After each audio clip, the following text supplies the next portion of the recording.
Yeah, thank you.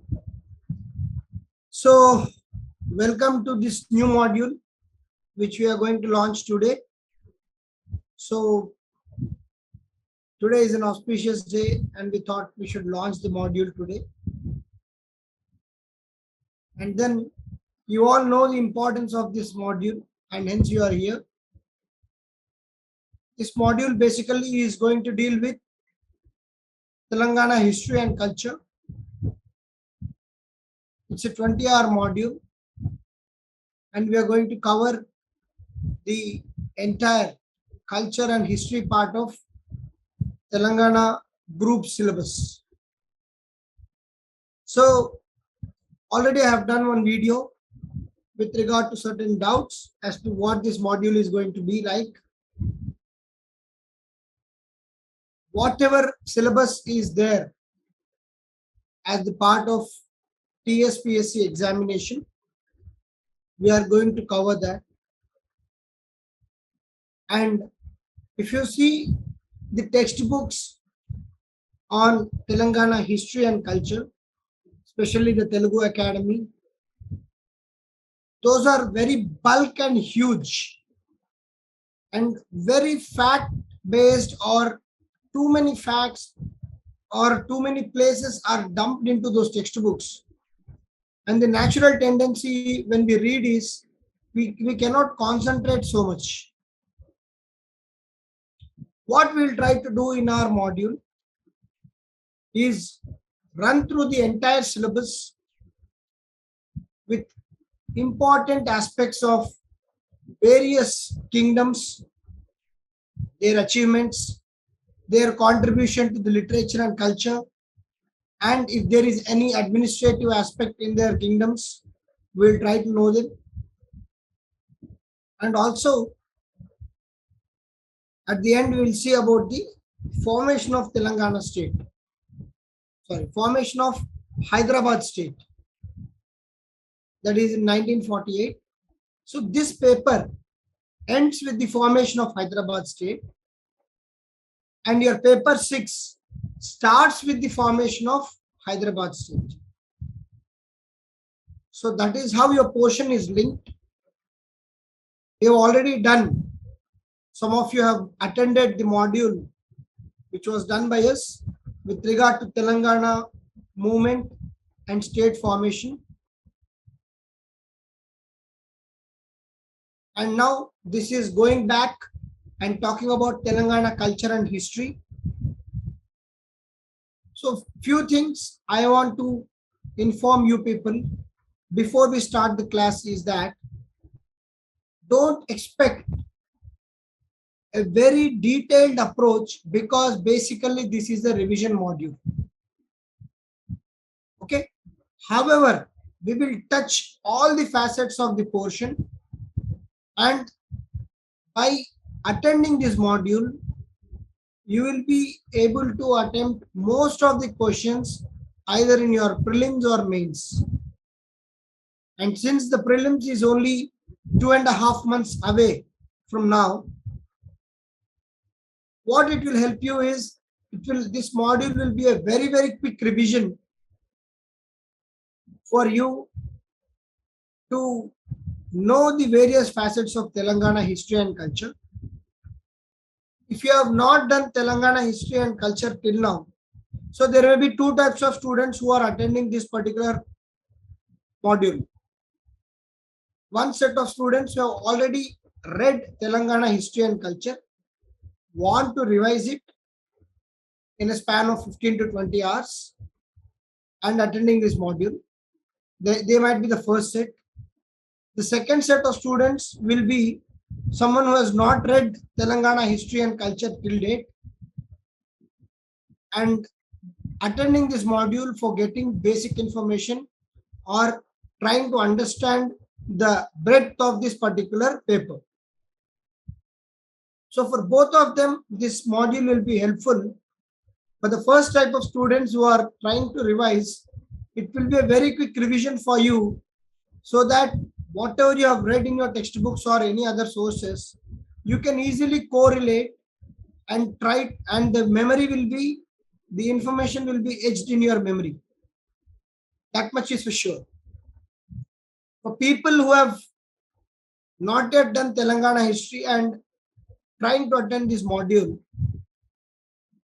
it will be a very good source of beginning for you, because when you do this module for 20 hours, your textbook reading or your revision from the textbook will be extremely easy. The same feedback we got for Telangana movement and state formation. When that module was completed, a lot of students have personally gave feedback that they could find the entire paper 6 very easy. So similarly, for people who have not yet started Telangana history and culture, you will feel comfortable in reading the textbook after attending this module for sure. But my suggestion would be, after today's class, there would be a couple of days gap, and we are planning to finish off this module in next 15-20 days. So August 25th is our upper cutoff. So we have an habit of declaring the end date of module, which many institutes do not do. And till date, we are happy and fortunate that we could try to finish whatever you have committed. We have finished closely to the time which was given. So hence, for this module, because you're all preparing at a very fast-paced journey for the upcoming prelims, and every hour or every minute of yours is valuable. So your classes will be given advanced information. If there is no class, you will be told by evening. If there is a class also, you will be told by evening 4 p.m. or 5 p.m. maximum. And then the upper cutoff of completing this paper is 25th August. And once the paper is done, whatever slides you are going to see in this class or part of this module will be given to you in the form of PDF. So that just by going through that slides also, you can easily attempt 60% of the prelims. And my assurance is, because prelims is very vast and the examiner can tend to ask factual questions, sometimes we do not know. But as far as mains is concerned, I assure you, you will be able to attempt 100% questions by just attending this module. That much is my assurance. For prelims, I am saying 50 to 60%, because in the span of 20 hours, because you also understand many things, in the span of 20 hours, we may not able to cover the detailed facts in some areas. But as far as mains is concerned, you can be rest assured that at least 90% of the questions you will be attempting in the mains. So that is the introduction about this module and how it is going to be. Okay. And then if the response is good and if the time permits, we'll definitely offer one mains exam at the end of this module, as we have promised for Telangana movement students also. So after your prelims on October 16th, we'll definitely launch a exclusive exam on Telangana history and movement, so that you will be benefiting as far as the paper is concerned. Okay, so that is about our approach, what we are going to do for next 20 hours in this session. So sometimes the classes may be around 2 to 3 hours on any particular day. So I solicit your cooperation in that regard. Okay. But as I informed, the upper cutoff will be August 25th, and by August 25th, before August 25th, we are going to complete this particular module. so that you'll have ample time to revise and also try to make any notes if required. Yeah. So on that note, let me just give you people 5 minutes time to ask what is the expectation from you or what are the doubts you have.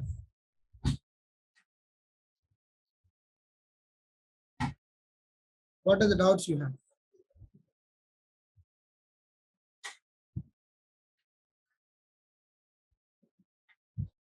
Yeah. Yeah, Kumar. Not only short notes, quality slides which you are going to see in your classroom will be directly provided.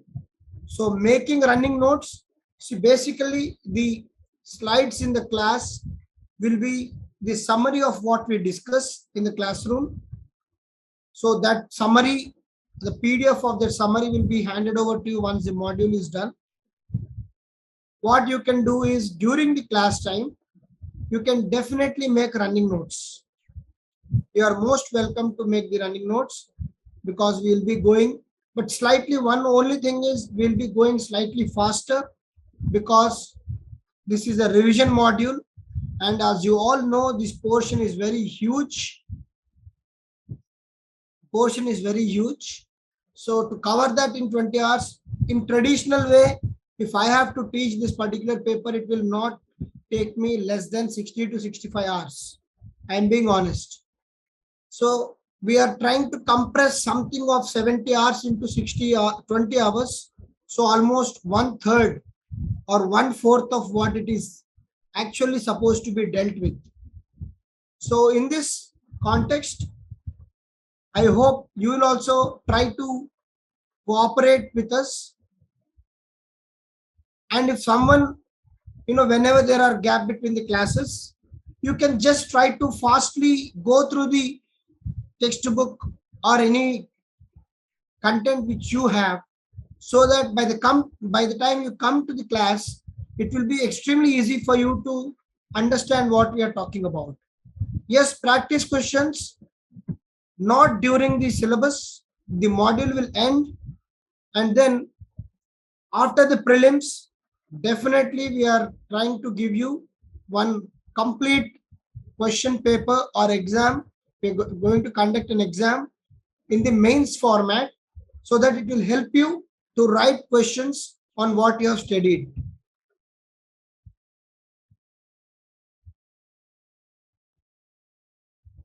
Yes, recorded classes for people who have joined the course.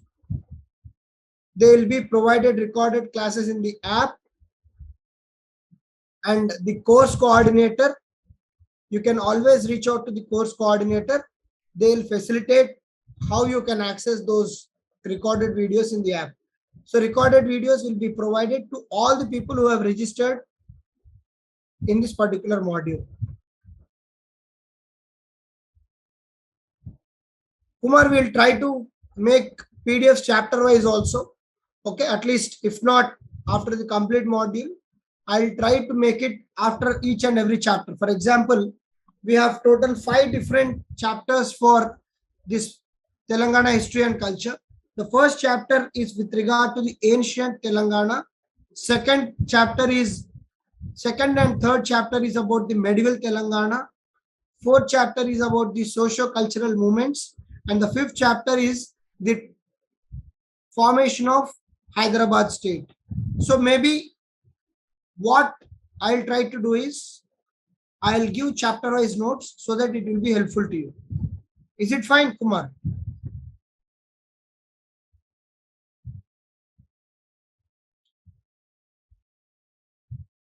Sahil,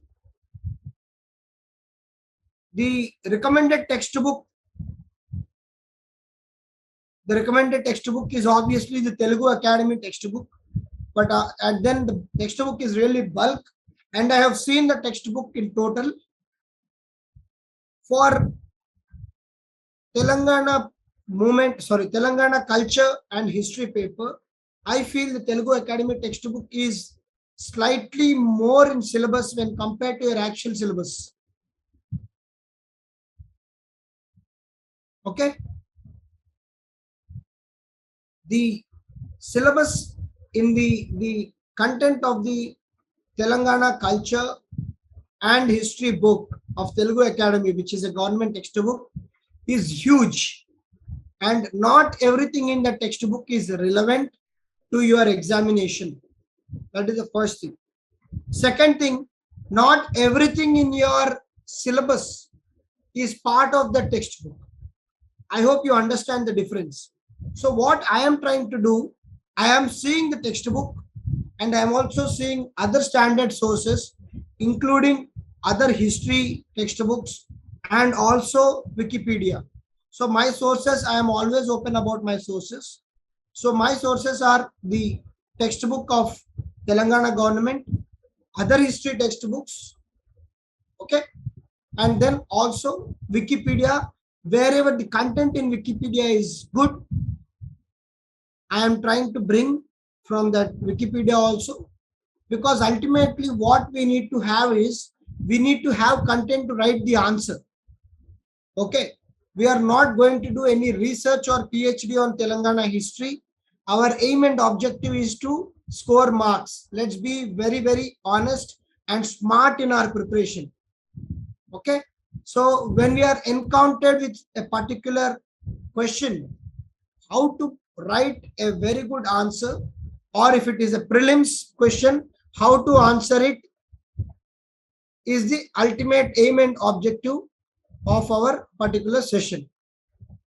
Yeah, Mauni, this is a combination of prelims and mains. Okay, by attending this module, as I told you, you will be able to attempt most of your prelims questions comfortably and almost all your mains question in a very comfortable way.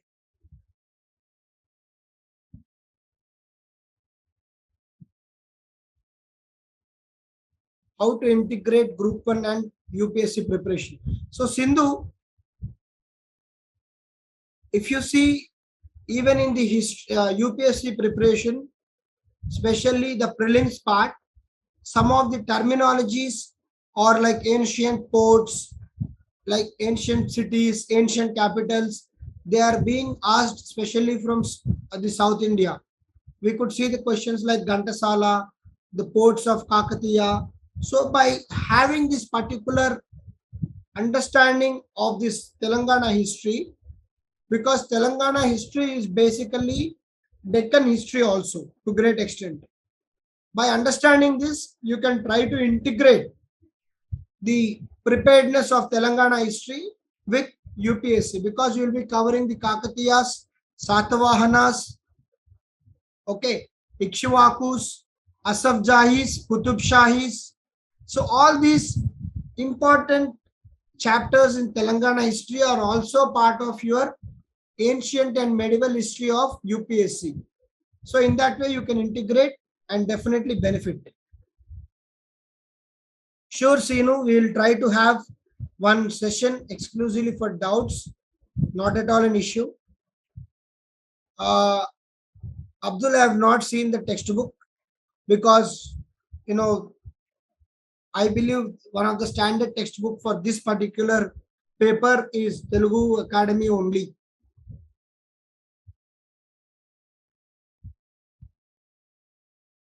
Sahil, Telugu Academy is definitely bulky. That's what I'm trying to say.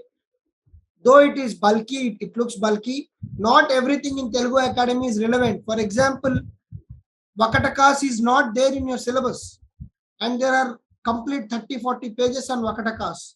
And then the Chalukyas is not important as far as your syllabus is concerned. There is so much written on Chalukyas. So you can conveniently skip those chapters, whatever. See, the principal thing or the main thing you have to do in any civils preparation, be it state civils or the central civils examination, is always have the copy of syllabus in your hand. The moment you have syllabus, you will know what to read and what not to read. If you are trying to read which is not relevant to your examination, then you are wasting time.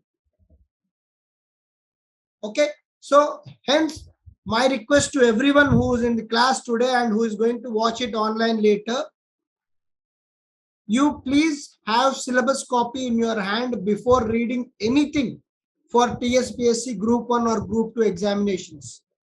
Then you will be having a focused study without reading irrelevant content.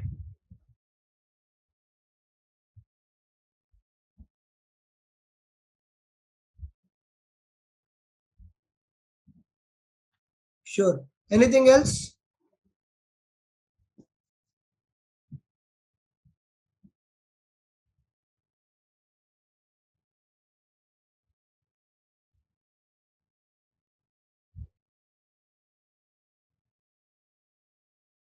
Fine.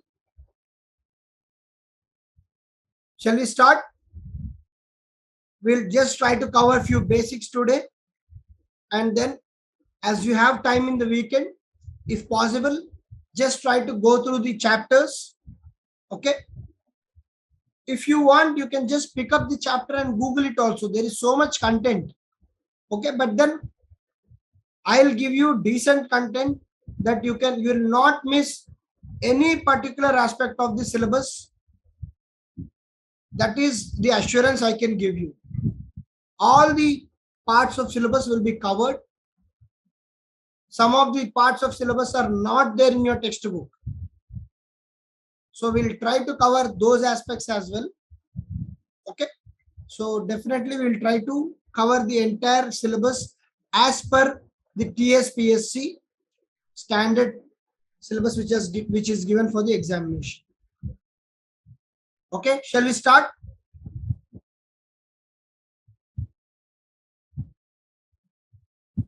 Fine.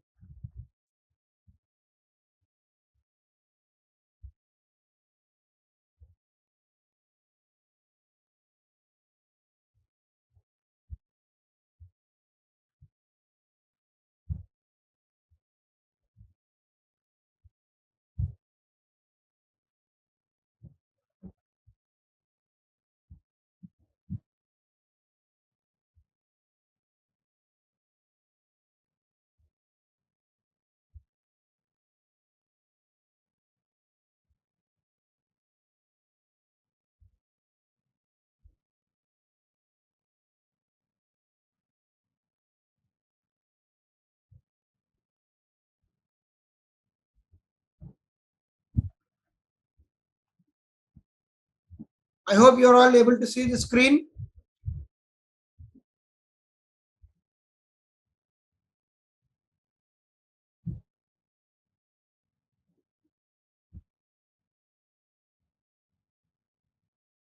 Fine. So we're going to start this module called Telangana History and Culture. Okay.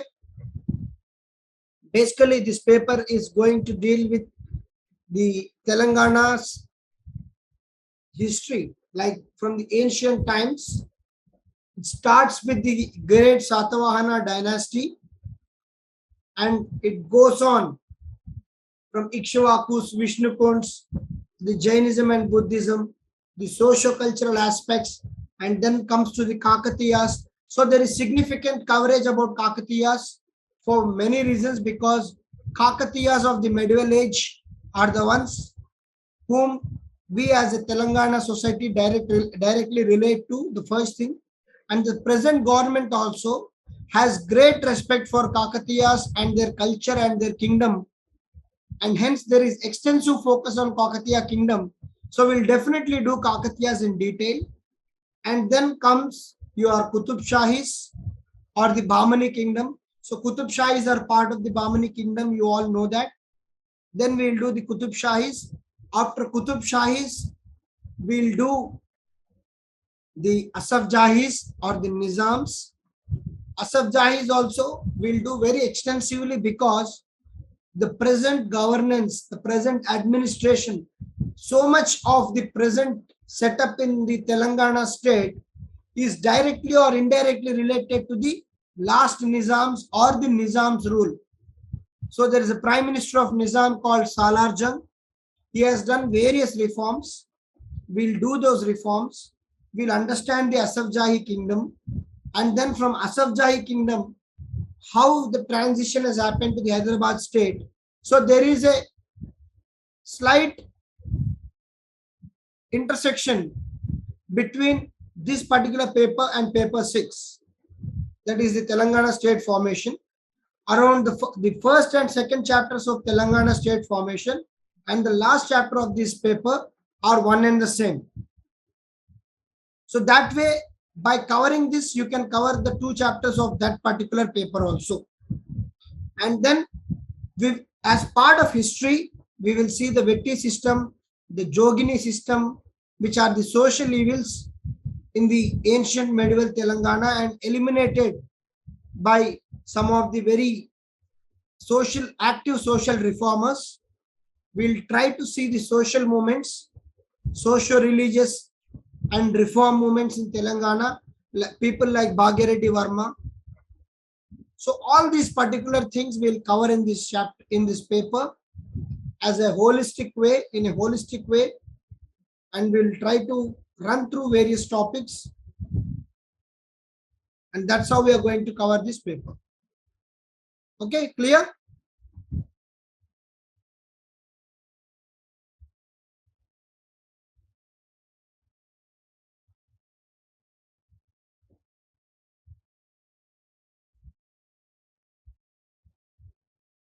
Fine.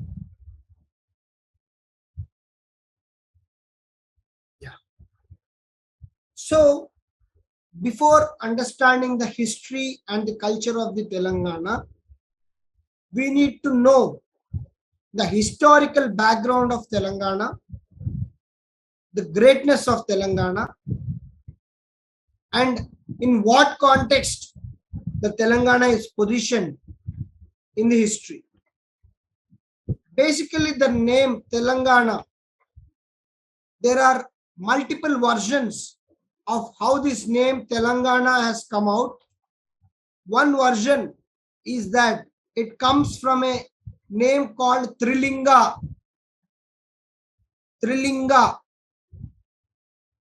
And then where Telugu speaking people are living, Telugu speaking are called Telanga.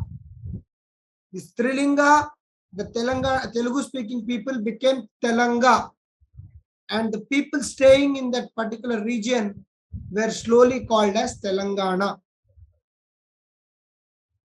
So that is the process how the state has got the name of Telangana. And one of the most prominent river, which is popularly called the Televaha river in the ancient books, is the Godavari.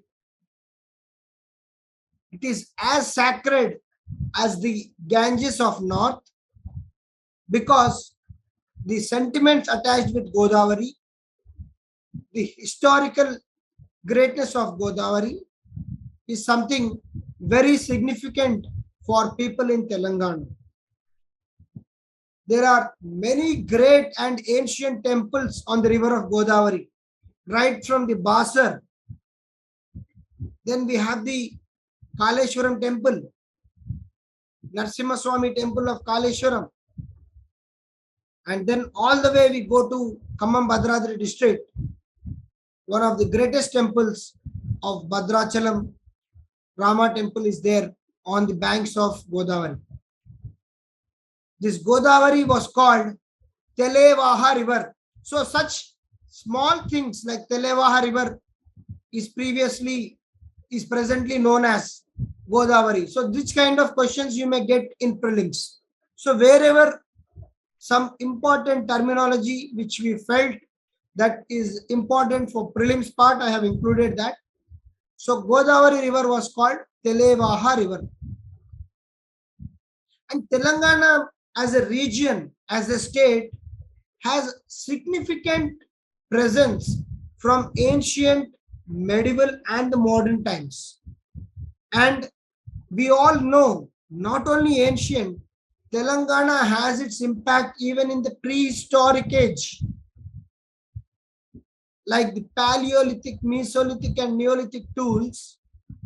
Various regions in the Telangana, especially regions like Mehboob Nagar, Nalgonda, Karimnagar, Even today, if you open the Hindu paper and see, almost every month you will find that there is some or the other fossil or some or the other tool which is found in Telangana. And the tools called Achillean tools. So these are the Achillean tools. You can see these are the Achillean tools. Basically, Achillean tools are sharp on one side, blunt on other side. They are used as the sharp tools which are used for cutting the flesh, because the previous society where the Paleolithic, Mesolithic people existed, it was a hunter-gatherer society. So these tools were used for cutting the flesh or killing the animals. So these are called the Achillean tools, which were found in the Peddapalli area. So this goes to show that Telangana region has been there right from the Paleolithic age. That means there was life in this area, in this region, right from the ancient or the prehistoric ages. Also, in many books written by people like Fahen, people like Pampa, Nagarjuna, and then many foreign scholars in the medieval age like the Abdul Razak, who came to Vijayanagara. As we all know, in the ancient times, there was this Uttara Patha and Dakshina Patha, means Uttara route. Uttara means northern road, and Dakshina is the southern road. On your northern road, it was connecting to the Taxila. The Uttara Patha connected Taxila. Taxila is your famous ancient university. The Dakshina Patha came up to the Madurai. And on this Dakshina Patha, there were always references about these Telanga people, which is nothing but the Telanganites.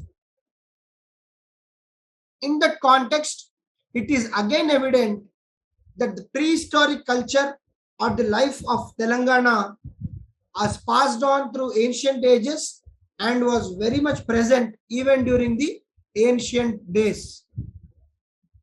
Hence, Telangana as a region is having an extensive history of close to not less than 5,000 years.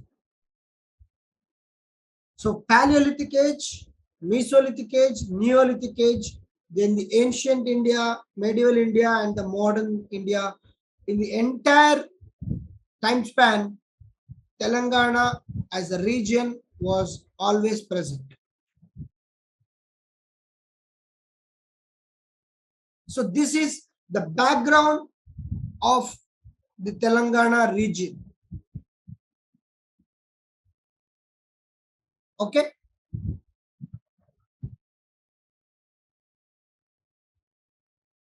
Just a minute.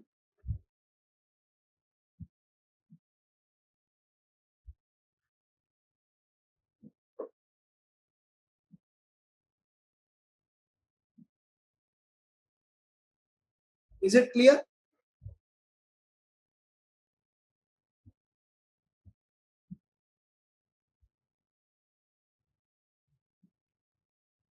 Then coming to the literary sources of Telangana. What are these literary sources? Basically, the sources can be secular works or religious works. So what are the secular works? Secular works are the ones which are written by people who have their own research background, or they want to write about a particular place as they see. For example, if you talk about Aryabhatta, when he is writing Aryabhattika, that is called secular work. But when you're talking about Matsya Purana, Vishnu Purana, Garuda Purana, all these are religious works. So the greatness of Telangana lies in the fact that it is there mentioned in both religious works as well as the secular works. So people who have written the secular works also mention the Telangana, and even in the religious works like Matsya Purana, Vishnu Purana, Bhagavad Purana, all these Puranas, some or the other place, this particular area called Telangana has found its mention. Also, in the writings of this scholar called Nagasena, his actual name is Nagasena, but he became popular as Nagarjuna, a famous monk of the ancient India and who stayed in the present day Nagarjuna Hills, Nagarjuna Konda of the Nalgonda district. He is also famous for his conversation with the kings of Indo-Greeks. Okay, the Indo-Greeks of the 2nd century BC are known to have conversed with this particular saint called Nagarjuna or Nagasena. So even in the writings of Nagasena, there is mention about this particular area called Telangana. So from there, we are trying to understand where the Telangana is, what is the geographical spread of Telangana. So from each and every source, we'll be getting some bit of information. And then in some of the books written, like Vikramarka Vijayam written by a poet called Pampa, and in the medieval book called Prataparudra Yasho Bhushanam, written by Vidyanada, and also in many modern writings during the Asaf Jahi, Qutub Shahi rule, there are significant references to this region. So these are the literary sources of understanding about Telangana. And then the archaeological sources. So literary are something which can be seen and read. Archaeology is the study of material remains. So when we see various sites in Telangana which are archaeologically very old, so there are ash mounds, pottery pieces, Paleolithic tools, as we have seen the Acheulean tools. So these tools are found in areas of Karimnagar and Mehbubnagar, so Peddapalli. And then many inscriptions have been written during Satavahana and Kakatiya periods. And then the Buddhist scriptures and Jataka tales. So the impact of Buddhism and Jainism was quite predominant in the Telangana region. And of course, the kings who ruled Telangana regions had expanded to certain parts of Maharashtra and certain parts of Andhra Pradesh also. So we have the Buddhist stupas, the famous Amaravati stupa, and there are many Buddhist texts and even the Jataka tales. What are Jataka tales? These are folk tales of the Buddhism. So by studying these scriptures and the Jataka tales, we are trying to understand what is Telangana region about. So there can be a very simple question in mains. What are the various sources to understand the origin of Telangana? You can simply write this, and these are just the important summaries. By just writing and expanding these, you will be writing an answer. And you can very well expect a question on what are the sources to understand the identity of Telangana. You will write this and your answer is done. So that is how you need to think when you are reading something. Okay. Now, is it clear? The origin and historical background of Telangana, is it clear?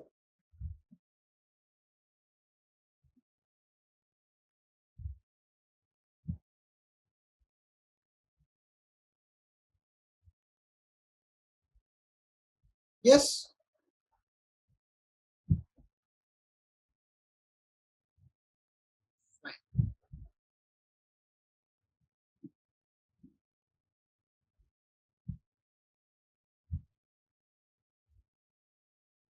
We'll just start Satavahanas today. We'll do some part of Satavahanas and then stop. Okay. We'll continue with our discussion on Satavahanas, then Ikshvakus, Vishnukunds, and then the rise of Jainism and Buddhism and so on. Okay. So our flow and the way we go ahead or go forward will be as per the syllabus. Okay. So when you look at all the slides after the end of the module, that itself will cover your syllabus. Okay. The first important kingdom, the first important empire which has significant footprint in the history of Telangana is the great Satavahanas.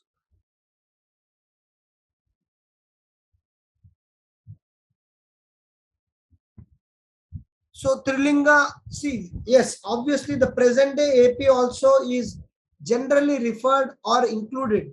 Okay, for example, if you see the spread of Satavahanas, you can see here, Satavahanas is going to spread even up to Amravati. Okay, and Satavahanas themselves had 2 or 3 capitals. As you see about next kingdoms like Ikshvakus and Vishnukunds, you will see that their spread is even across the Andhra. Okay, so Trilinga are the Telugu people.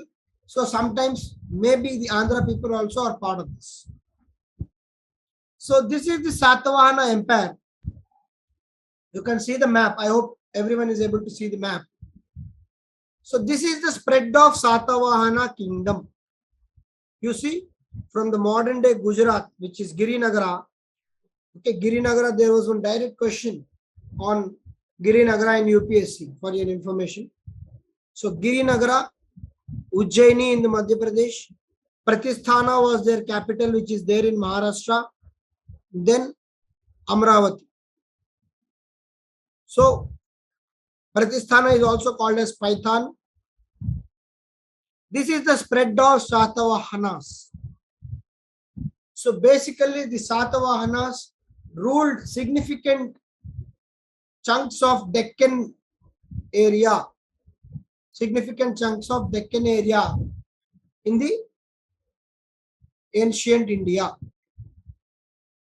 Satavahanas are contemporaries of the Indo-Greeks, the Bactrians,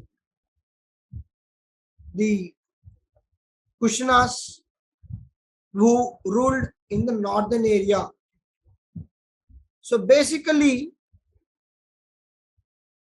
it's a very ancient kingdom of Telangana. The sources about Satavahana kingdom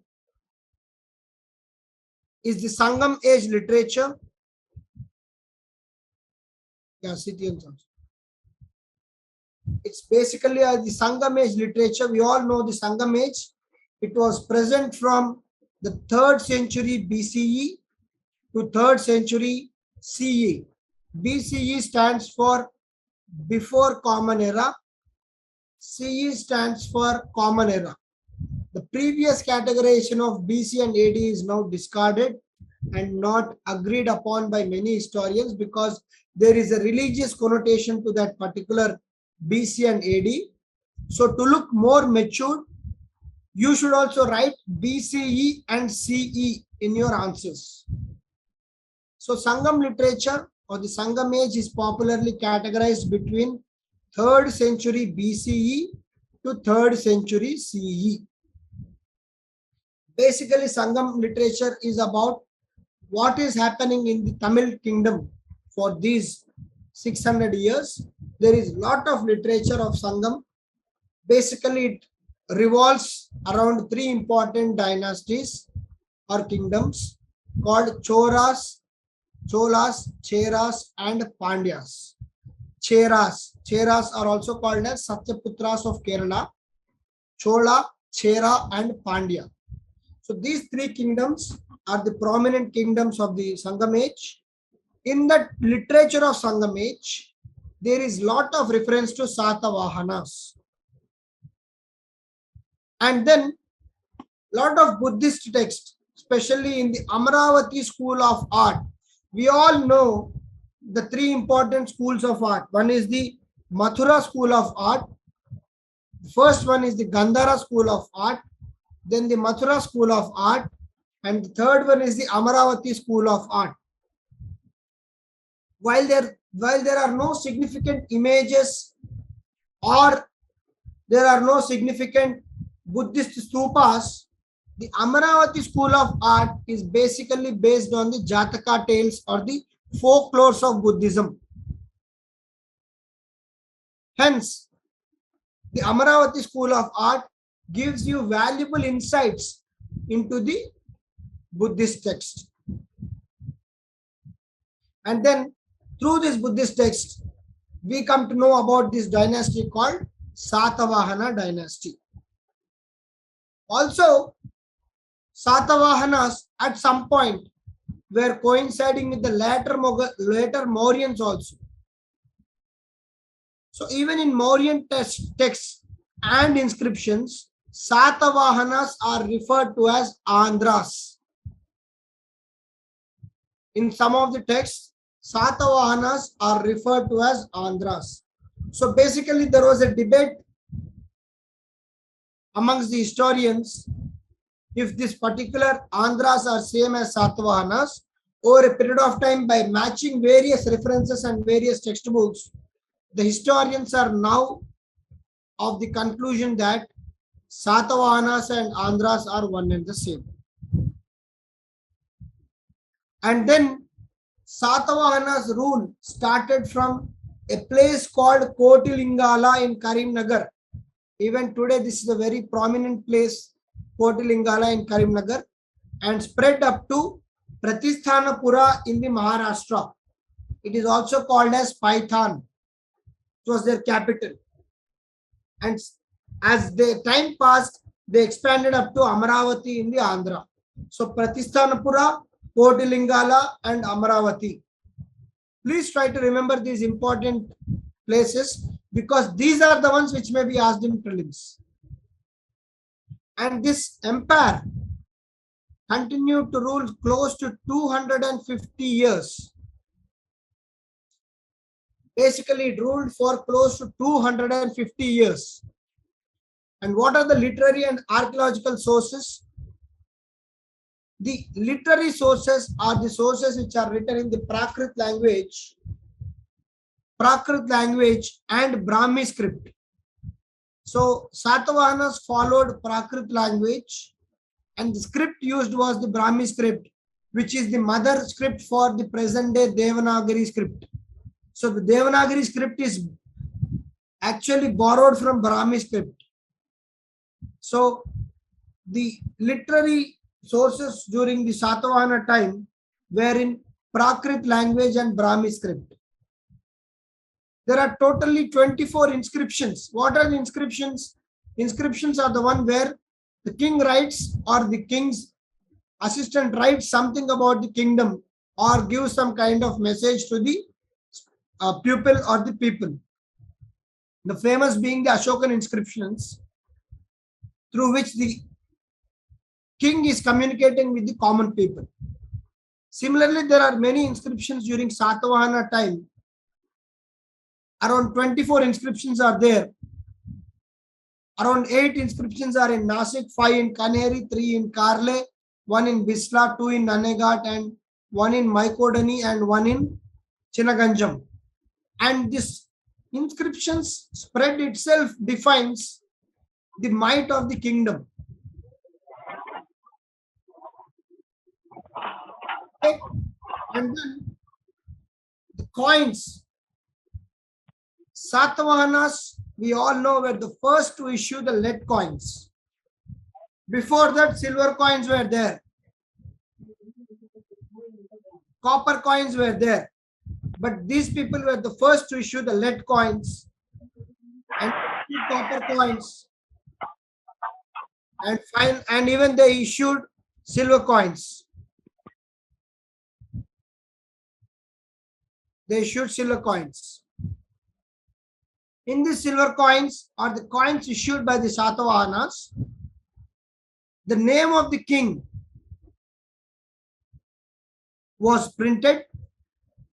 The titles given to the king, like Maharaja the Raja, Raja the Raja, these kinds of titles were printed on the coins. Father's name was printed. Animal symbols were printed. And at many places in their kingdom, Roman coins were found. What does this Roman coins finding indicate? It indicates trade. What trade? External trade. So, Satavahanas did external trade with even Roman Empire. And there are coins which indicate the victory, especially of the Gautami Putra over a king called Nahapana. So this king called Gautami Putra Satakarni defeated Nahapana, and in that celebration or in that context, these coins were printed. And in Satavahana kingdom, apart from king, some important nobles or important officials had the right to print coins.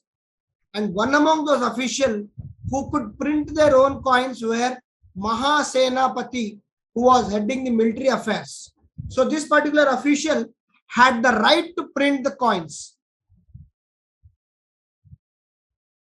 And the spread of these coins indicates the spread of the kingdom. So the spread of the kingdom includes the present day Andhra Pradesh, Telangana and Maharashtra. So when we take the examples of Python, Kotilingala and Amravati, we are very clear about the spread of this kingdom right from Maharashtra, Telangana to the Andhra Pradesh.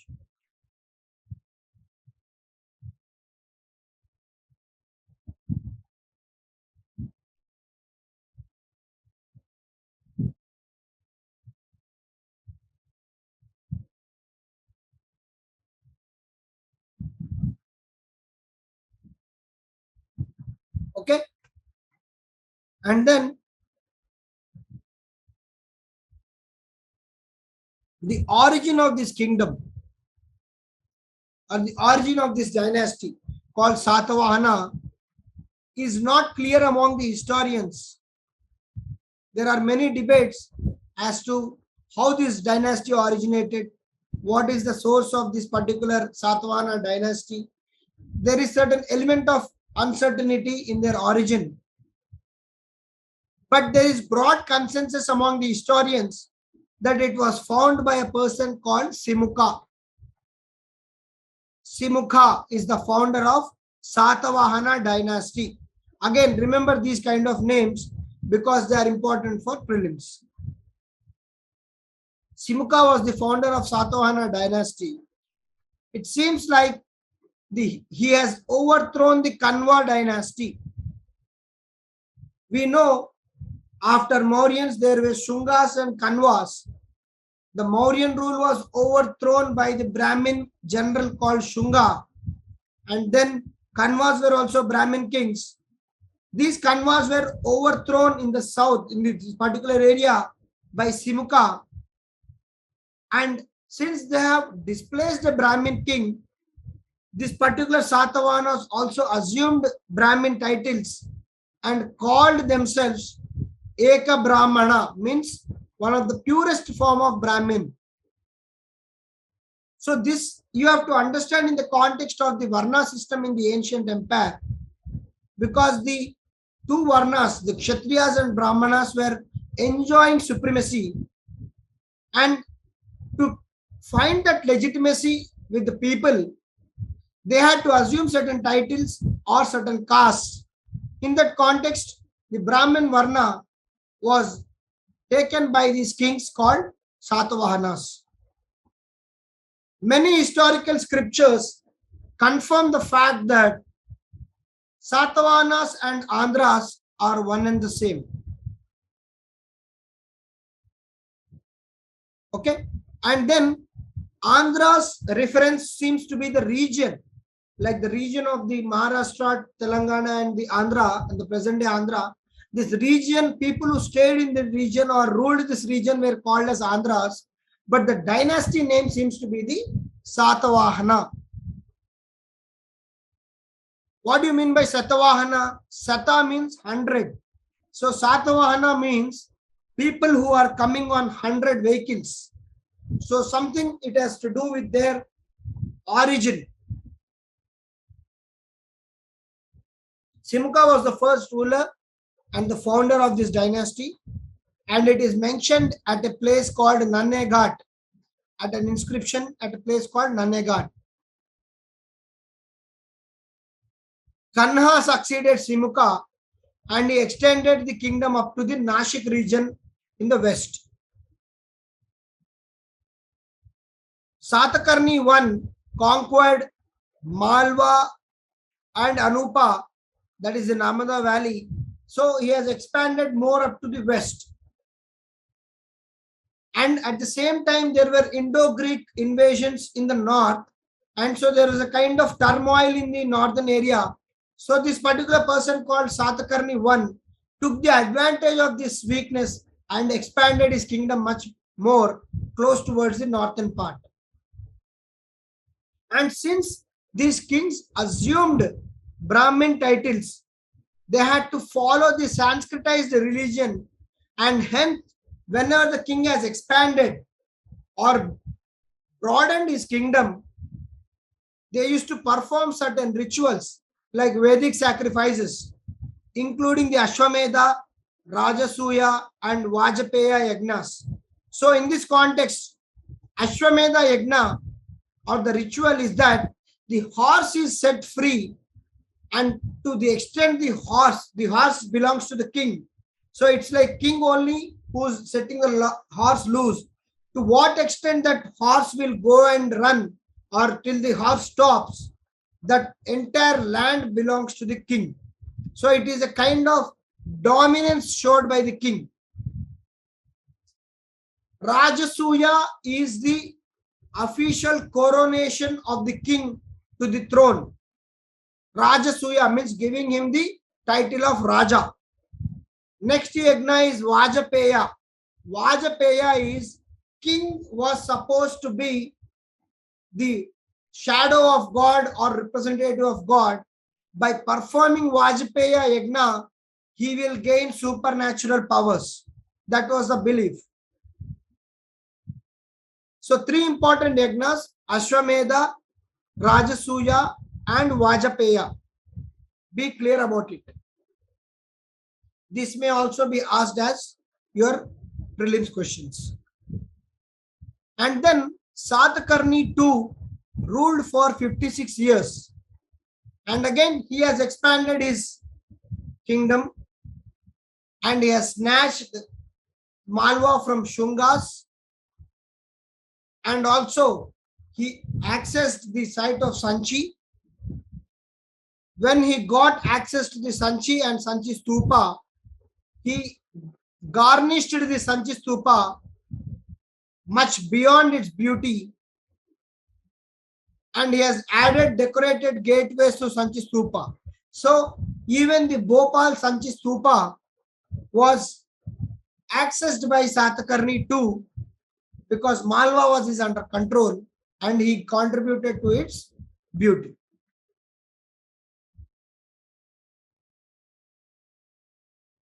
And in this context, he has given an inscription at this particular Sanchi.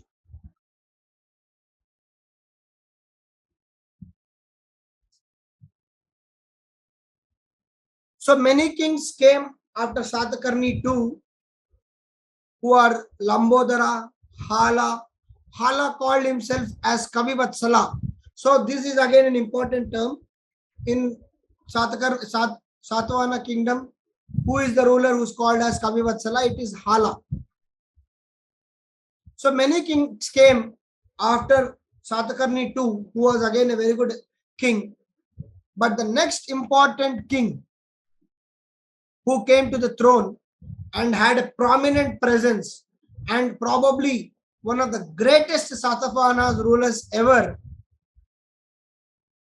is the 23rd king called Gautami Putra Satakarni. This person is called Gautami Putra Satakarni. Okay, he is one of the greatest kings, and his impact on Satavahana Empire we will see. Okay, so we'll just try to stop here, and we'll continue with Gautami Putra Satakarni in our next class. Okay, so till then, if you have time, try to just go through the Satavahanas very quickly, and if possible, try to do Ikshvakus also, because in our next class we are going to complete Satavahanas and enter into the Ikshvakus and Vishnukunds. I hope the pace is clear. So this is how we are going to approach the entire subject. Okay. This is how we are going to approach the entire subject. And I hope the pace is clear. The pace is okay for all of you?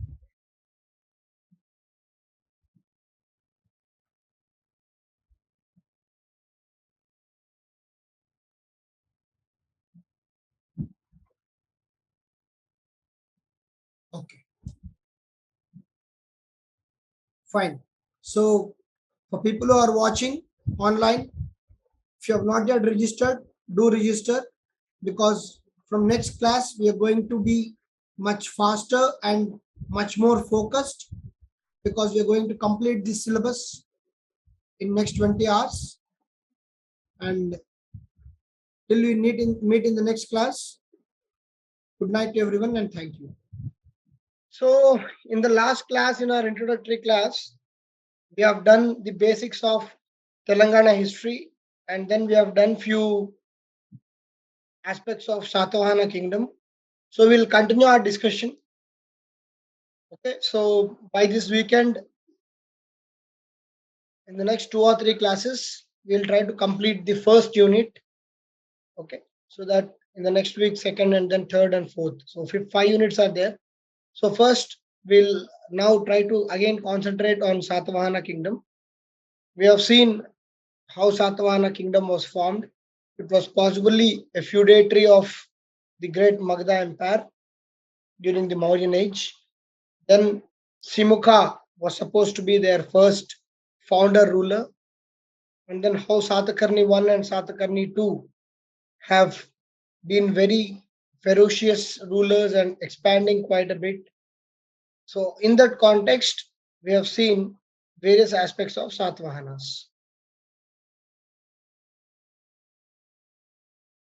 So today, coming to the next aspects, so we have seen this, how various inscriptions at various places have given dimensions about Satavahana kingdom and how they proclaimed themselves to be Eka Brahmanas. Okay, and in various ancient scriptures, especially the Puranas, Andhras were mentioned, and Andhras were supposed to be the one and the same as Satavahanas. Andhras might be the region and Satavahana might be the dynasty name. Okay, and then at their zenith and at their peak, they had the Sanchi Stupa also under their control, and Satakarni too had given a lot of value additions and touch-ups to this particular inscription at Sanchi. So, though they proclaim themselves as Brahmana, they gave a lot of grants and privileges to Buddhism. So, this shows that they were tolerant rulers. Okay.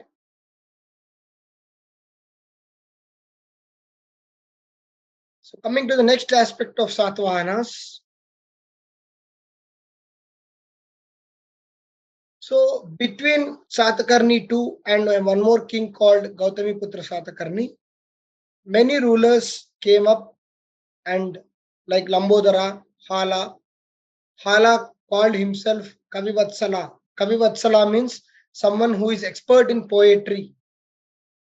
Okay, so in between these two rulers, many kings came, ruled, and then left the empire. But the next greatest king who revived the glory of Satavahanas, is the Gautami Putra Satakarni. Gautami Putra Satakarni is a very famous name. We all know this name, and is considered to be one of the greatest rulers of Satavahana kingdom.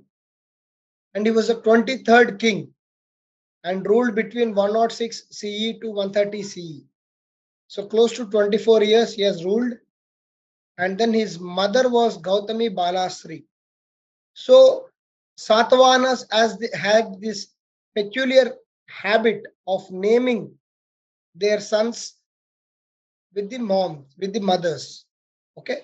For example, if you see Gautami Putra Satakarni's wife, her name was Vasista, and his son's name was Pulumavi. So Gautami Putra's son was called Vasista Putra Pulumavi. So whoever is the mother of that son, her name was added as a surname, like Gautami Putra Satakarni. So obviously Satakarni's mother was Gautami and she was Gautami Balasri. Similarly, he was married to a lady called Vasista, and they were both blessed with a son called Vasista Putra Pulamavi.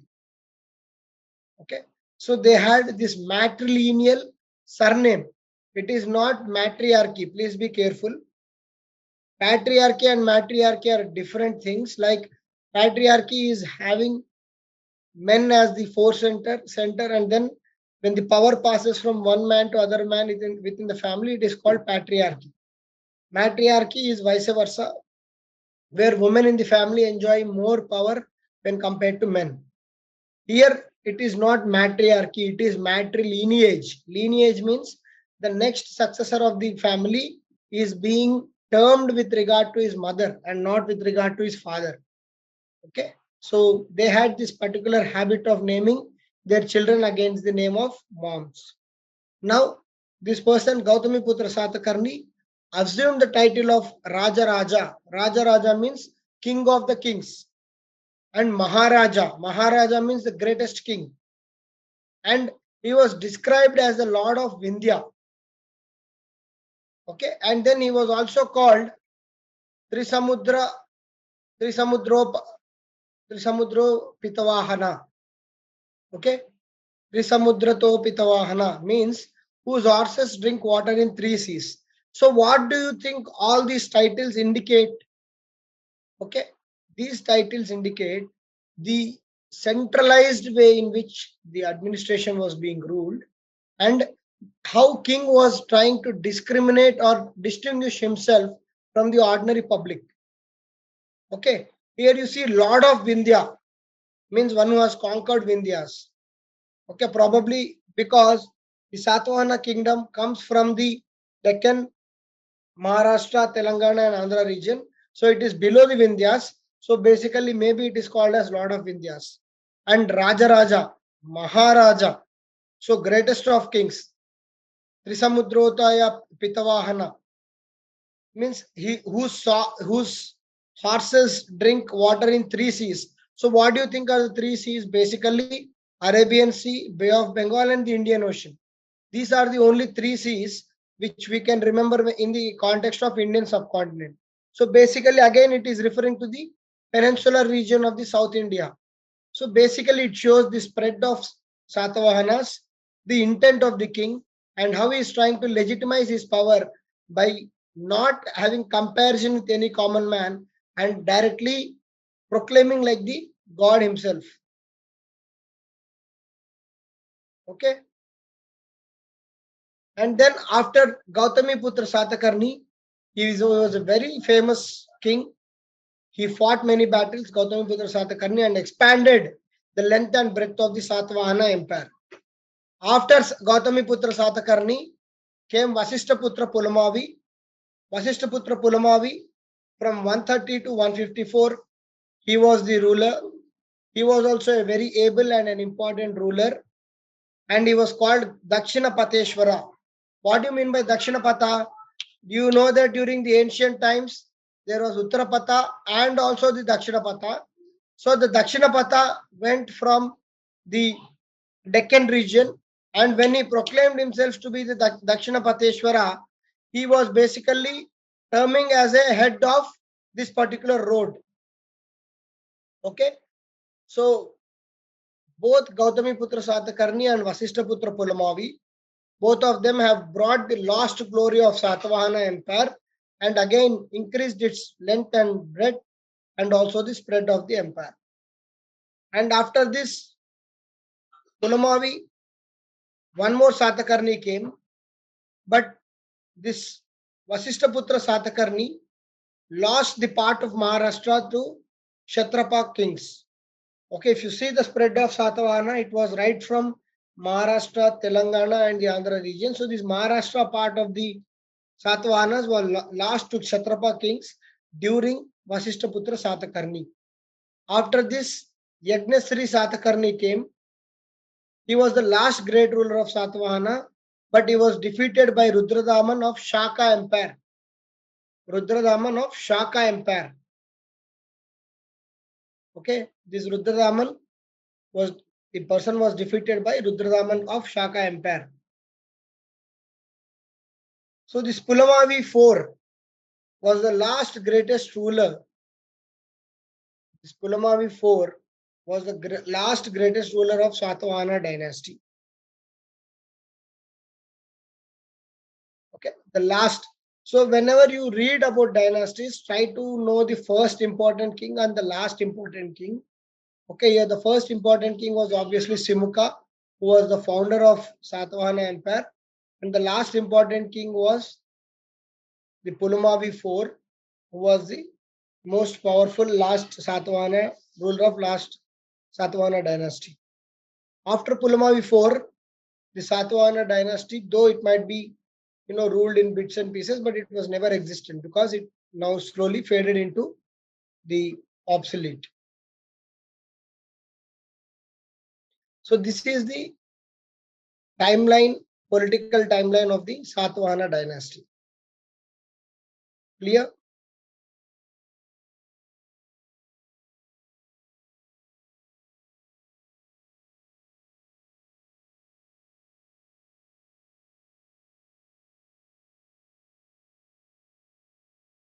Is it clear so far?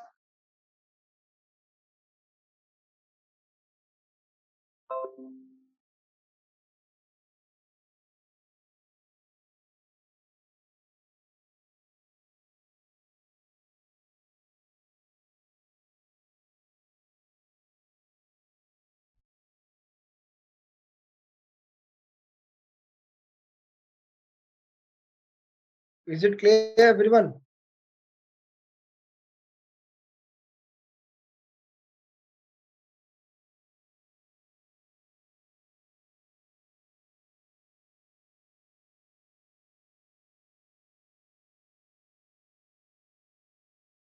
So coming to the administration of Satavahanas, okay, the Mauryan tradition of administration was continued even in the Satavahanas. Why? Because they were a kind of feudatories to the Mauryans. And Mauryan system, what was the Mauryan system known for? Highly centralized way of having power within the king. Similar way, Satavahanas had very powerful centralized system in their administration where king was absolute. And regarding this administration and the other aspects of administration, it was written in the details of the Nasik and Karle caves, where the inscriptions of Satavahanas were found. It was written about the administration of this empire or about this kingdom. So king was very powerful, obviously, because it was a centralized kingdom. Kingdom was divided into aharas. Again, this is an important term, aharas. So aharas refers to the provinces. And the cities were called Nigama Sabhas. So central administration and was further divided into provinces, but all these provinces were reporting to the king, and these provinces further had cities. These cities were called Nigama Sabhas. These were called Nigama Sabhas. So basically, within the administration, they had lot of feudatories. We have seen that in the last class also, that some feudatories had privilege of printing their own coins, like Mahasenapati. So here, these feudatories were large in number in this particular Satavahana administration. The Rajan, obviously Rajan means the Raja, and it was hereditary, because we can see after Satakarni, Pulamavi is coming. After Pulamavi, again Satakarni is coming. So basically, the kingship is hereditary, and Rajas, especially the kings, struck coins in their names, and sometimes small kings also struck coins in their names. So strucking coins in their names serves two purposes. One is establishing the legitimacy of the king, that he is the supreme and the central authority under whose name the coinage is there. Second is making sure that people acknowledge the superiority of the king and consider him as their god. Unless that fear and bonding is established between king and the people, king cannot have so much say.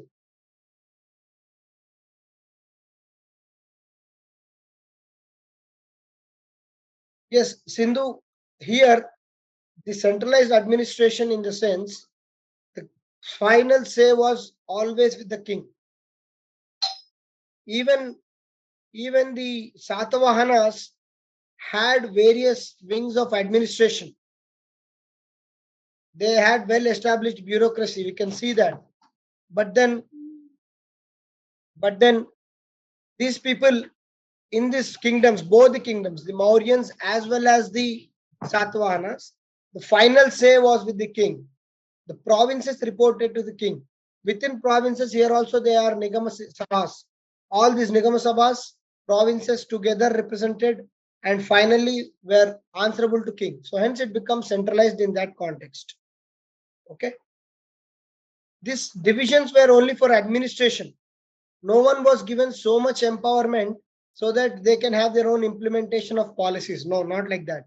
For example, today we have states who can make their own policies and implement. No, yes. But then at that time, everything was coming from the center. These were only implementation agencies. So this division was only administrative setup. Okay. So, and then some of the small kings also had their own coins, maybe with the permission of the ultimate ruler. And many feudatories were there. Who were feudatories? Who were trying to do little aspects of their independent things with the permission of kings, like petty rajas and Mahasenapati, Mahabhoja, and Maharati. What was this Maharati doing? This person was hereditary lord who could grant villages in their own names and maintained matrimonial relationship with the ruling family. So all these feudatories were directly or indirectly related to the final ruler. The Mahasenapati, who was the civil administrator, and then they were sometimes given the responsibility of being governors also, they had some freedom to print the coins. Okay, so certain freedom was given to them to print the coins, but all these people were ultimately answerable to the king. The central authority of the entire administration was king. And then Mahatalavara was the great watchman. So the king is supreme. So these people may be like the administrative helpers to the king, who ensure that the king is always, abreast of the things which are going in the kingdom. And then the royal princes, who were the sons of the king, were appointed as the governors or viceroys of various provinces. So not everyone had a chance to become the viceroy of a province, except if he is the son of the king. And you can see king had marriage relationship with almost all the feudatories. So though there is an element of independence with the feudatories, these feudatories are ultimately related to king. Okay. And then at the village level, Gramika, very important term. Gramika was the head of village administration, like someone who is a panchayat head. So this Gramika was head of village administration. The land revenue system was properly addressed, and it was called Rajaboga, or also called as Devameya. How much was collected? 1/6 of the crop yield was collected, and there was a tax on professionals. Who were the professionals? Like carpenters, blacksmiths, various professions who were doing a lot of jobs, secondary activities. Apart from the crop yield, the secondary occupations were also taxed, and there were certain tax on the professions. And the people like Brahmanas and the Buddhists were exempted from taxes. And this continued even on the charities and donations. So basically, there was expectation from Brahmanas and the Buddhist monks that king should give them free grant, charities and donations.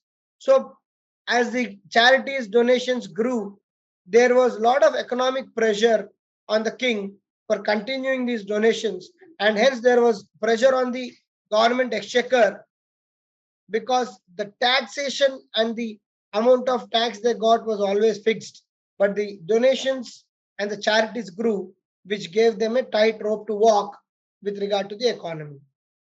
And coming to the economy part,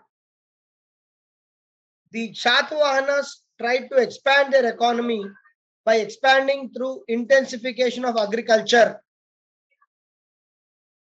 and increase the production of other commodities and trade within and beyond the Indian subcontinent. Basically, Satavahanas had trade not only within India but also outside India. This we come to know from various seaports in the southern India, like Arikamedu, which is the modern day Pondicherry.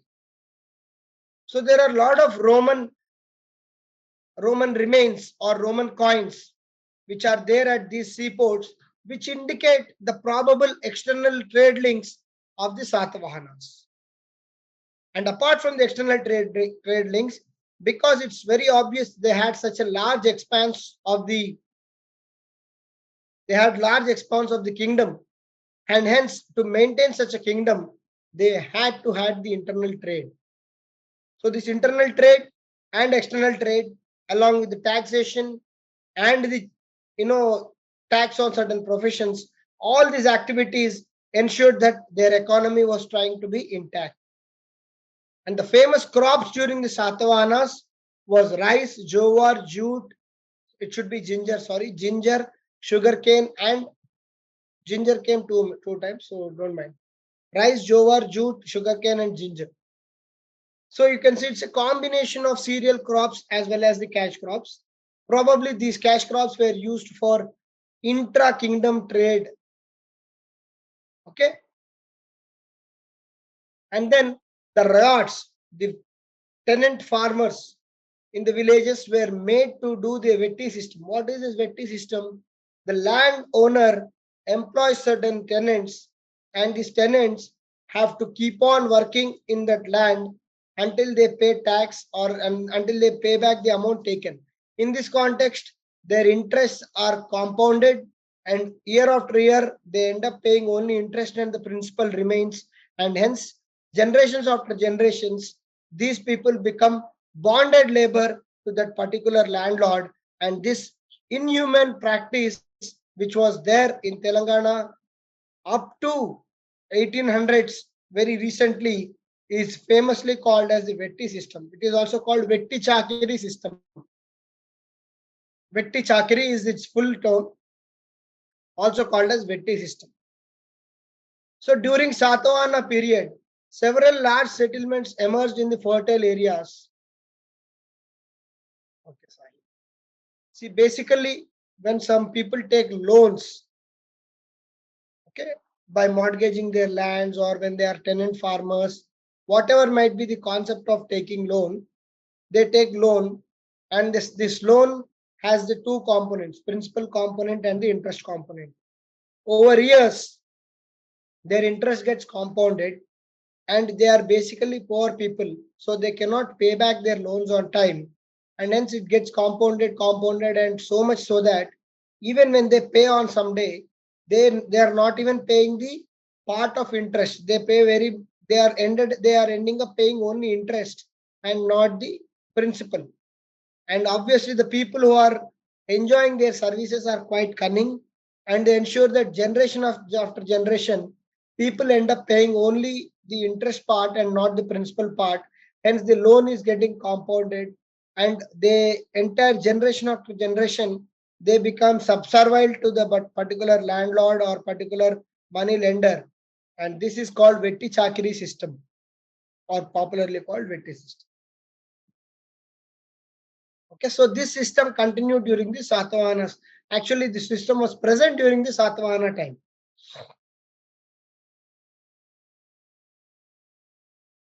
And during Satavahana time, the agriculture was quite reasonably expanded by clearing the forests, and a lot of irrigation facilities were developed. Okay, and during Satavahana period, there was emergence of new settlements, and these settlements boomed up into the new towns and cities, and also gave impetus to new activities like commerce and crafts. And then this was seen when we have excavated various sites, that the commerce and crafts actually boomed during the Satavahana period, because the primary activity was expanded. The secondary activities like crafts and arts also grew, and as overall, the buzz was there in these areas where Satavahanas were ruling.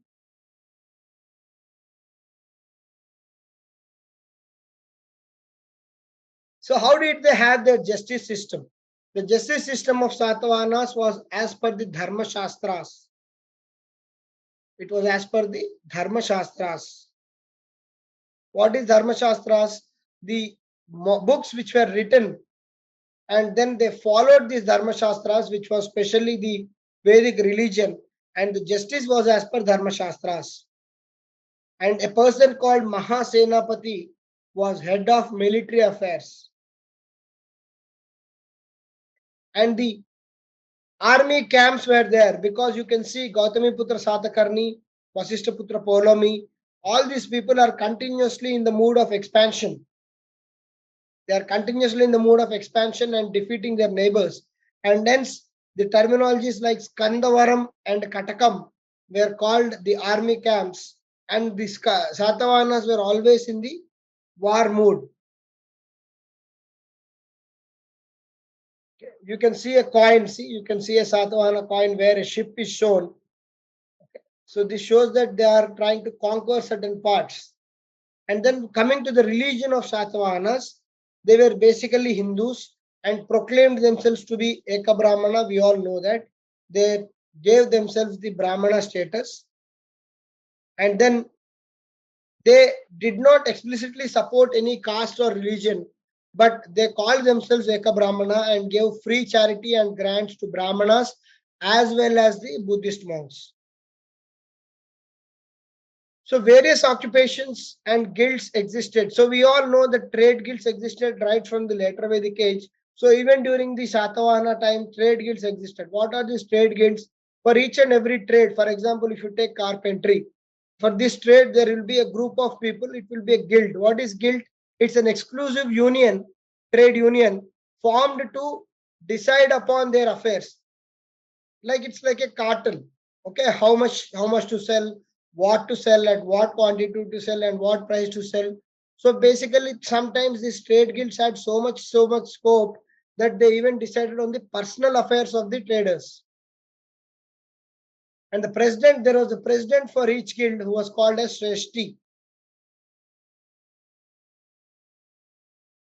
And there were many famous ports during the Satavahanas. which were on the western side and eastern side, because Satavahana spread was from the modern day Maharashtra, Telangana, and Andhra. So we saw that even in the Gujarat border, they had access there. So the westernmost port was the Broch, and then Sopar, Kalyan on the west, Ghantasala, Gudur, Machilipatnam, and Adduru on the east. So these are the important ports of the Satavahanas through which they traded with many countries in the European kingdom or the Roman Empire. Coming to the social organization of the Satavahanas, we all know that Brahmins enjoyed utmost status during Satavahanas because they themselves called them as Eka Brahmana. And these Brahmins were exempted from taxes and they were given very liberal grants.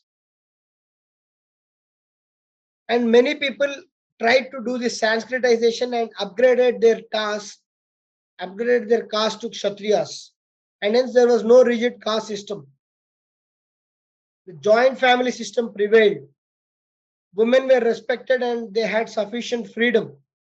And in the trade guilds and in the other trading aspects, women accompanied husbands in trade, and then they were also having certain administrative responsibilities wherever the husbands were not present. So the women accompanied in trade and also they were having certain administrative responsibilities. The slavery system existed during Satavahana rule. We have seen how the Vetti system was also flourishing. So the slavery system was very much there during the Satavahana rule.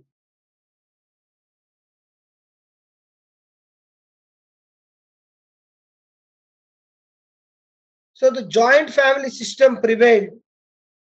Women were respected and had freedom. Women have accompanied the husbands. Slavery system existed. So all these are the social aspects of the Satavahana kingdom. Coming to the cultural aspects of Satavahana kingdom, they patronized this language called Prakrit.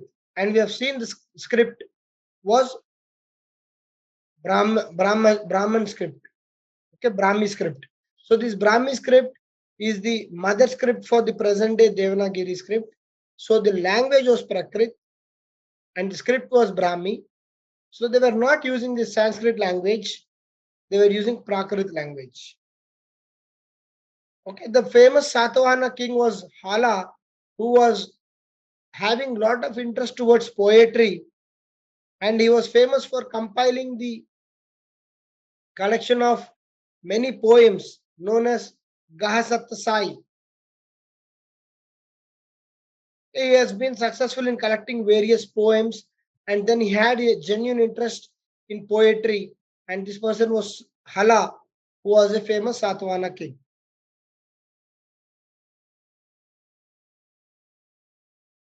And we know for sure from various records of Satavahanas that agriculture was the main means of livelihood. And there seems to be the spread of lot of superstitions in this particular kingdom.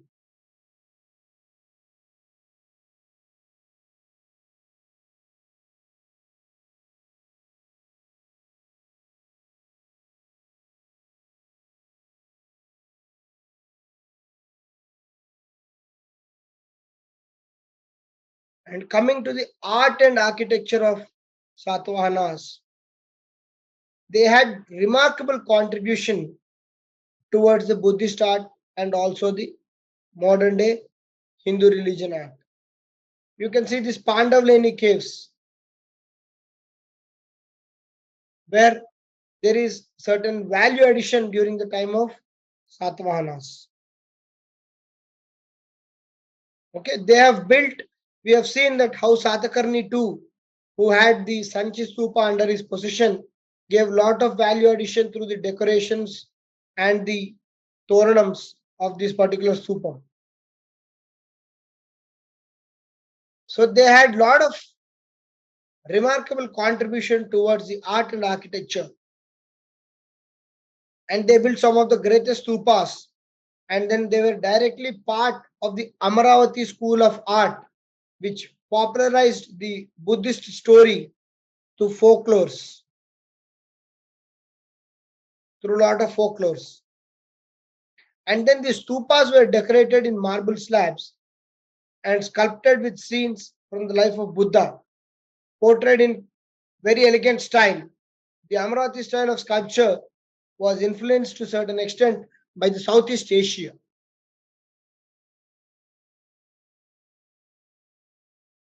Coming to the paintings of Satavahanas, the Satavahana paintings were the earliest surviving specimens, excluding the prehistoric art. They are found in many places like Ajanta caves. Because they also patronize the Buddhism, the Satavahana paintings are found in caves like Ajanta.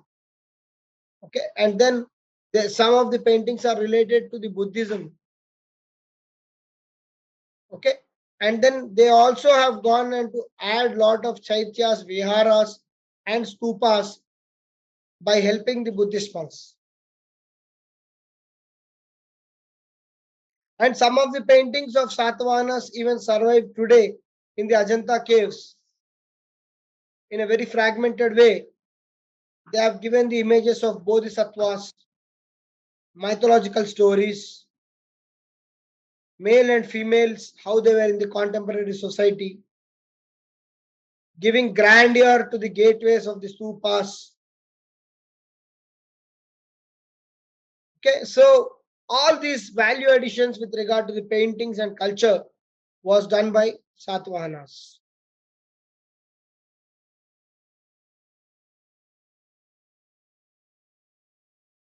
Is Satavahanas clear to everyone?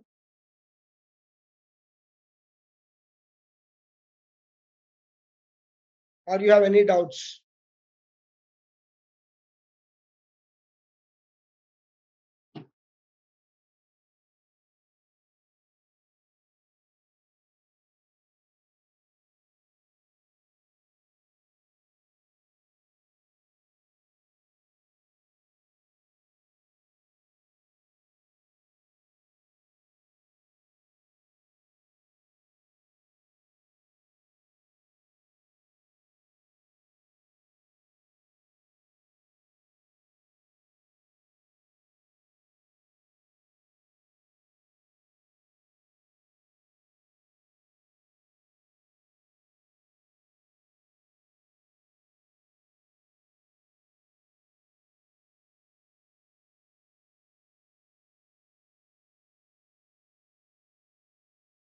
Yes, Harita, they patronized both.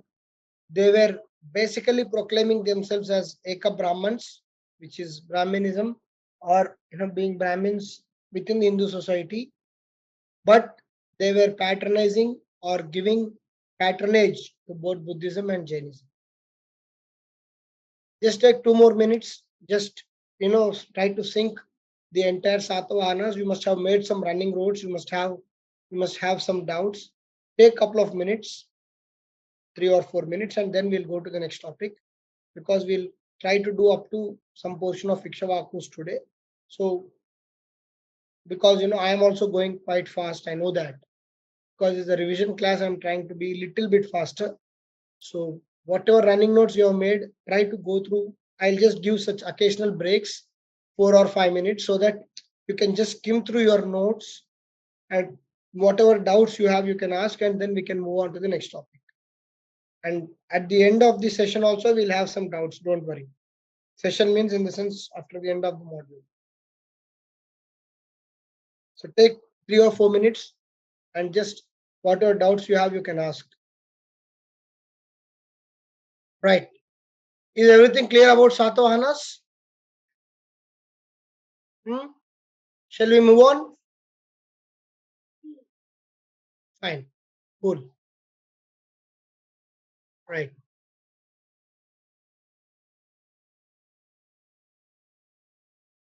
Now, in the ancient Telangana region, after Satavahana kingdom, the next prominent kingdom which we come across and which we need to know is kingdom called Ikshvakus. So Ikshvakus are the kingdom who were present in many parts of Telangana, and obviously they have some mythological backing, mythological legends that Lord Sri Ram belonged to Ikshvaku dynasty, and there are certain mythological legends which are associated with this kingdom. Having said that, they have overthrown the last king of the Satavahana kingdom, who was called Pulamavi IV. This Pulamavi IV was overthrown by the Ikshvaku king, and they came to the power. So from around 200 Common Era, 300 Common Era, these Ikshvakus ruled over various regions of Telangana. So their presence from their inscriptions and sources was seen in the present day Nalgonda, Nagar, and Khammam districts. And their capital was called as Vijayapuri, the capital of Ikshvakus. Please try to know the important capitals of each and every kingdom. So the capital of Ikshvaku. So like Satavahanas, what are the various sources of Ikshvakus? We have archaeological sources at a place called Nagarjunakonda in the present day Nalgonda district, which is also called as Nagarjun Saga.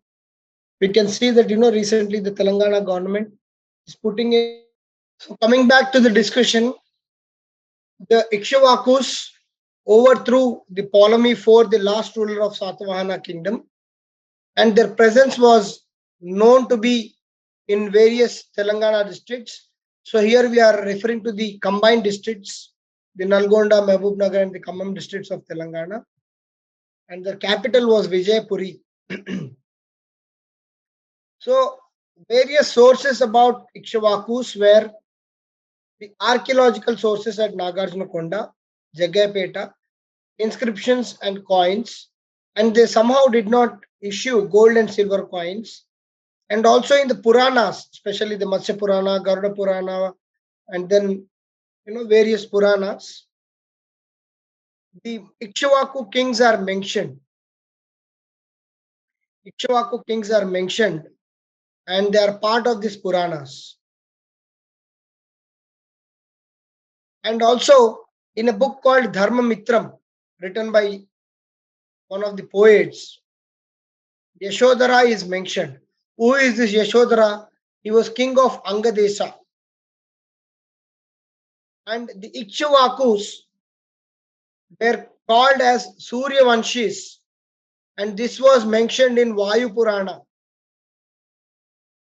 In Vayu Purana, Ikshvakus were mentioned as Suryavanshis.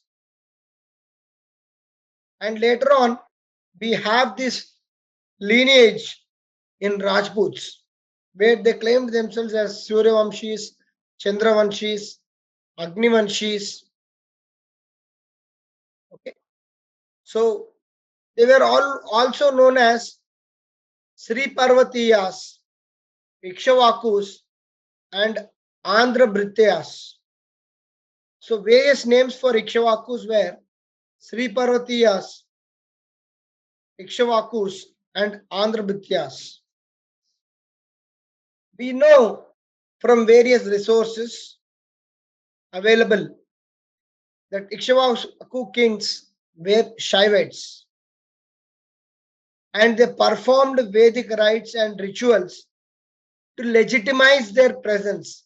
So in the ancient kingdoms, especially after the latter Vedic age, because of the growing complexity of the religion, once they become king, to legitimize their stature, they had to perform lot of Vedic rituals like the Ashwamedha sacrifice, Vajapaya sacrifice, or the Vajapaya Yagna, Ashwamedha Yagna, and the Rajasuya Yagna.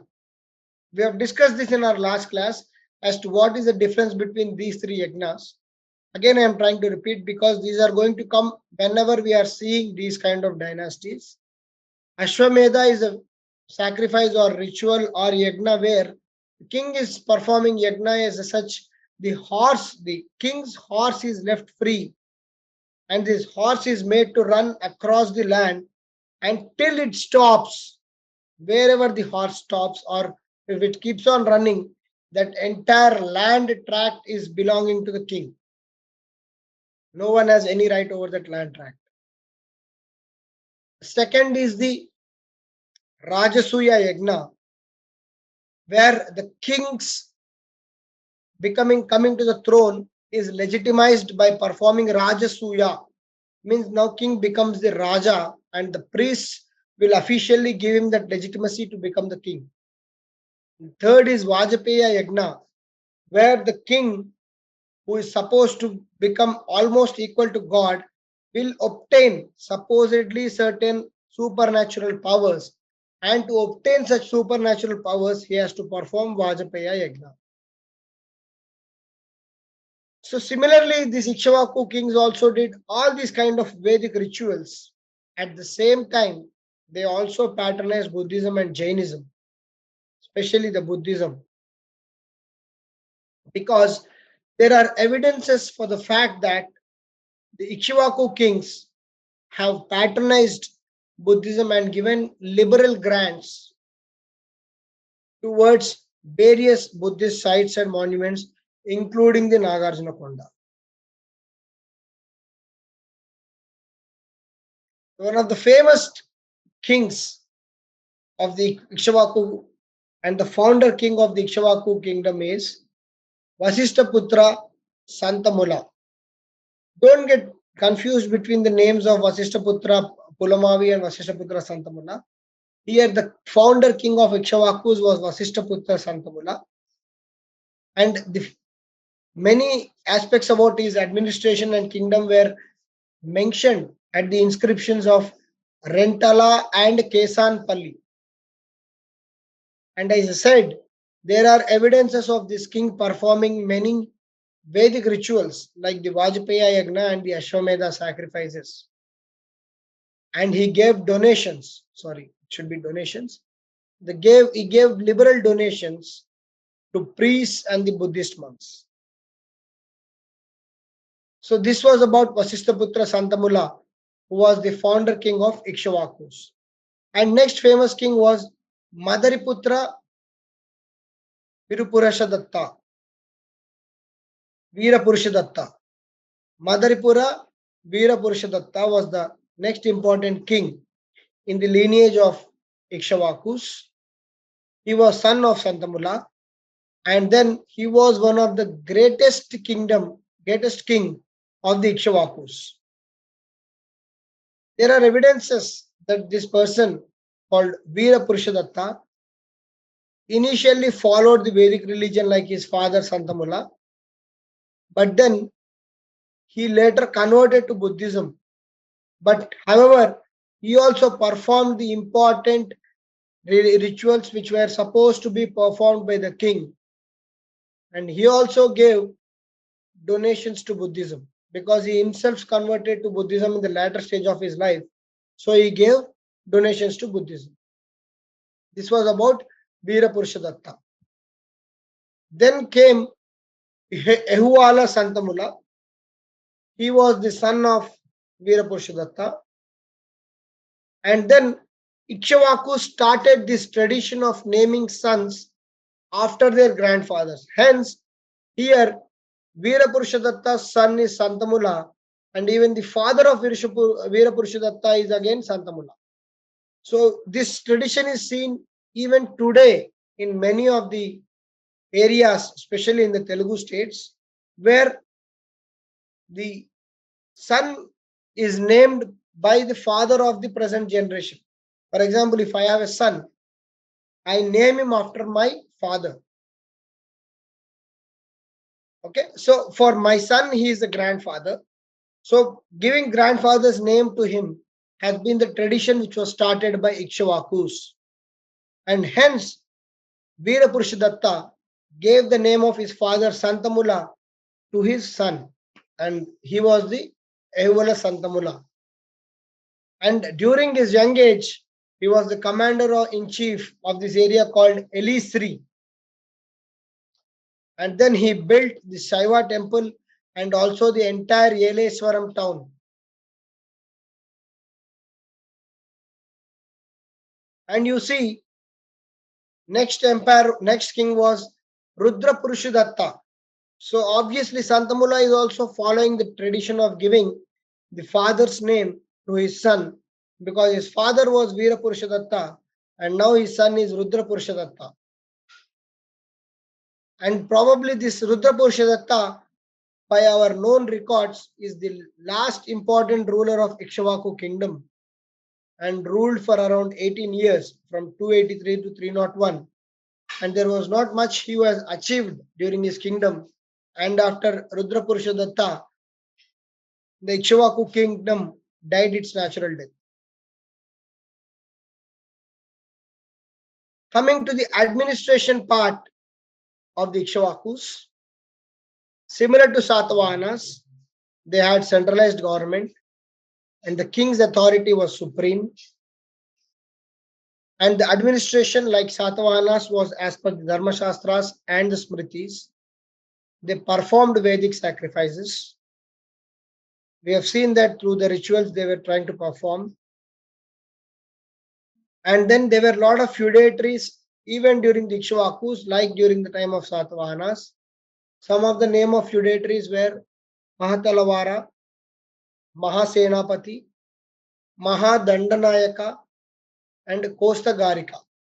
So you are again encountering two new names here. Mahadandanayaka, Mahatalavara and Mahasenapati we have seen. Mahadandanayaka, Dandanayaka means punishing. So who will punish? Someone who is in charge of the criminal affairs will go and punish.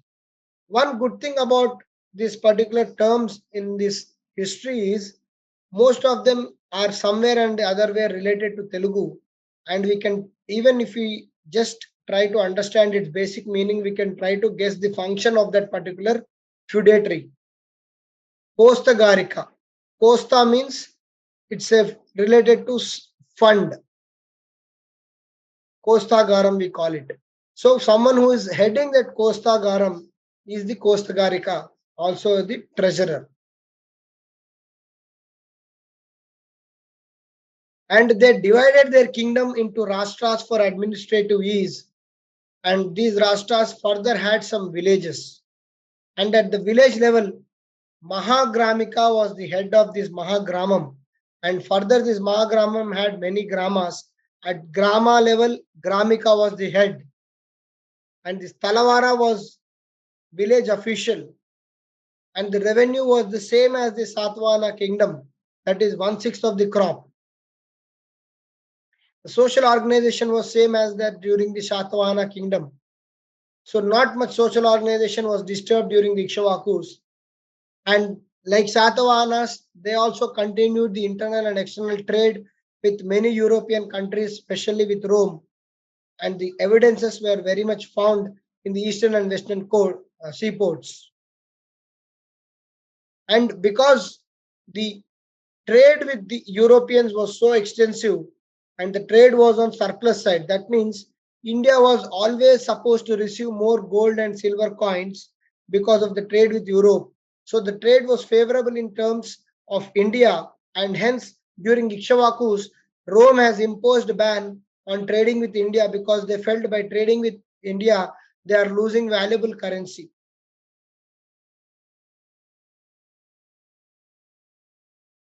With regard to the religion, though they followed Shaivism and the Vedic religion, they promoted Buddhism and Jainism. We have seen how one of the most powerful kings, that is Veera Purushadatta, himself has converted to Buddhism in the later stage of life. And the evidences of Jainism were found in places like Penugonda, Pitapuram, and Nedunuru, etc. And Sanskrit language was patronized as the royal language. So previously during the Satavahanas, it was Prakrit language. Now slowly it is moving towards Sanskrit language, and Sanskrit language was a court language. So that means all the higher stature people spoke in Sanskrit. And these Ikshvakus also contributed significantly to the Amaravati School of Art. And the important stupa which they had lot of value addition was Neelakondapalli stupa. And during Ikshvakus, there was commencement of construction of various Hindu temples. And you can see the pillar during Rudra Purushadatta. Okay, if you can zoom it, you can see that it's written somewhere, in a kind of Sanskrit and Telugu language. So here the Ikshvakus were there. So they ruled in some parts of Telangana, especially we can see the districts of Nalgonda, Khammam and Mehboob Nagar. You can see here. Okay, so this is the Ikshvaku kingdom.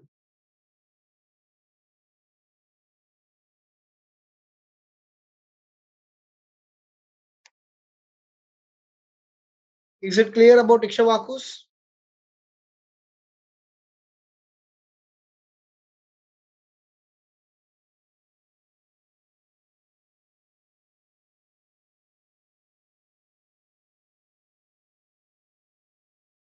Any doubts with regard to Ikshvakus?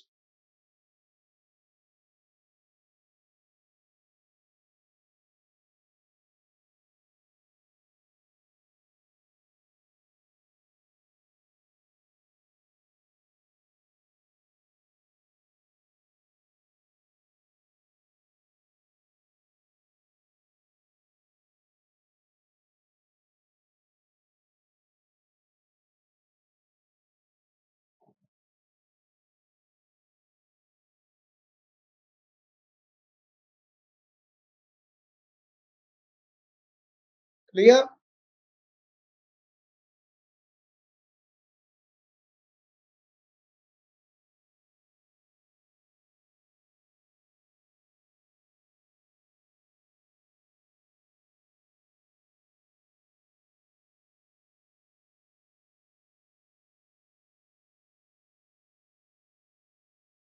Am I audible?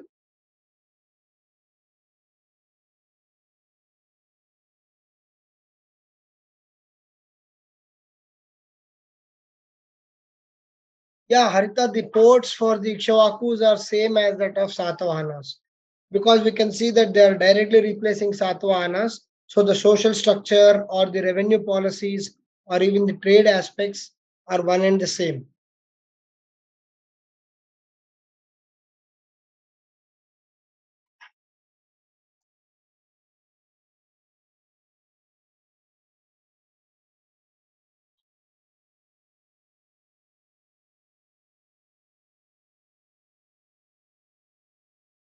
Clear?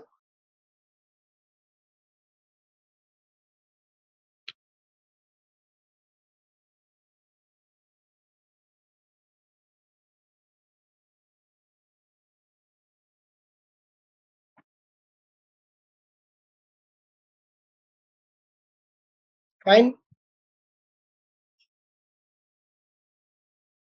So we'll just stop here today. And we have done Satavahanas and the Ikshvakus in last class and today's class. In the next class, we'll do the Vishnukunds, the rise of Jainism and Buddhism. And parallelly with these kingdoms, we are doing the socio-cultural and literary aspects. So that is parallel across all the chapters. So in the next class, or maybe one more class, we'll complete the first chapter of the history. Okay. So meanwhile, you try to just go through the Vishnukunds and the Jainism and Buddhism aspects. And your next class probably will be on the Wednesday. Okay, it will be probably on the Wednesday. There may not be any class tomorrow. So the next probably class will be on the Wednesday.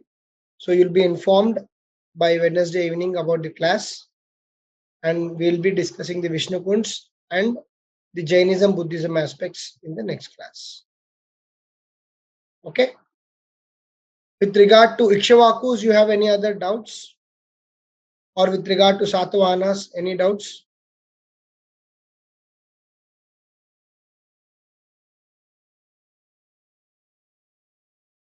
Clear, everyone?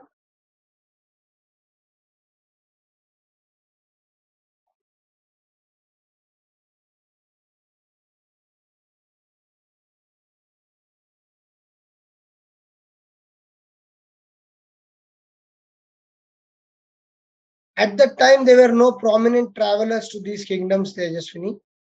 Okay.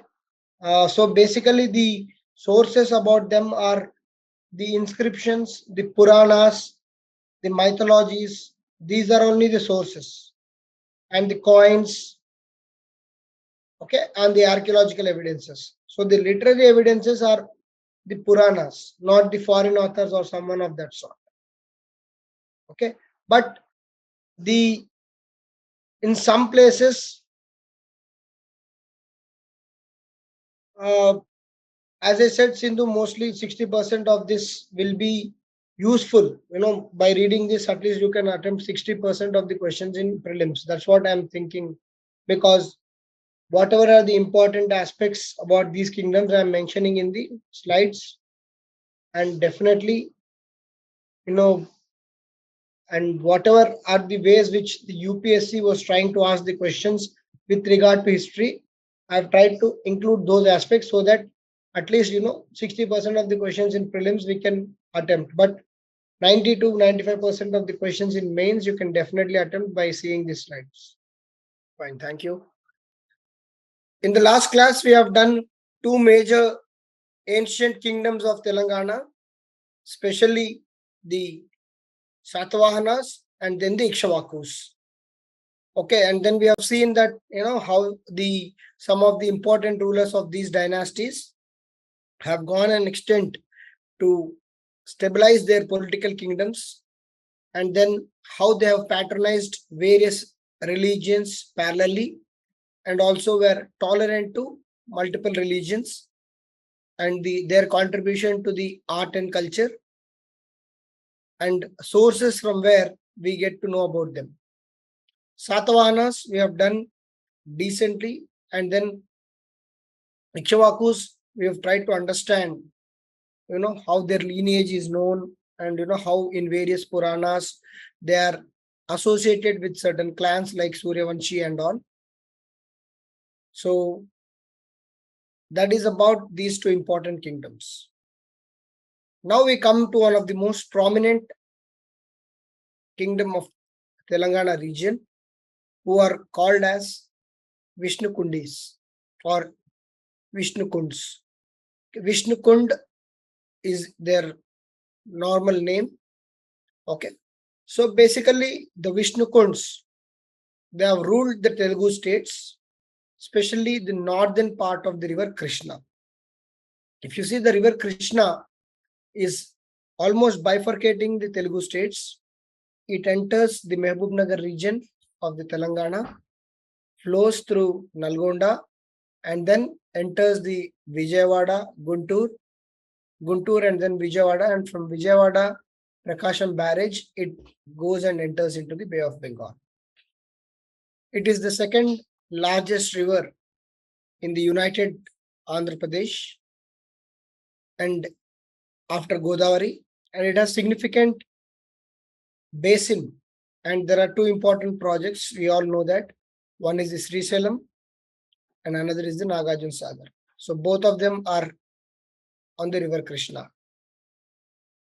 So northern part of river Krishna, if you can try to understand, it is above the Mahbubnagar region, and then not the Rayalaseema region, below the Krishna river. Okay, so northern part of the Krishna river, Vishnukunds were ruling. And the name Vishnukund is a very Sanskritized name. It came from the name of Vinukonda. Okay, Vinukonda. And the earlier rulers of this dynasty migrated from Eastern Deccan to the Western Deccan in search of the employment, and they have been a kind of feudatories under Vakatakas. We have seen various big kingdoms like Satavahanas, Ikshvakus, always had these feudatories.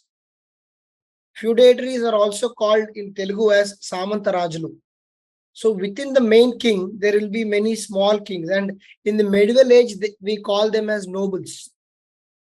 So these feudatories had their own way of managing affairs. Sometimes they challenged the throne of the centralized power itself. And if they could challenge them successfully, they could accede and form their own kingdom. So we see that Vishnukunds were actually feudatories of Vakatakas, who were contemporaries of Gupta Empire. Vakatakas had matrimonial relationship with Gupta Empire.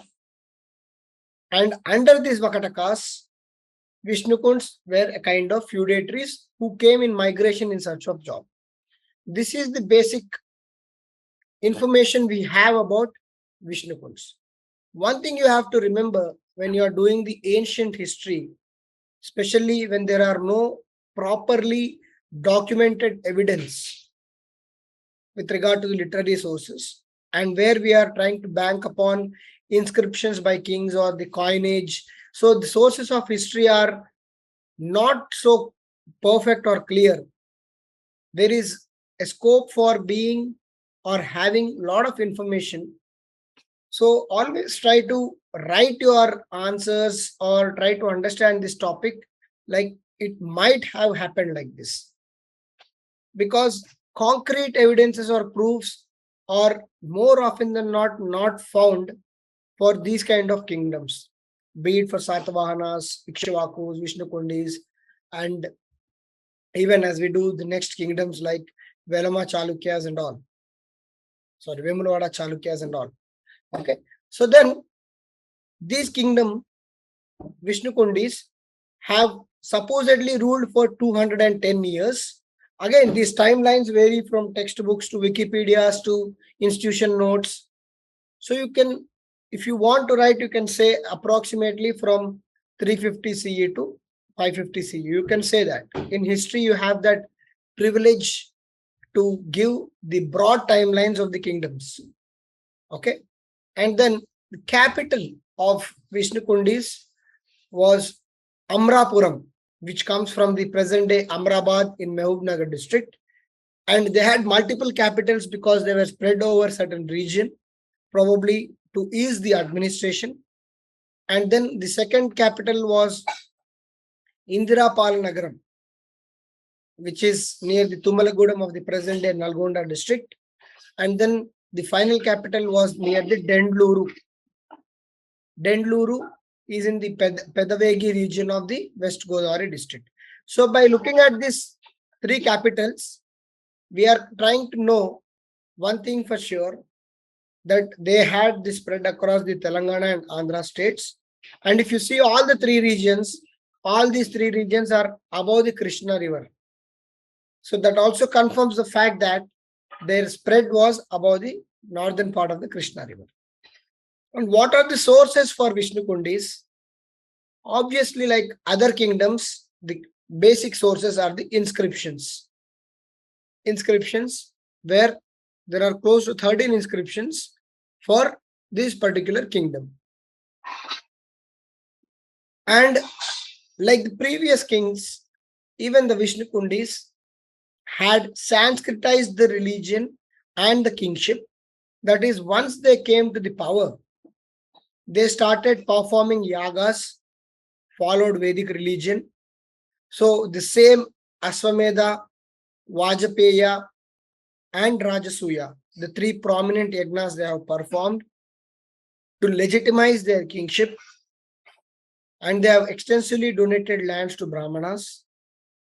So they have done all the important aspects of the Vedic religion to legitimize their kingship. Okay, this was a very common practice in the ancient India, and they have followed this.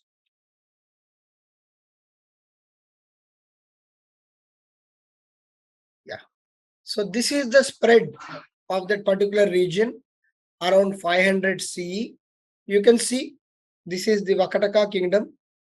Okay, this is the Vakataka kingdom and the Kalinga kingdom.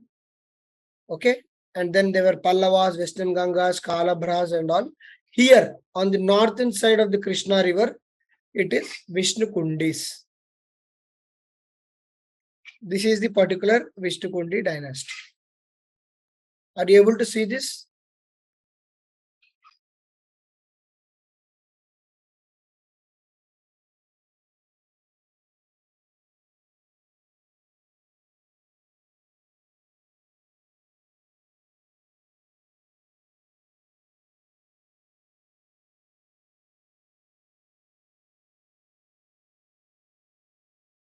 So this is the map for Vishnukundis. Okay, you can see the presence.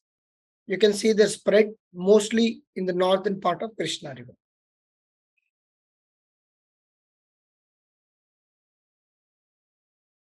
So you can say that they are contemporaries of both Gupta Empire and Vakataka Empire, two prominent empires during the ancient India. Vakatakas and Guptas we already know as part of the ancient Indian history. And Vishnukundis are contemporaries with these two kingdoms. And we also know for the fact that they are feudatories of the Vakatakas.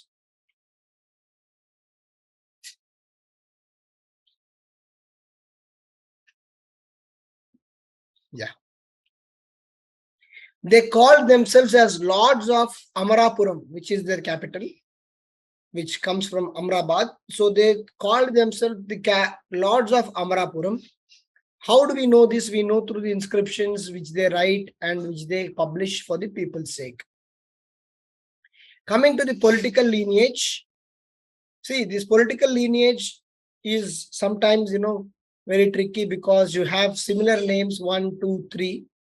So, and then this is where the history will try to put you off. Okay, when you see the political lineage, when you see so many king names, and then we already know that, even Ikshvaku started this trend of naming the son with the father's name. Okay, so when we see these names, we try to turn off ourselves. Obviously, not every name of that political lineage is important. Let's be very honest. Okay, and important because some names will become important because of the contribution or their value addition for that particular dynasty, or with regard to the culture, or with regard to certain initiative they have taken, or maybe because of the greatness of how big that king is. So these are the important criteria on which the particular person is important in the context of history or not is decided. And I have bold certain names.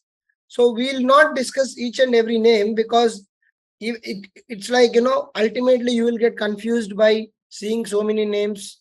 And then see, if you just take the name of Madhav Varma, there is 1, 2, 3. Okay, 3 Madhav Varmas, and then Vikramendra Varmas are 2. So it's like very confusing. So the important people in the context of this dynasty are the ones who are in the bold. That is Govind Varma, Madhav Varma 2, and then Vikramendra Varma 2.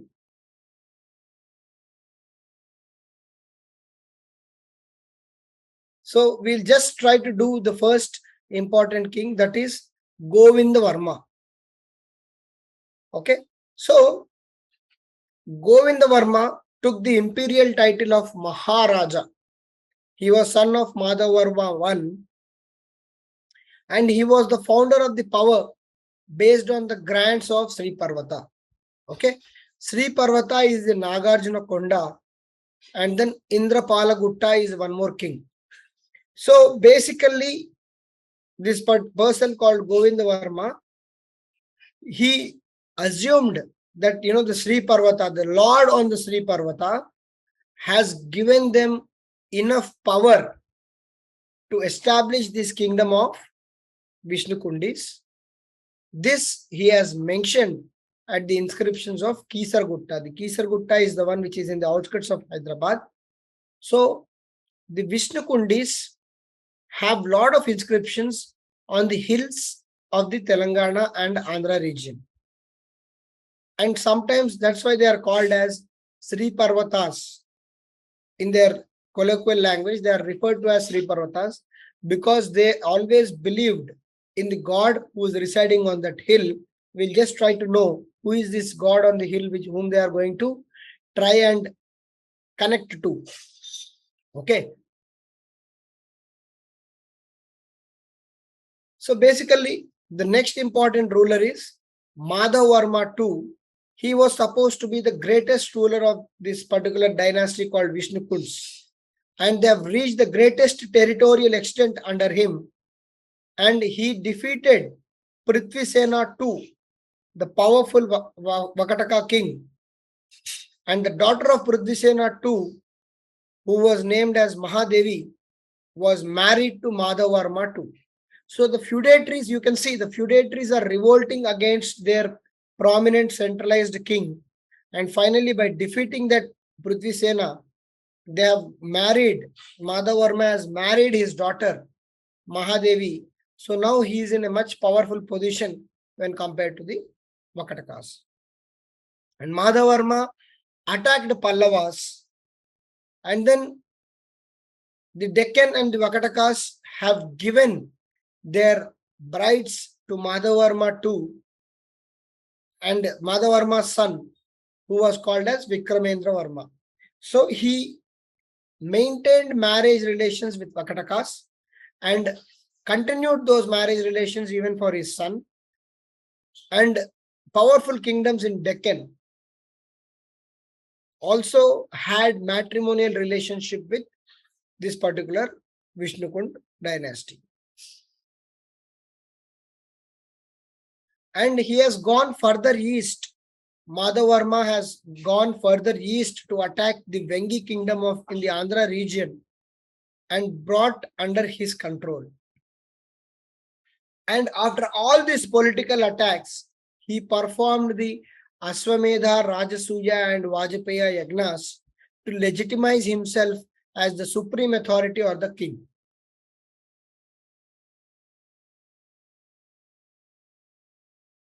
And he has given himself a very big title called as Trivara Nagara, Bhavnagata, Sundari Hridaya Nandana. So what it shows is, it's a Sanskritized slogan, and if you expand it, it means like he is the one who's winning everywhere and also winning the hearts of women. Sundari Hridaya Nandana means someone who's in the hearts of the beautiful women. So that also shows that he is trying to have matrimonial relationship with various kingdoms. And his son, Vikramendra Varma, and then he came to the throne, and then he has again restored the glory of the Vishnukunds. And then he wanted to attack Kalingas in the eastern region, and to attack Kalingas and try to bring the Kalingas under his control, he has shifted the capital from the Vijayawada or the Bejawada to Dendluru, which is in the West Godavari district. So he's trying to move closer to Kalinga. So just see the map here. These are the Vishnukunds. They attacked the Vakatakas, they attacked Pallavas, they attacked the Deccan areas of Kadambas and Western Gangas. And now you can see the Kalinga is on the eastern side. So their capital was somewhere around here. Now he has moved the capital to West Godavari so that he can have more access to the Kalinga kingdom. So that is just like expanding their kingdom, okay, to spread their might.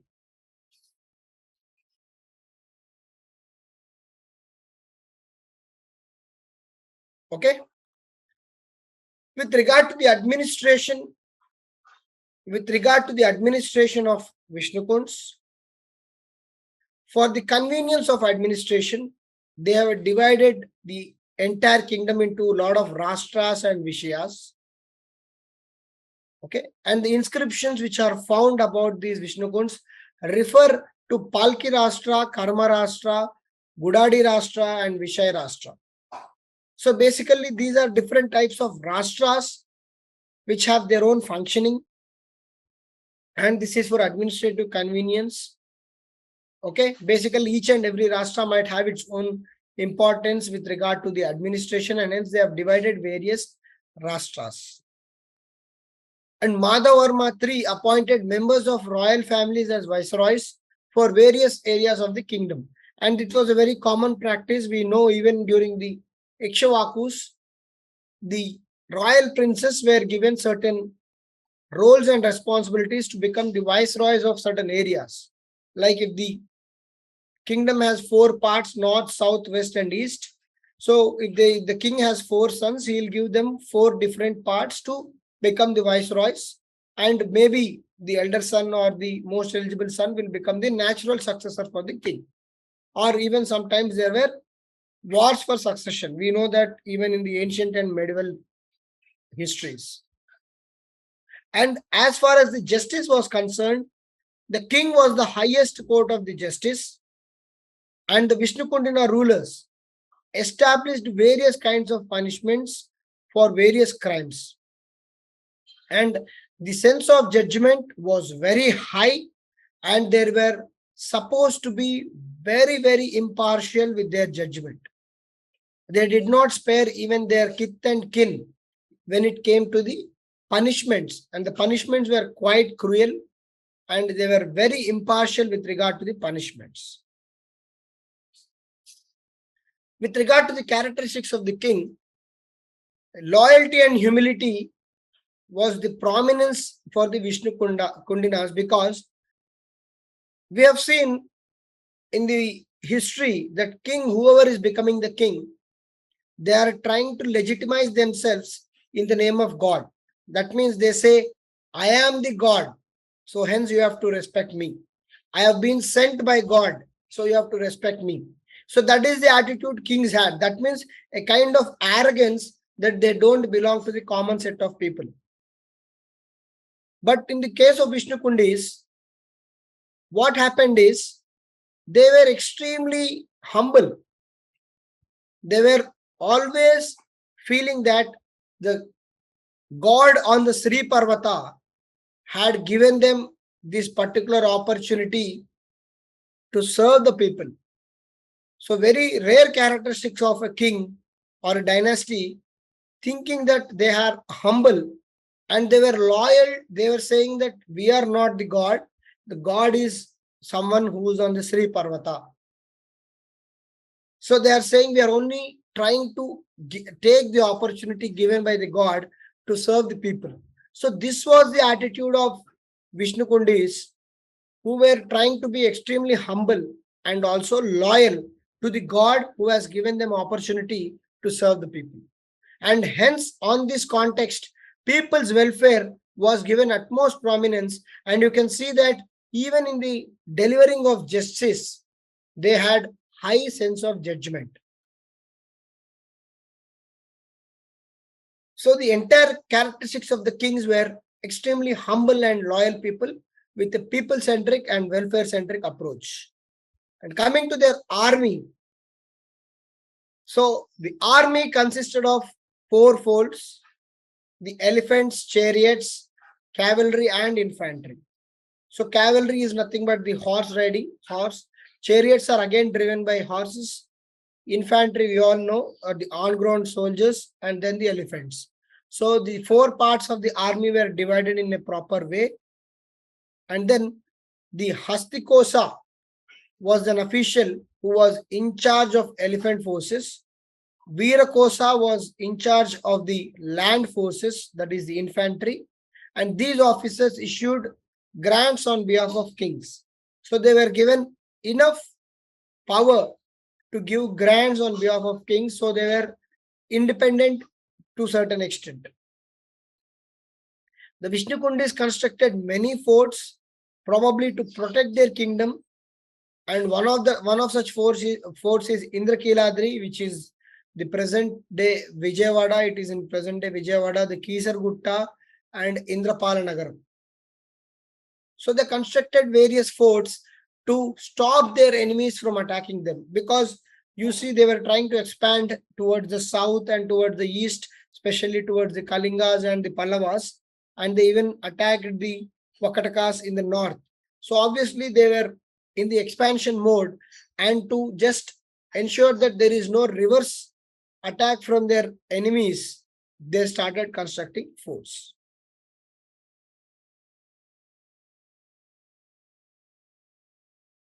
Coming to the economic development during the Vishnukundis, there have been a very well organized administrative machinery to collect the land revenue, and the Brahmins of Agraharas enjoyed a lot of tax exemptions like in the previous kingdoms, and various coins have been minted by Vishnukundis and they have been found by archaeologists, and various coins of Vishnukundis were found even in Maharashtra. This shows that they might have attacked the people in Maharashtra, the kingdoms in Maharashtra, or they must have the internal trade with these kingdoms. And the trade was also carried out with the foreign kingdoms, especially the Motupalli, the Kodur, and with the eastern countries. These particular ports of Motupalli and Kodur were used to trade with the eastern countries. And at their ports, especially the Motupalli and the Kodur ports, there is an evidence of foreign gold coins, especially the Roman gold coins. So the Roman trade was reignited or again started probably by Vishnukundis before, because during Ikshvakus we have seen that there was excess trade imbalance which was heavily in favor of India, and Romans have temporarily stopped trading with India. So probably Vishnukundis must have again gone back and traded with Romans, and those evidences are found in the form of gold coins in this area, in these ports. And the social conditions, because they were following the Vedic religion, which was prominent at that point of time, they were following the Varnashrama Dharma. That is, everyone has to do their duties as per Varna. And please note, there was still no caste system. They were trying to promote the Varna system. That is, the one who does puja becomes the Brahmin, one who protects or defends becomes a Kshatriya, one who becomes the trade will become the Vaishya, and one who offers his services for various people becomes the Shudra.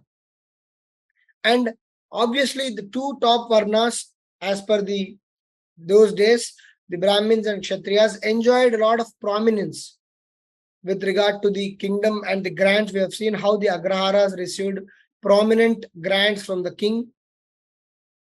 Then Vaishyas were involved in extensive trade, both internal and external, and they were helping the king to get the sufficient revenue to run the kingdom.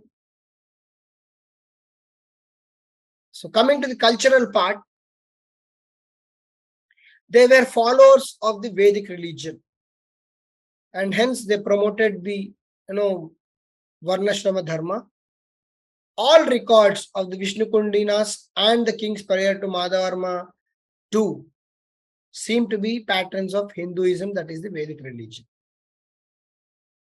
Okay, Hinduism. And then from the time of Madhavarma II, there was an aggressive self-assertion of Vedic Brahmanism. So there is slight difference between Hindu religion and Vedic Brahmanism, because here the king is extensively trying to promote the rituals and the Vedas, and the rituals as per Veda, especially the rituals as in the Yajur Veda.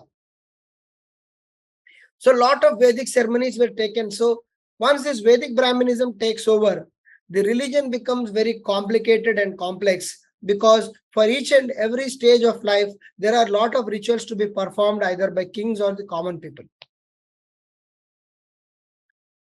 And hence there were a lot of sacrifices, a lot of celebrations, a lot of Vedic ceremonies for each and everything which were performed from the time of Madhavarma II.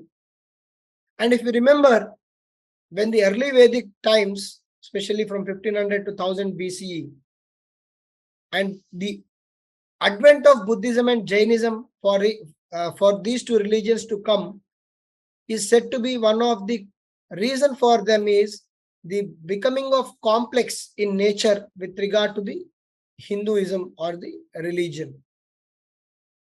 When the samskaras or the ceremonies became more and more prominent in the day-to-day practice of the religion, that's where the religion became more costly. That's where the common man found the religion to be really unaffordable. And in this context, when Buddhism and Jainism offered them a ray of hope, they have come and joined these religions because they did not encourage so much prominence or elaborate rituals. Hence, they were more accessible and they joined. So, again, the Vedic religion came into the prominence. Vedic Brahmanism came into prominence from Madhavarma too, and the religion became costly and also unaffordable because of the revival of lot of samskaras and sacrifices. And some of the rulers of this kingdom called themselves as Parama Maheshwaras. And the reason being, the inscriptions refer to their family deity called Sri Parvata Swami. So the family deity of Vishnukunds is Sri Parvata Swami.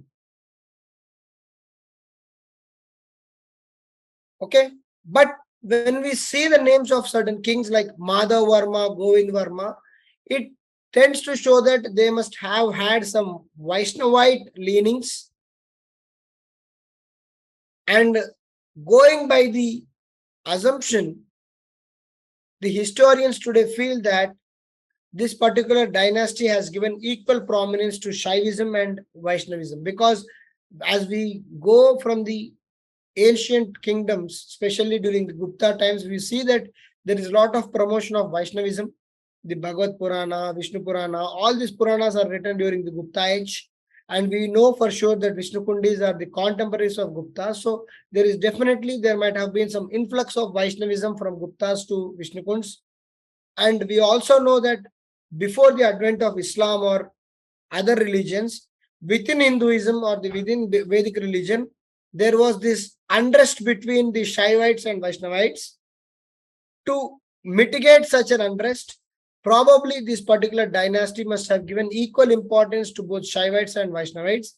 And it shows from the fact that some of the kings are having names of Lord Vishnu, like Madhava and Govinda are the names of Lord Vishnu. So it shows that they must have given equal patronage to Shaivism and Vaishnavism. Now coming to who is this Parvata Swami,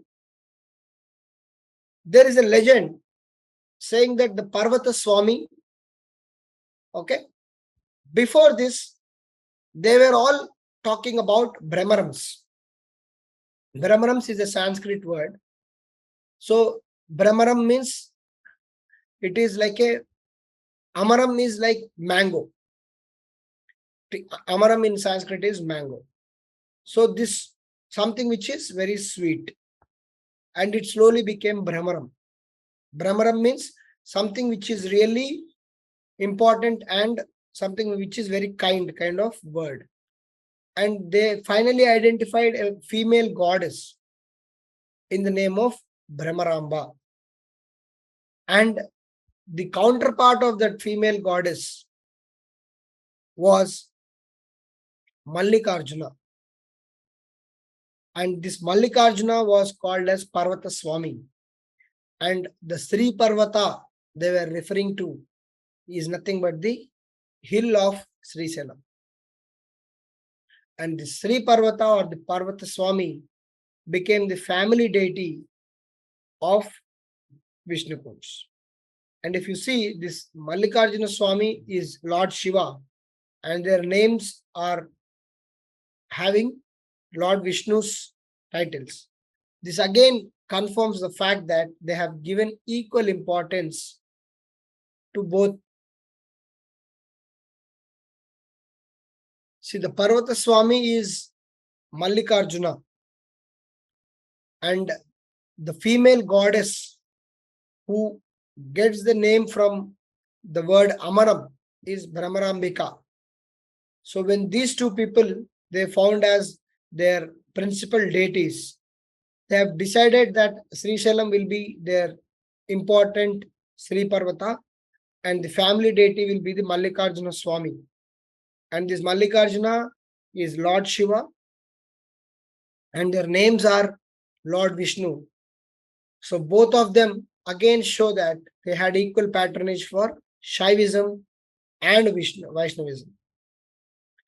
Further, they have given prominent and lot of donations for patronage of Buddhism and Jainism. And they also patronized Buddhist Sanghas by giving extensive donations. On the whole, this shows that they are extremely tolerant rulers. They not only managed various sects within the Hinduism, but also patronized Buddhism and Jainism. And they were having people-centric, welfare-oriented approach. And they were very humble and loyal with regard to their principal deity, that is Parvata Swami. So this shows that the entire Vishnukund rule was very positive impact on the common man.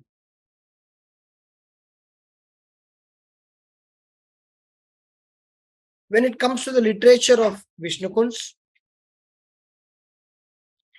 they had great patronage for learning. They established colleges for Vedic learning. We have seen that Madhavarma too slowly turned towards the Vedic religion. So obviously there was more focus on Vedic learning. And then the learned Brahmins of those days were encouraged by gifts of lands, and colleges were established for propagation of Vedic studies. Okay. So the learned Brahmins were encouraged by gifts of lands, and colleges were established. Just give a minute.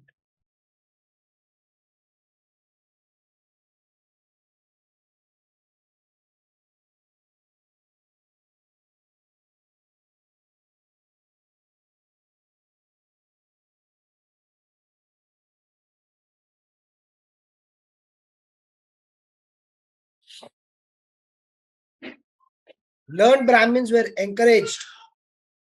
They were encouraged by gifts of lands, and colleges were established for propagating of Vedic studies. So the Vedic religion was not only embraced by these kings, but also propagated.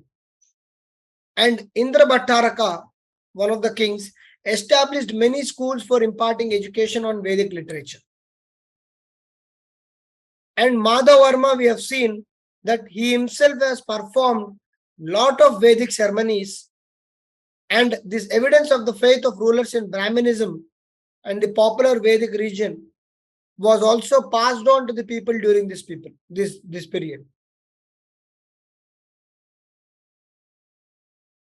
And with regard to the writing skills, some of the Vishnukundina kings were credited for having those authorship of several books.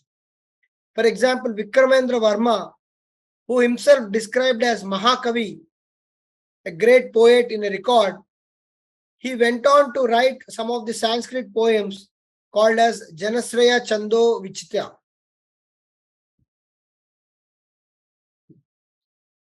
Okay, so this work written by one of the Sanskrit poets was dedicated to Madhavarma IV. Okay, and this all shows that the Sanskrit as a language was extensively patronized, because the name Vishnukund also comes from the Sanskrit word for Vinukonda. So again, the extensive patronage for Sanskrit also represents the Vedic Brahminism was having prominence with regard to the Vishnukundis. So Sanskrit enjoyed the royal patronage, and the literature during this period was by and large written in Sanskrit. Coming to the art and architecture during the Vishnukundinas, they were great devotees of Shiva. We know that their family deity is the Sri Parvata Swami or the Mallikarjuna of Sri Salem.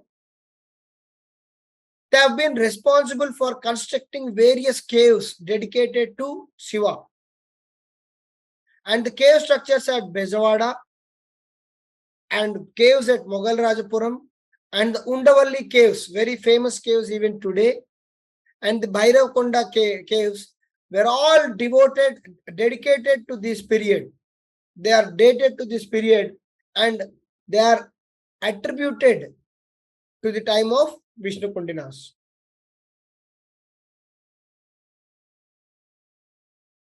So, even certain caves which were constructed by other kingdoms or other dynasties like Pallavas, when Vishnukundinas got possession of those caves, they have added some value addition or contributions to those caves. And one among those caves, which is very famous, extremely popular, is the cave at the Undavalli and also Bairakonda at Nellore district. This cave architecture or this cave construction of Vishnukundinas shows a predominant and remarkable coincidence and resemblance with the Pallavas Mahendra Varma. We know the caves of Mahabalipuram, the cave temples of Mahabalipuram or the Mahamallapuram were built by Pallavas, and since these people were contemporaries of Pallavas, there was definitely a resemblance in the way these constructed, and probably this construction was reflecting in Pallavas because Pallavas also have constructed a lot of cave temples and cave architectures in later dates. So they must have borrowed certain elements from the art and architecture of Vishnukundinas.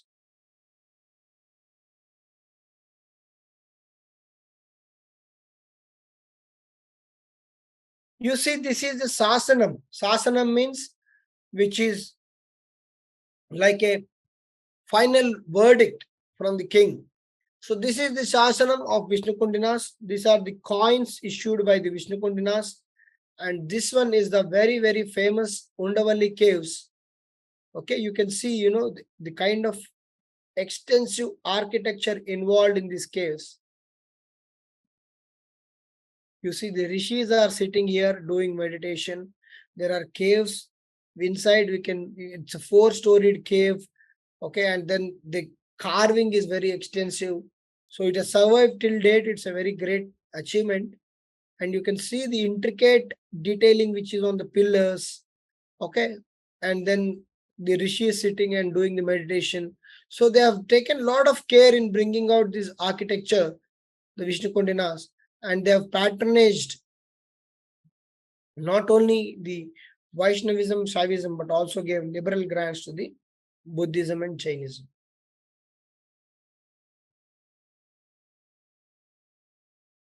Is it clear about Vishnukundinas?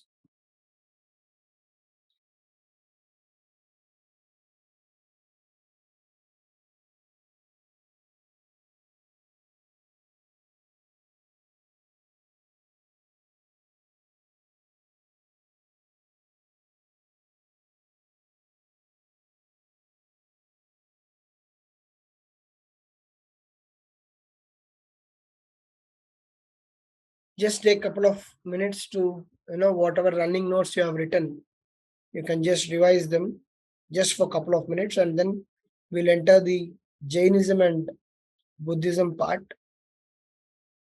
Okay. Yeah. Kaushik, the status of women was also very fine because it was still the following the Varnashrama Dharma, and it was having people-centric, welfare-oriented approach. Madhu will try to close the class by 8:40, 8:45. It's generally around 1 hour to 1 hour 15 minutes. You are asking about the duration or today's timings? I don't know. So sometimes, on some holidays we can stretch for more than 1.5 to 2 hours so that we can cover maximum portion. Fine. Is it clear about the Vishnukundis? Okay, so one thing I wanted to tell you all people that the exercise which you are doing now, the very quick revision of entire Telangana history and culture for close to 20-22 hours, what it will help you is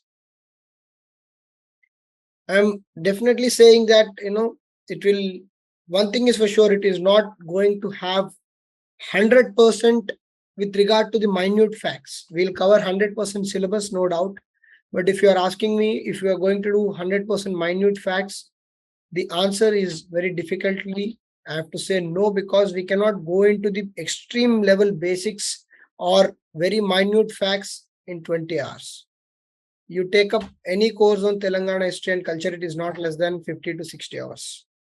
So to compress that 60 hours into 20 hours, obviously we have to remove certain facts or certain parts of the within that. For example, if you take the Vishnukundinas, I can give you the entire broad picture like this, but some basic details or some extremely minute facts may not be covered.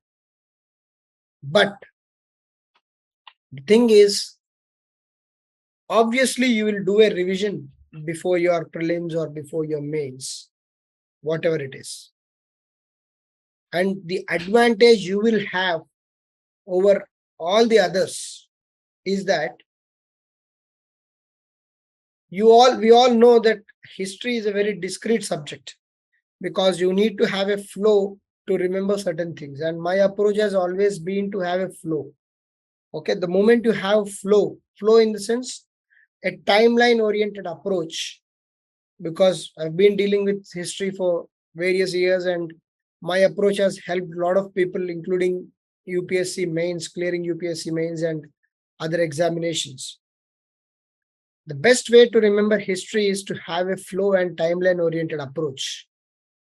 And that is what you will definitely have after attending this module, because I've been receiving personal messages from some of you as to what is the scope of this module, and how relevant it is going to be for prelims preparation. I'm still maintaining the same 50 to 60% of your prelims preparation will definitely be done by this module. But 100%, no faculty, no one on this earth will give guarantee for any module, because we don't know there is always certain element of uncertainty in all these competitive exams. So we cannot vouch for that uncertainty. It's a very practical thing. But what I can vouch for is, when you do this module and when you sit for your history revision, when you just go through these slides and when you sit for history revision, if others are taking 7 days, you will just take 1 to 2 days for revising your entire Telangana history. That much I can vouch you, because by attending this module, you will have a flow, you will have a timeline, you will know what is what. And then when you have that macro or the bird eye view of the entire syllabus and entire portion, getting to the basics or micro details will be much more enjoyable, because you are confident of what is the scope of that subject. Basically, what happens in history is sometimes you are lost. There's so much information and you don't know what to cover, what to see. And then you tend to read page after page, underlining, writing, star mark. If you are good at highlighting, you highlight, make a parallel notes, so much effort. And then after 1 month, you see that you remember only 20% of what you have read. So this kind of rapid revision, what it will help you is, you'll retain maximum macro picture, because you'll not be lost in the history. You'll be very much aware of what is there in the portion, what are the important aspects of the portion. And when you sit for revision, you will have a very big head start when compared to others, because you will be covering very relevant stuff and finishing off your revision in just 1 or 2 days or maximum 3 days, when compared to others who will find it very difficult to revise the entire portion, because they think they'll again start from the scratch, and they'll again start from the scratch. So this I am saying based on my personal experience and some of the feedback shared by our students in the previous modules. Okay. So that much I can assure you from this module, that you will feel super confident in covering your history revision. Of course, we are doing revision, and when you again sit, because obviously you need to revise even before your exam, right? It's a very basic thing that if I say that your history revision is over in the August for exam in October, I will be lying. So we don't give any false hope that your history revision is over in the August, so don't touch history textbooks for next 2 months. That is all something which is not practical. Your history revision is definitely going to be done in August. Obviously, you'll be doing it in October, maybe first week or 1 or 2 days before the examination, whenever it is. At that time, you will have super confidence in covering the entire syllabus. That much I can assure you. Clear? Or is there any other doubt? Because I've received certain personal messages from some of you guys. I'm just trying to clarify as to what to have the clear understanding about this particular module.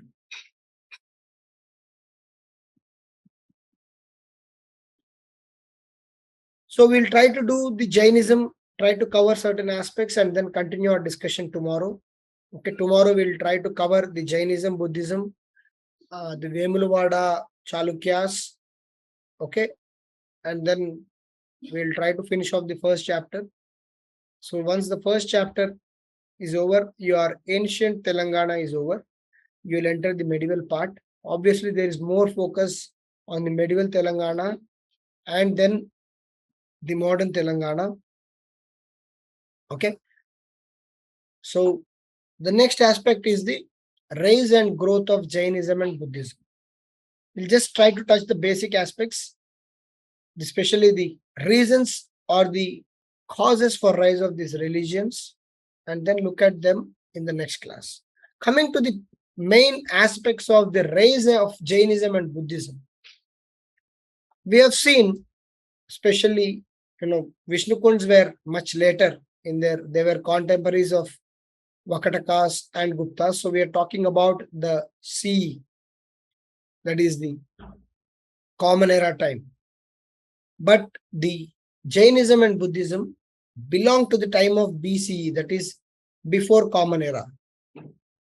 And the main trigger point for these religions is the growing unrest in the religion, especially after the latter Vedic age. The Rig Vedic age, that is from 1500 BCE to 1000 BCE, which is predominantly depending on the Rig Veda for most of its rituals or most of its things, is very simple and based on the Varna system. But after the Rig Veda, especially during the later Vedic age, Varna system was slowly being subverted and the occupations were being hereditary. Before that, occupations was not hereditary. Anyone could take up the post of Brahmin as long as he has performed the religious rituals.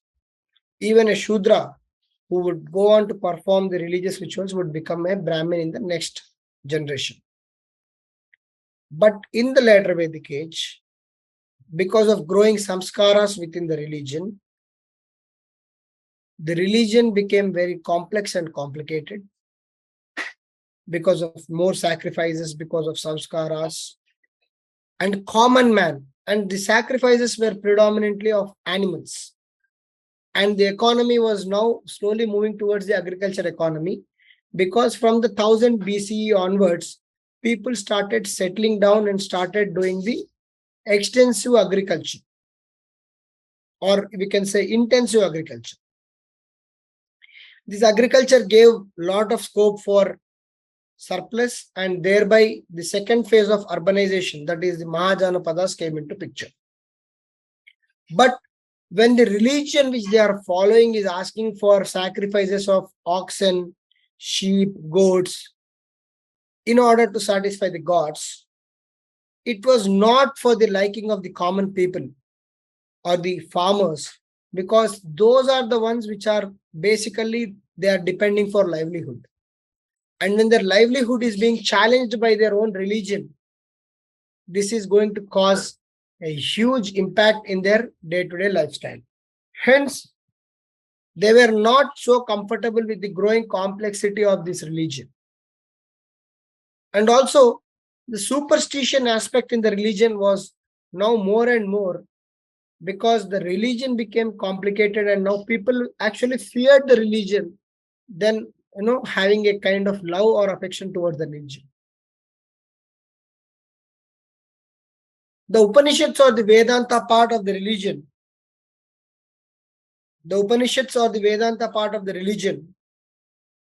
which were not having the extensive rituals, are also popularly called as Vedanta. They were trying to give the summary or gist of the Vedas.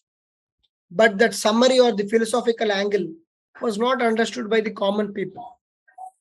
Vedanta was no doubt, it was coming out of the typical religious rituals, but that philosophy of Vedanta was not being understood by everyone. They did not want the religion to be so complicated or complex because they did not understand the language of Vedanta. In this background, in this context, the Buddhism and Jainism came up as an alternative religions to people who were fed up with this Vedic religion. Obviously, apart from this factor, there are many other factors, especially the socio-economic factors, because when the religion became costly, it was an economic burden, and the social status of people within the religion was now being attributed from the time of birth. So obviously, people in the lower parts or the lower sects of the religion, especially the Shudras, when their identity is being now, right from the birth time, they are being attributed to certain identity, they may not like it. They want to move away from certain discrimination, and they also chose Buddhism and Jainism. And one more thing is, this Buddhism and Jainism, if you see, both these religions were propagated by Kshatriyas. Even Buddha is a king, Kshatriya clan. Mahavira is also belonging to Kshatriya clan. So there are again two reasons. One is maybe the Kshatriyas felt Brahmins had too much of domination on the religion. So let's try to move away from that religion and start parallel religions. And when king starts certain religion, which comes out of a system and then starts a religion, king will have his own popularity and his own pupil. They will start patronizing this religion. And hence, these two religions became popular because they were started by kings.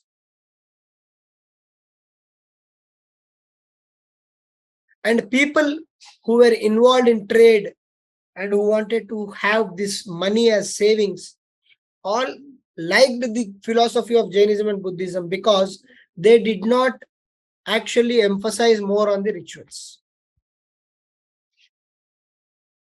And some people who are in the lower sects of the Varna system wanted to improve their social conditions and hence joined Buddhism and Jainism.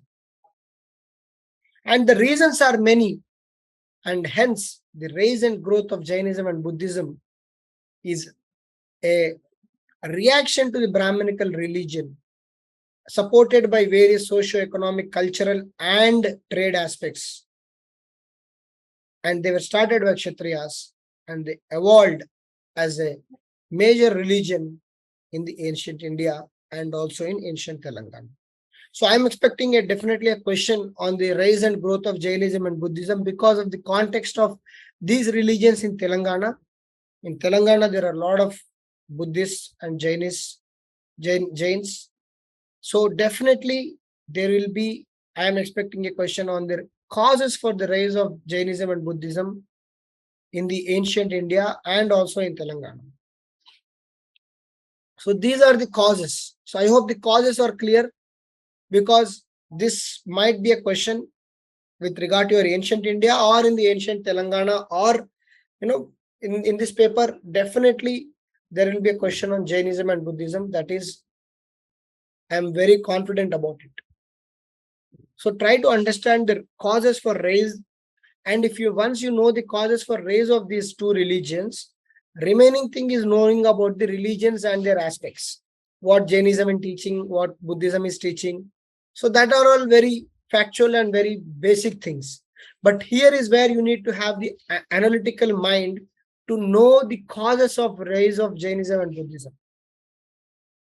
Once you know that, remaining what is the, because Jainism and Buddhism are very simple religions. Like Jainism is basically about knowledge, faith, and conduct. Buddhism is about the middle path. That all I'll tell you. But I hope causes of this growth of religions is clear to you. In what context these religions became prominent also is clear to you. Clear?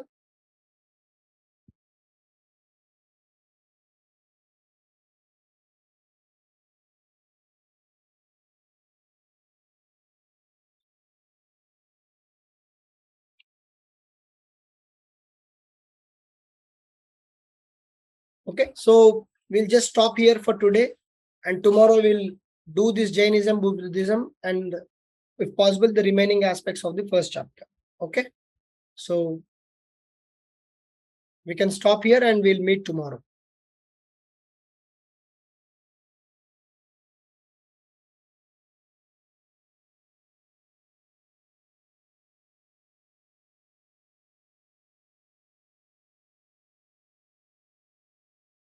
So yesterday we were discussing about the rise and growth of Jainism and Buddhism. We have stopped our discussion there, and today we are going to continue the discussion on Jainism and Buddhism. So yesterday we had discussed the reasons for the growth of Jainism and Buddhism. Some of the reasons being the reaction towards the growing complex rituals, the Vedic Brahmanism or the Vedic religion, how the religion was becoming costlier and it was not being any more affordable for the common people, and because of a lot of samskaras and sacrifices, animals which were the primary form of livelihood for performing the agriculture, because the animal sacrifices were increasing or the animal donations were increasing, this was creating a kind of very different perception towards the Vedic religion. And also the Varna system, which was the important aspect of the Rigvedic society, now slowly became diluted. Many people were now attributed to their particular occupations right from the birth. So this was all the reasons which were there as a reaction towards the religion of Hinduism.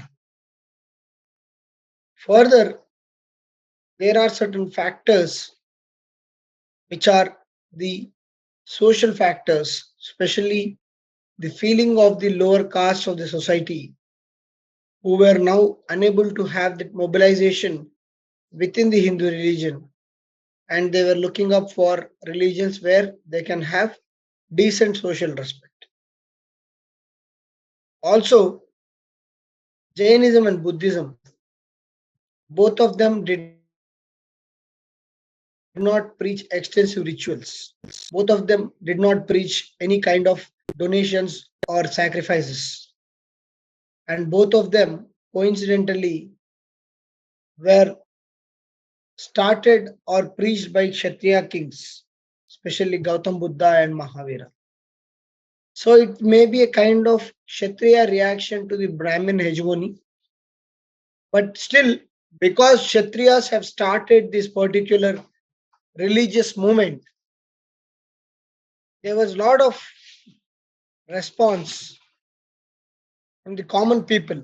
Because when we see that rulers are, when the Kshatriya kings are starting anything big, obviously kings will have a lot of following. And when a king starts something, they will have a lot of response, and the common public will go and join such religions.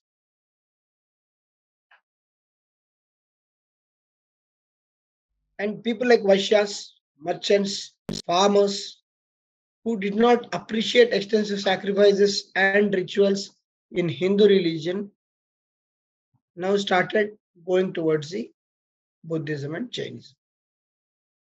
So that is the context in which, why I am trying to repeat the context of this particular aspect is, it is very important, because the rise of Jainism and Buddhism is not an automatic process. It was a combination of many factors working out together and then resulting in this particular religious movement. Is it clear, everyone?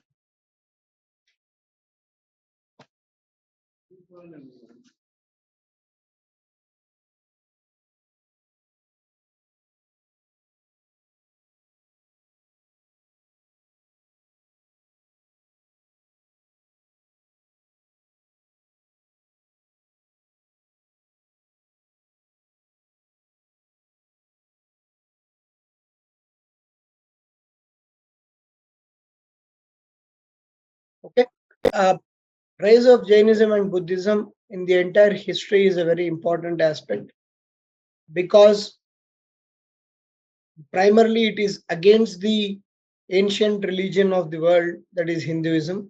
Secondly, these religions which formed in India, which founded in India, spread wings across the world, especially Buddhism, went on to spread towards the southeast parts, towards the China, towards Sri Lanka. So from India, Buddhism spread to many other countries.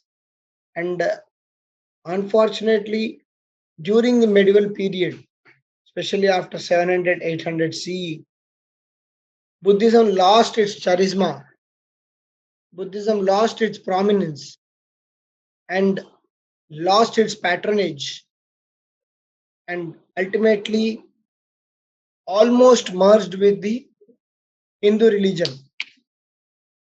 Okay, so that is the importance which with these religions have. And further, these religions, though they are today considered to be part of Hindu religion or Hindu majority, their impact on India's policy making, principles approach, for example, the non-alignment movement, the national flag, the peace propagated by Mahatma Gandhi. So there are many things which are borrowed from these religions, and many things which became part of Hinduism later to accommodate Buddhist ideals. For example, a lot of temples are supposed to be borrowed from Buddhist stupas. Obviously, temple building was a much later exercise, we all know that. And Buddhist stupas were built in the BCE. So some of the temples are borrowed from Buddhist stupas. And the kind of non-violence Jainism was preaching, it was borrowed. So hence, the prominence towards these two philosophies. So something which started as a movement became a religion and ultimately became a philosophy. Today, Jainism and Buddhism are different schools of philosophy, because what strikes to us when we talk about Buddhism is immediately the middle fourth path, the middle path, the eightfold path, it is called Ashtangika Marga. So the middle path, avoiding of extremes, is Buddhism. And Jainism and Buddhism are such an important aspects. If you know them in detail, the beauty is in your UPSC or state board exams, state civil services exams, you can use these particular concepts anywhere. right from your essay,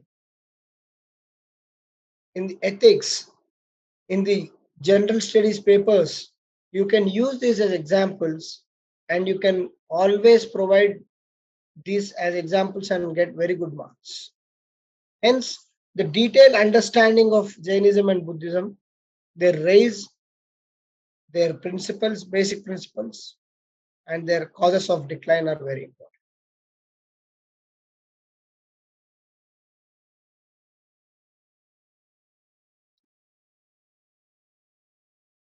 Coming to the Jainism, it was a very ancient religion when compared to Buddhism, because Mahavira was the 24th Tirthankara.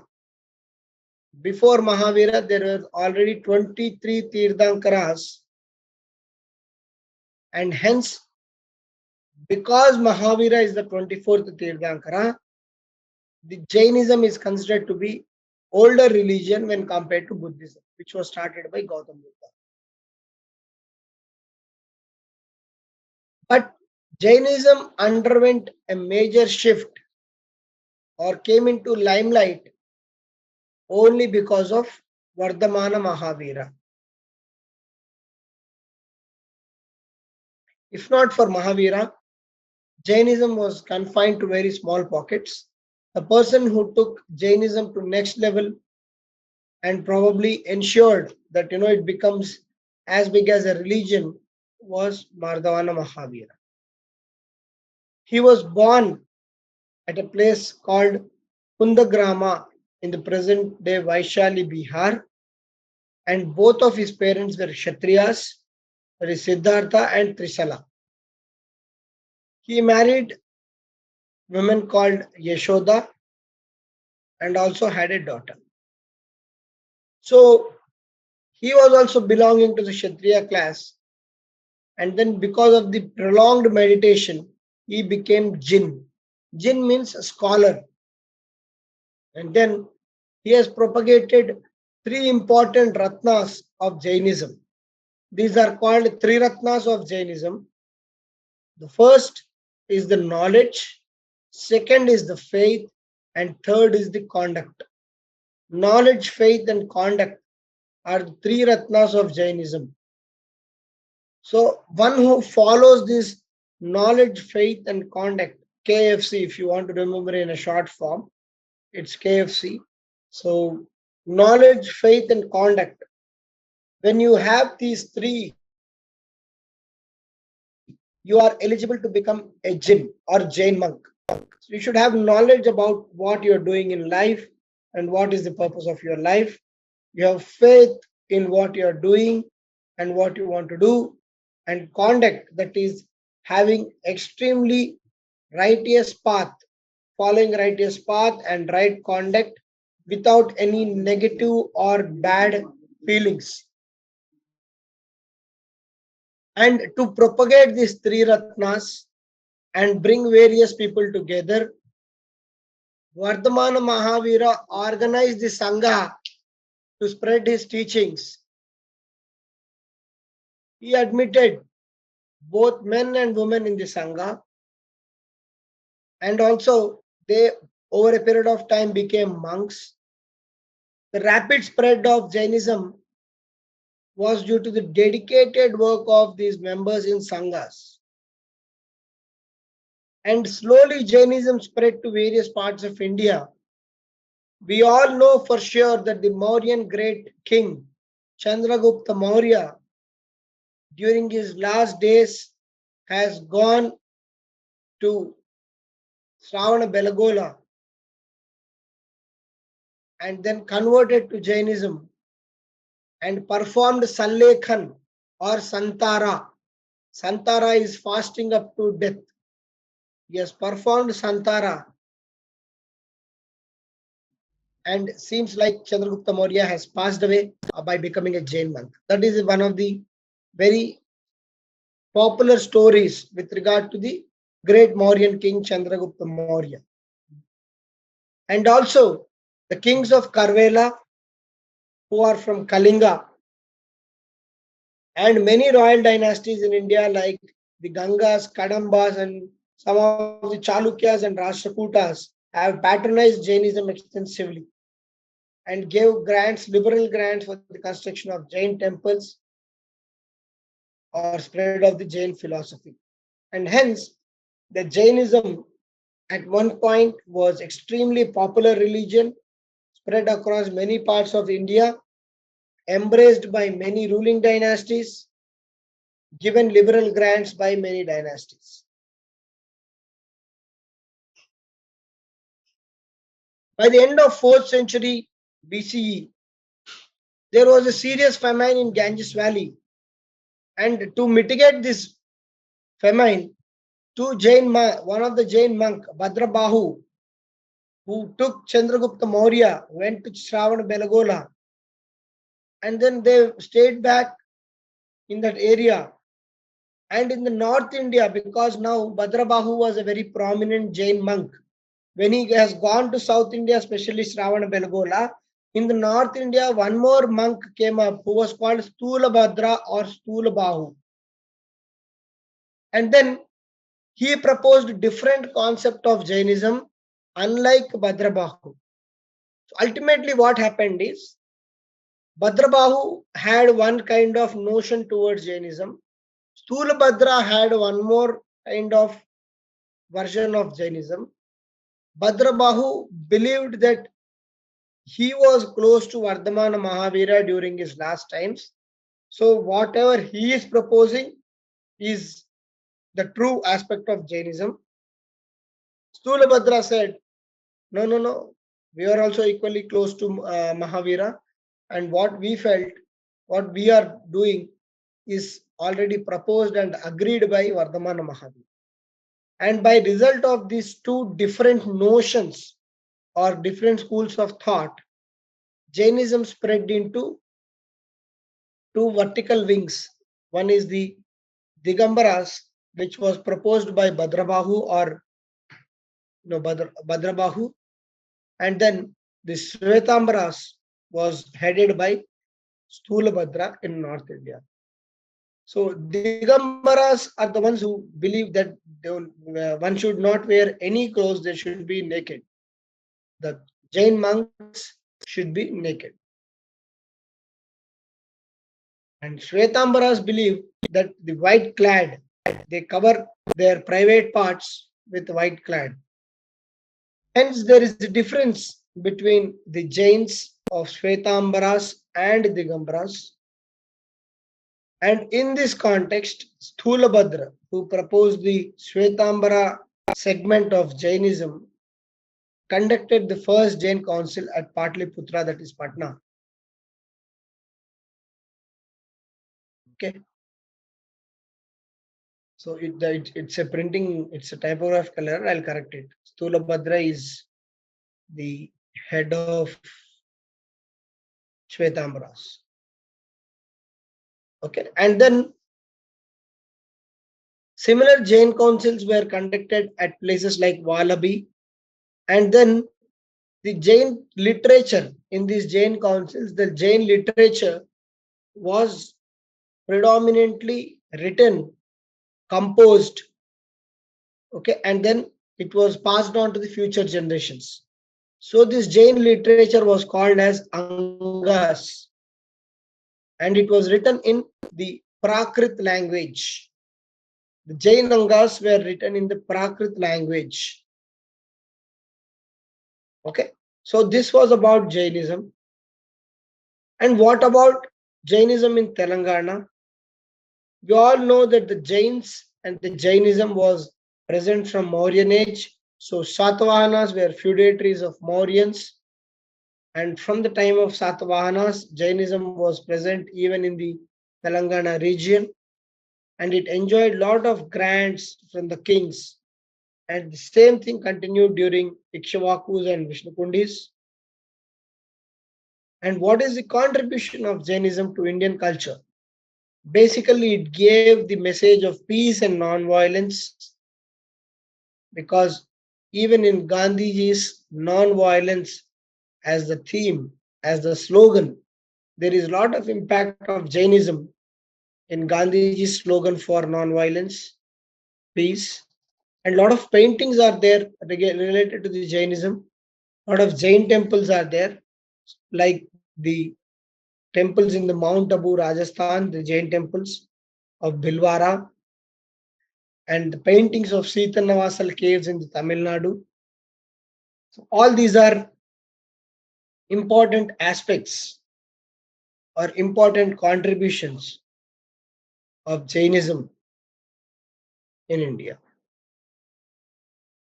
Clear with regard to Jainism? Do you have any doubts?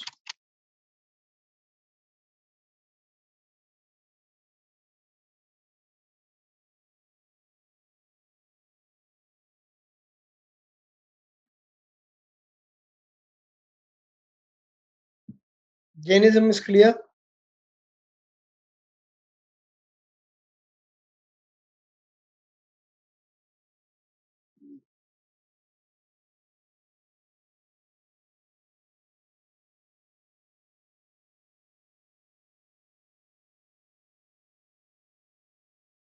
They never supported Varna system. At the same time, these religions did not oppose also. They were kind of neutral because they felt they'll not comment or encourage anything in Hindu system. They did not support Varna system of at Hinduism. They only made everyone on the same stage, and they made everyone to have equal access to everything in their religion. However, they did not explicitly oppose the Varna system or the caste system in the Hindu religion.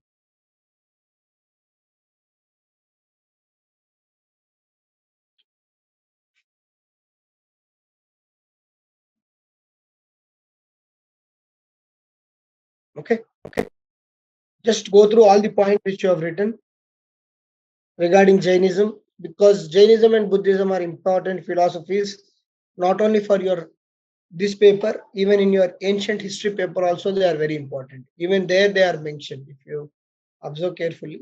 So it is when something is mentioned at multiple places, then it means a lot. And especially the government of Telangana also is serious in promoting these Buddhist tourist places or Jainism tourist places and so on.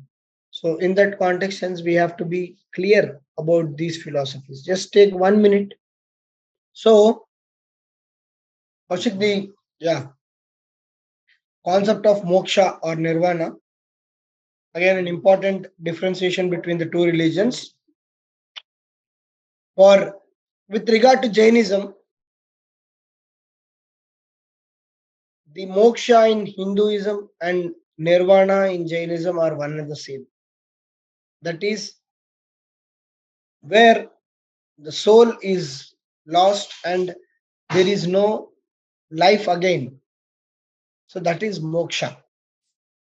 That means the losing of soul in service, where one's soul attains so much of stature that it will not have rebirth. Not having rebirth is nirvana in Jainism, and the same is moksha in Hinduism. When it comes to Buddhism, there are two stages of nirvana.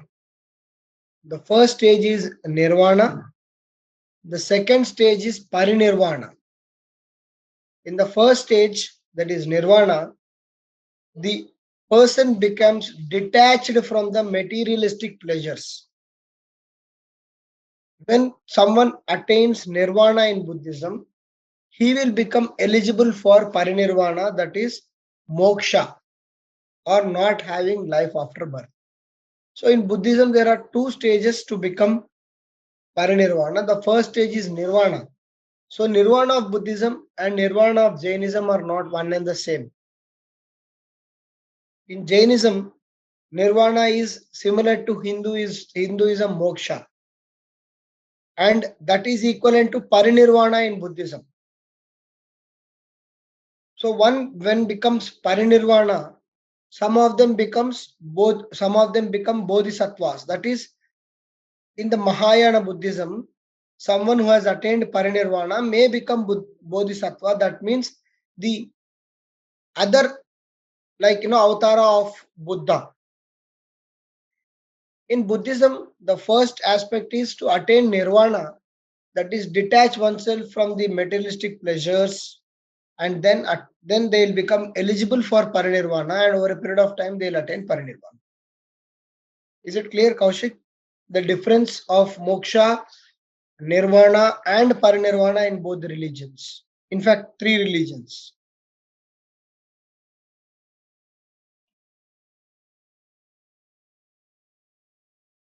Okay, only with regard to Buddhism, be clear between the distinction of nirvana and parinirvana. Right.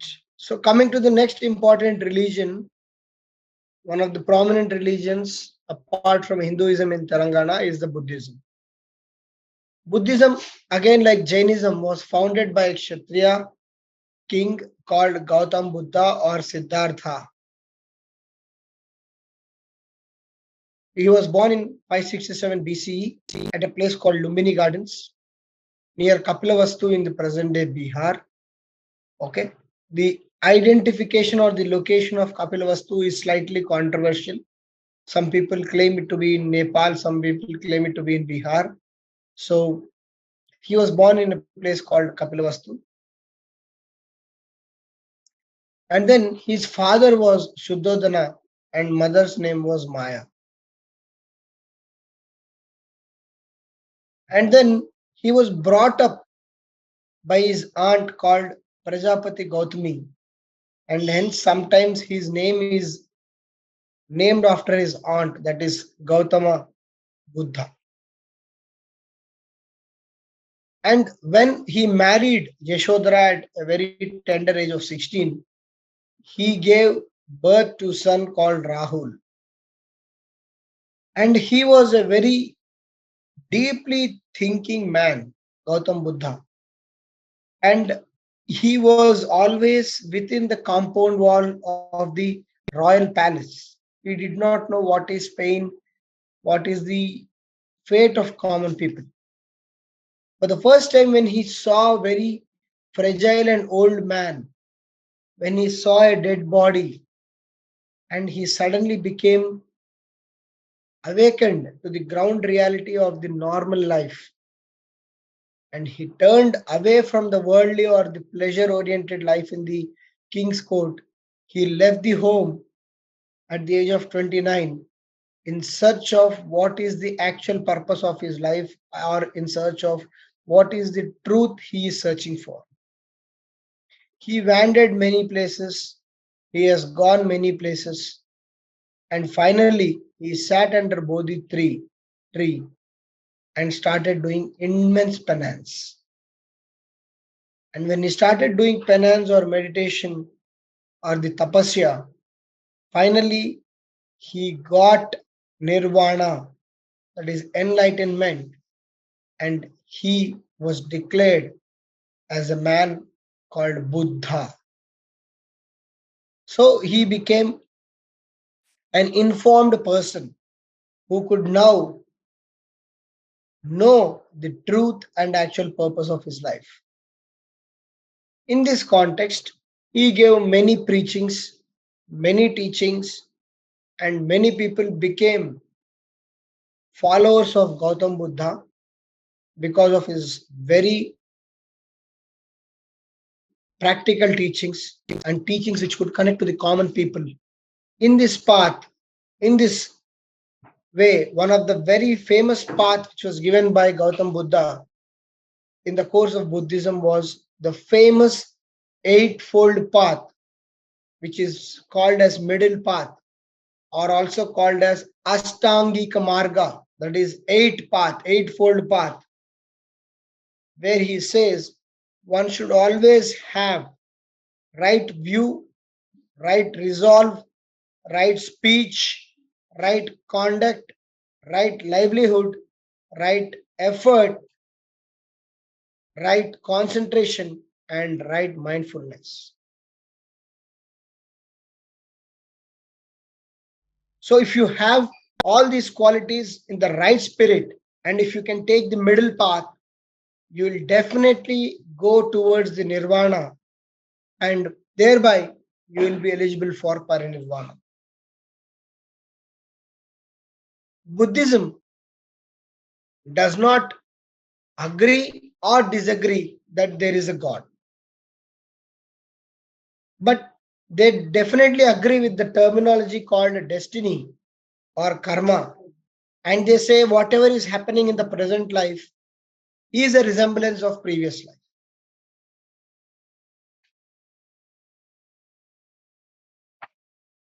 And he did not believe that there was a soul or there would be a soul which can transmigrate and then cause a new birth. He just says that parinirvana means you are no more having any rebirth, and that it doesn't mean that there is a soul. There is a lot of focus on ahimsa, peace, and non-violence by Buddha.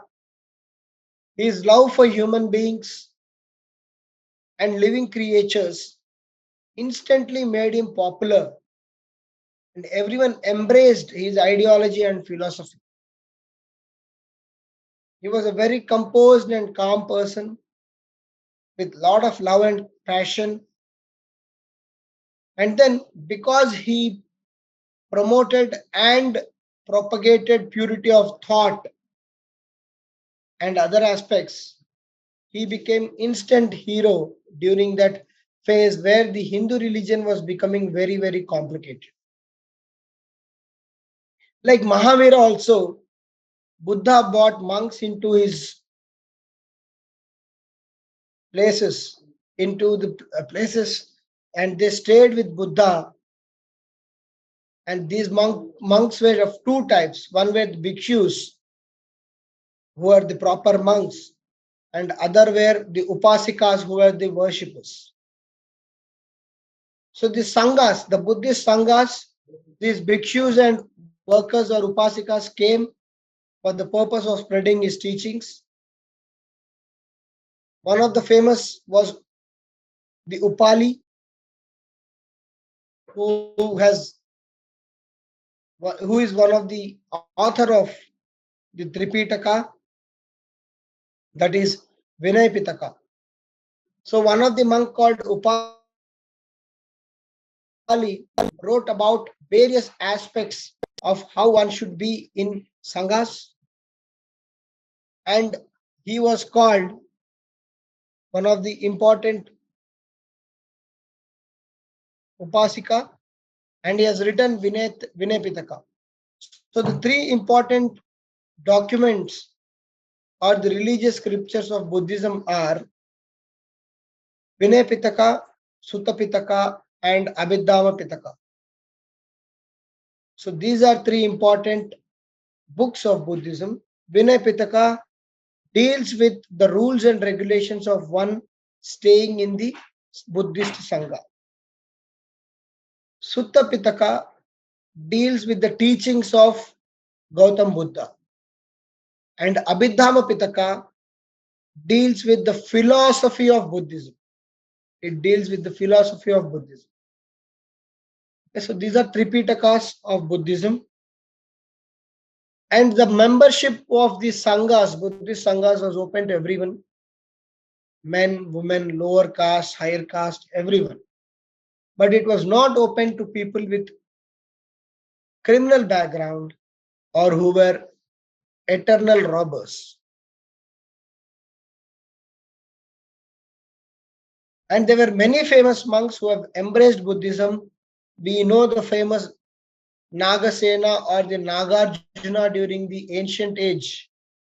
And he has come across and set up this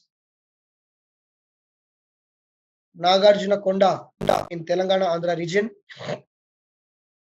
And there was a lot of progress in Buddhism because of active association of members in Sanghas, and it spread to the length and breadth of the country. And the popularity at its heights was such that Buddhism was carried to Southeast Asia, Sri Lanka, and China through various monks. And this missionary spread across the world, and many kingdoms or many rulers started embracing Buddhism for its principles and the preachings of Gautam Buddha.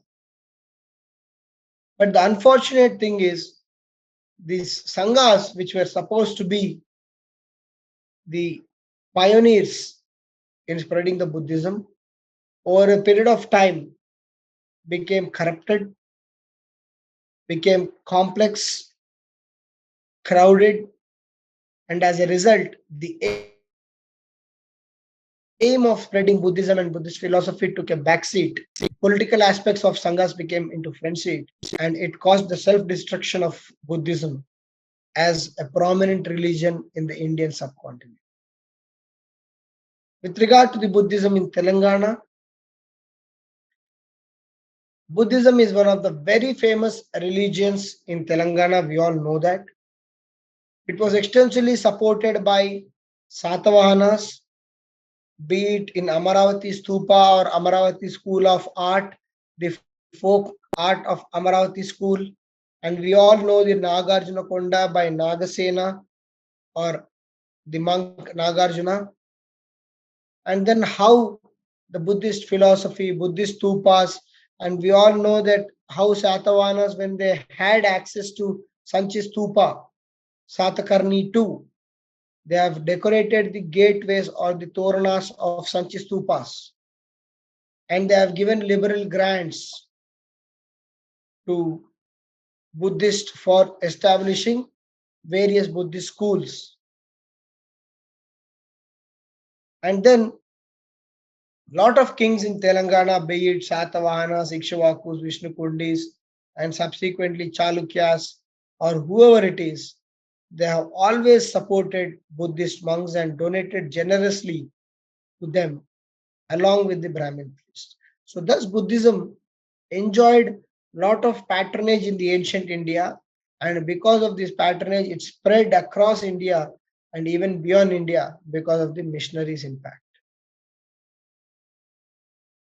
So, what are the contributions of Buddhism to Indian culture? We all know the concept of dharma or dhamma, which was given by Ashoka. The path of righteousness was taken from this very fact of Buddhist philosophy. The famous universities, in fact, when they were at the zenith of their times, they were famous across the world.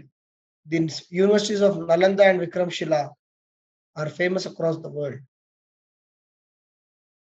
And then coming to the stupas, have lot of significance in Indian architecture. The stupa model, that is the oval model, was later borrowed by many religions, including the Muslims, Christians, and also the Indian temple making architecture is significantly borrowed from the stupas. The Buddhist inscriptions were a trend setting inscription, and many subsequent rulers after Ashoka, be it the Shakas and be it the Satavahanas, Ikshvakus, Vishnukundis, or Guptas, everyone started giving and writing inscriptions, which was the trend started by the Buddhist inscriptions or the Ashokan inscriptions. The biggest contribution of Buddhism to India literature is the Pali language. And we all know Chaitras and Viharas. Chaitra is a place of worship, Vihara is the place of resting. And the Ajanta caves, how they are very lavishly constructed Chaitras and Viharas for many Buddhist monks in those days. And Buddhism was also a key aspect of spreading from Indian culture to the world. And hence, the Buddhism and Jainism both were prominent religions in the ancient India and also in Telangana region. They enjoyed a lot of patronage. Is it clear? The Buddhism?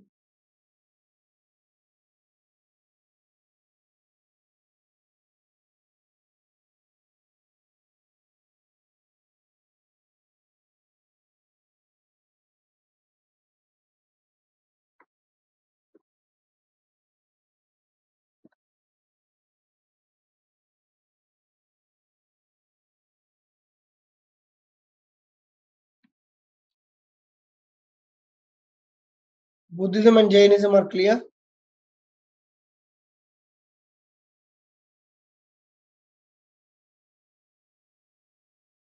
When they become eligible for attaining parinirvana, they are considered to be bodhisattvas.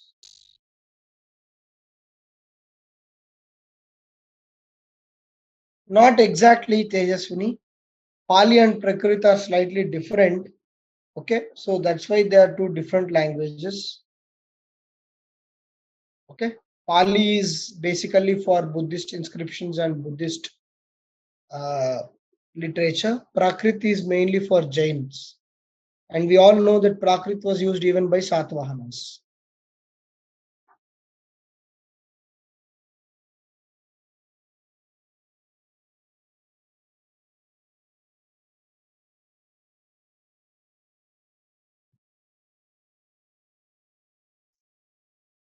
Anything else? In fact, there was a recent debate or demand that Pali also should be included in the classical languages. Okay, because it has a very ancient form.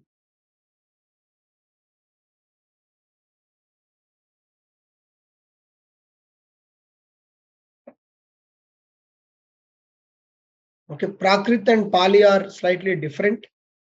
Okay, so that is the point. Pali is in fact more ancient form than Prakrit. Fine. So that is about Buddhism and Jainism. So we are going to the last part of the first chapter, the Vemulavada and the Mudigonda Chalukyas. We'll do the Vemulavada Chalukyas today. We'll do Mudigonda Chalukyas tomorrow. Very small topic, uh, and then finish the first chapter. So first chapter will be done. As soon as the first chapter is over, I'll give you the PDF or the PPT related to first chapter. In second chapter, we'll have Kakatiyas. We have the Velama rulers of Rachakonda and Devarkonda, and then we have the Qutub Shahis. In third chapter, we have Asaf Jahis. There is a lot of literature about Asaf Jahis. And then in the fourth chapter, we have the socio-economic movements or the 1857 revolt and all these aspects of Telangana. And the fifth chapter is about the formation of Hyderabad state, right from 1900 to 1948. So fifth chapter is pretty easy. Fifth chapter, some of you have already attended my module with regard to the Telangana movement and state formation. So there is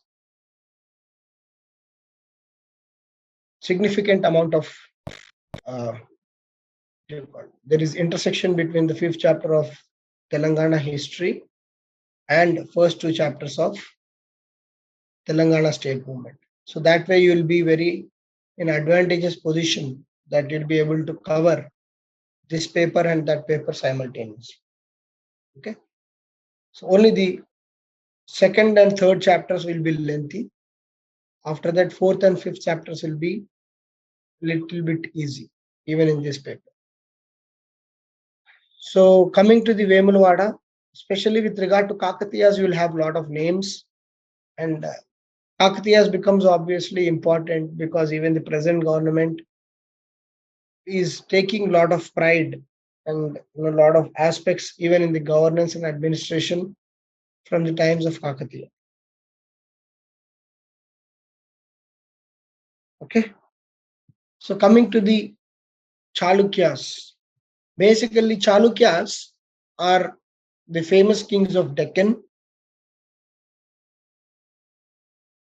It started from the Chalukyas of Badami, the great Chalukyas who were contemporaries of various kings like Rashtrakutas. The At that time in the medieval age, in the medieval India, after the ancient India, there was a tri-party struggle between Gurjar Pratiharas, Rashtrakutas, and Palas. Palas were in the present day Bengal. Gujar Pratiharas were in the Gujarat and Rajasthan area. Rashtrakutas were in the Deccan, especially Maharashtra. So Chalukyas, who were initially the feudatories of the Rashtrakutas, slowly came out and they established their own kingdom. And prominent Chalukya rulers like Pulakesi II is a very, very popular name. We all know the Pulakesi II because he was the one who defeated Harshavardhana on the banks of river Narmada. And this is documented in Aihole inscriptions, Aihole inscriptions. And so that was about the Chalukyas who were very famous. And these Chalukyas had further divisions. Chalukyas of Badami, Chalukyas of Vengis, Eastern Chalukyas, Western Chalukyas. So this became a kind of division within Chalukyas because Chalukyas within themselves, there were a lot of feudatories who every now and then have gone out and proclaimed independence. Among such Chalukyas, two prominent Chalukyas have their presence felt in Telangana region and hence we need to know them. The first one such is Vemulavada Chalukyas. So when compared to the Mudigonda and Vemulavada Chalukyas are more important because at least they have significance, spread and timeline in Telangana history. So the sources of Vemulavada Chalukyas comes from Parabhani copper plate inscriptions by the king called Arikesari III, who was ruling at the Vemulavada region in the present day Rajanna Sirsila district. And then they have claimed that their dynasty comes from the Solar dynasty. We have seen similar kind of claim from Ikshvakus. It is a kind of legitimization which is happening to brand their empire or dynasty as a divine empire. And the first known founder of this Vemulavada Chalukyas is Vinayaditya Yuddhamalla. He ruled from 750 to 775 CE. He was a feudatory king of Rashtrakuta king, who is Dantidurga. Dantidurga is a very famous Rashtrakuta king. So these Velama Chalukyas were officially the feudatories of Rashtrakutas, but tried to be independent within their thing. Similar thing we have observed in the modern India or the medieval India, where when the Mughal emperor became weak, there are a lot of regional kingdoms like the Awadh, Bengal, Nizam of Hyderabad. So in principle, they were all accepting the suzerainty of the Mughals, but for practical reasons, they were all independent rulers. Similar arrangement was there for Velama Chalukyas. They were the feudatories of Rashtrakutas, but trying to rule for themselves in the local areas. Bodhan was capital of Vemulavada Chalukyas. Bodhan was the capital. After Vinayaditya, next prominent ruler is the Arikesari I. This person, Arikesari I, was the feudatory of Dhruva king, who's Rashtrakuta. So Dantidurga was during the Vinayaditya, Dhruva was during the Arikesari I. We all know even Dhruva was a very prominent king of Rashtrakuta kingdom. This Arikesari was a very great scholar and he knew the arts of Gajatantra, that is handling of elephants, archery and Ayurveda. So Arikesari was a very scholarly person and he conquered the eastern areas of Trikalinga and Vengi and he subjugated the Chalukyas of Vengi on the orders of his and on the orders of this king Dhruva. He has attacked these Chalukyas of Vengi and got into control this particular region. And after Arikesari I, next important ruler is Baddega I. Baddega was son of Yuddhamalla II See, please note, we are not doing all the kings of this dynasty, because by doing them, we unnecessarily get confused. We are trying to do only prominent kings of this particular Vemulavada Chalukyas. Baddaga I, he had the title of Solada Ganda, means the unvanquished hero. And in his name, he has constructed this Baddageshwara temple in the Vemulavada region. And next prominent ruler was Narsimha II. He subjugated the kingdom of Latas and then attacked the seven Malavas. And also, he has been so prominent that he attacked the Gurjar Pratihara king, Mahipala. So he has gone up to the northern part of India and attacked the Mahipala. So he achieved these victories on the advice of his Rashtrakuta king, Indra III. You can see they are able to achieve laurels as feudatories of Rashtrakutas only. So basically, it is the campaign between the Rashtrakutas and the Gurjar Pratiharas, but this campaign is led by this person called Narsimha II. But this Narsimha II belongs to the Vemulavada Chalukyas. Right? So he went and attacked even Mahipala of Gurjar Pratiharas on the instructions of the Rashtrakuta king Indra III. And then came Arikesari II, one of the very prominent kings of this dynasty called Velama Chalukyas. He was son of Narsimha II. He married Rashtrakuta princess. So from feudatory relationship, now they have marital relationship with the Rashtrakutas. So, and his mother was herself a sister of the Rashtrakuta ruler King Indra, and he was a very prominent ruler with lot of military prowess, and he has lot of success which is attributed to him being a military ruler. And the noted Kannada Adikavi Pampa was the court poet of Arikesari, and a famous book called Vikramarjuna Vijaya was written by this Pampa poet, and it's a very important source of history about this dynasty.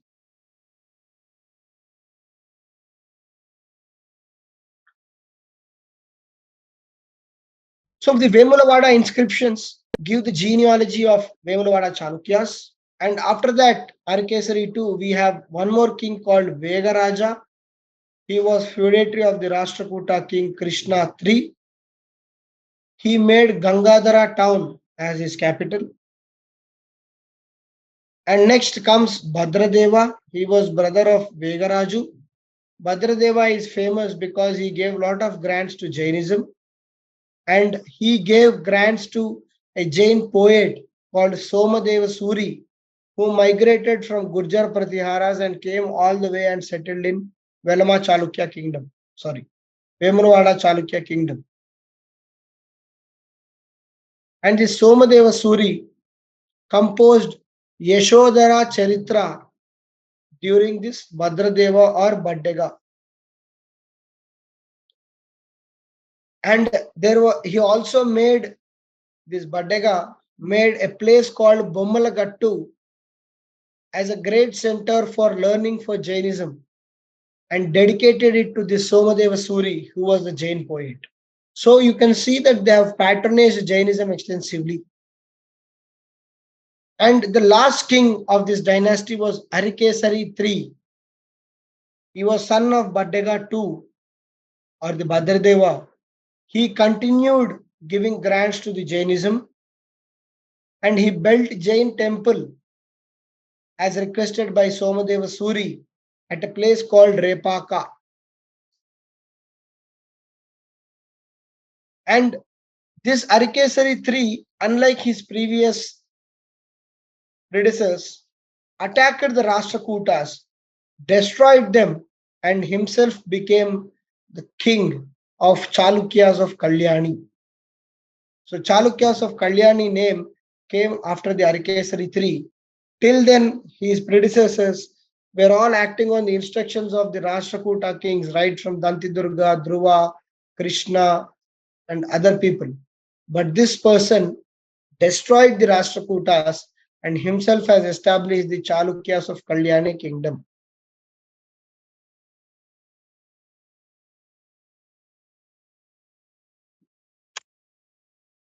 So, what are the cultural activities during the Vemulavada Chalukyas? We all know the Baddega one or Bhadradeva. Okay, he commissioned the Bhadradeva one, Baddega one. He has commissioned the Baddageshwara temple at Vemulavada, which is identified with the modern Bhimeshwara temple. And we know that during the reign of Arikesari II, he has established a temple for sun god.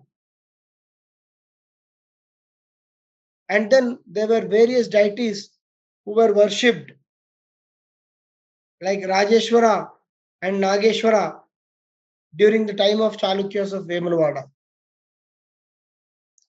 Although Chalukyas of Vemulavada were basically trying to follow Saivism, they also encouraged Jainism, which can be seen from the liberal donations they gave to poet Somasekar Suri, who came all the way from Gujarat and stayed in their court.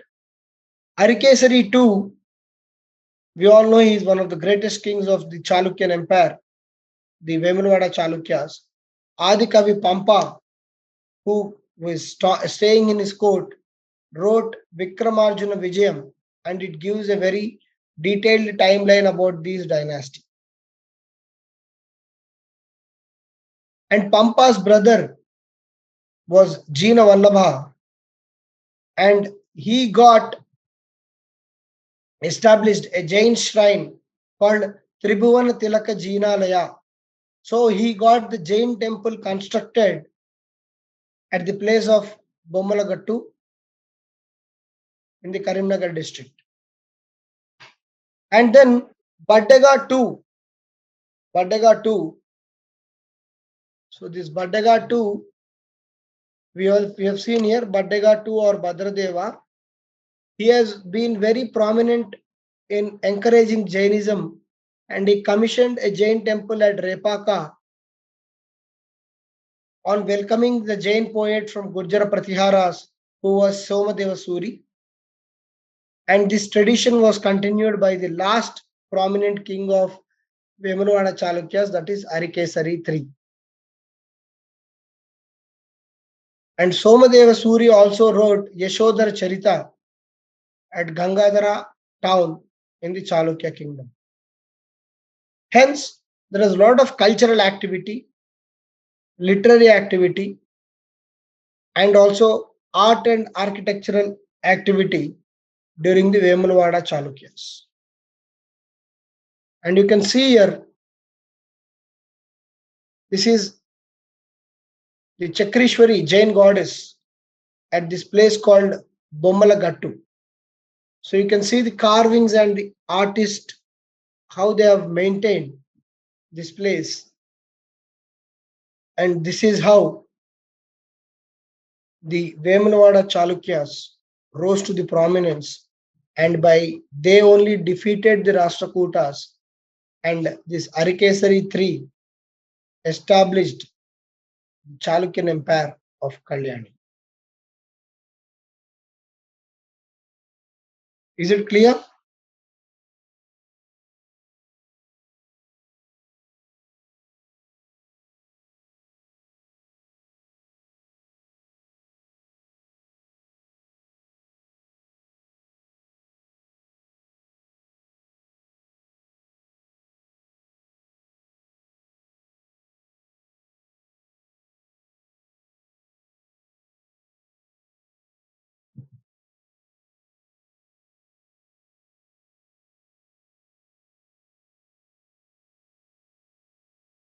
Okay.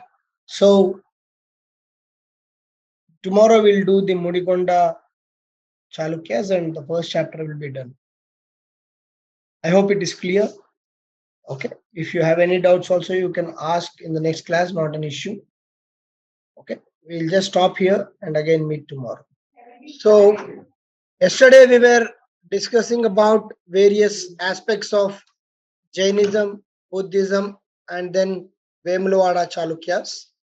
We have seen, how the Jainism and Buddhism emerged on a pan-India basis, and which are the ancient religions in India, apart from the Hinduism or the Vedic religion. So we have seen that how Vedic religion was directly responsible for rise of these two religions called Jainism and Buddhism. And then we have seen their fundamental principles like the knowledge, faith, and conduct of Jainism, the Ashtangika Marga or the middle path of the Buddhism, how Jainism contributed to the language called Prakrit, and Buddhism contributed to the language called Pali, and how their sanghas helped in the extensive propagation of these religions, and then how the monks propagated this religion across India, and with regard to Buddhism across the world, especially the Southeast Asia and the China region. Then we have also seen what are their contributions to the Indian culture, like especially the peace, the non-violence, and other aspects of the contribution, dharma given by the Buddhism, and they have avoided the extremes. They have been socially inclusive, avoided extensive rituals, and made religion simple. Hence, they were very popular. And one cause for decline of Jainism was, of course, there was no patronage. The second thing is Jainism in the latter stages, after the division of Shvetambara and Digambara, it became extremely non-violent. Like, one should not even kill the insect. One should not, and they were covering the mouth with the piece of cloth because they thought when they yawn or when they inhale, there may be insects which are going inside the mouth and they may die. So extreme non-violence, it has taken the stand. And hence slowly the agricultural class started leaving Jainism. Because while doing agriculture, while plowing, many creatures die in the soil. Okay, so that extreme form of non-violence was not appreciated by some of the people in the society, and they have moved away from the Jainism.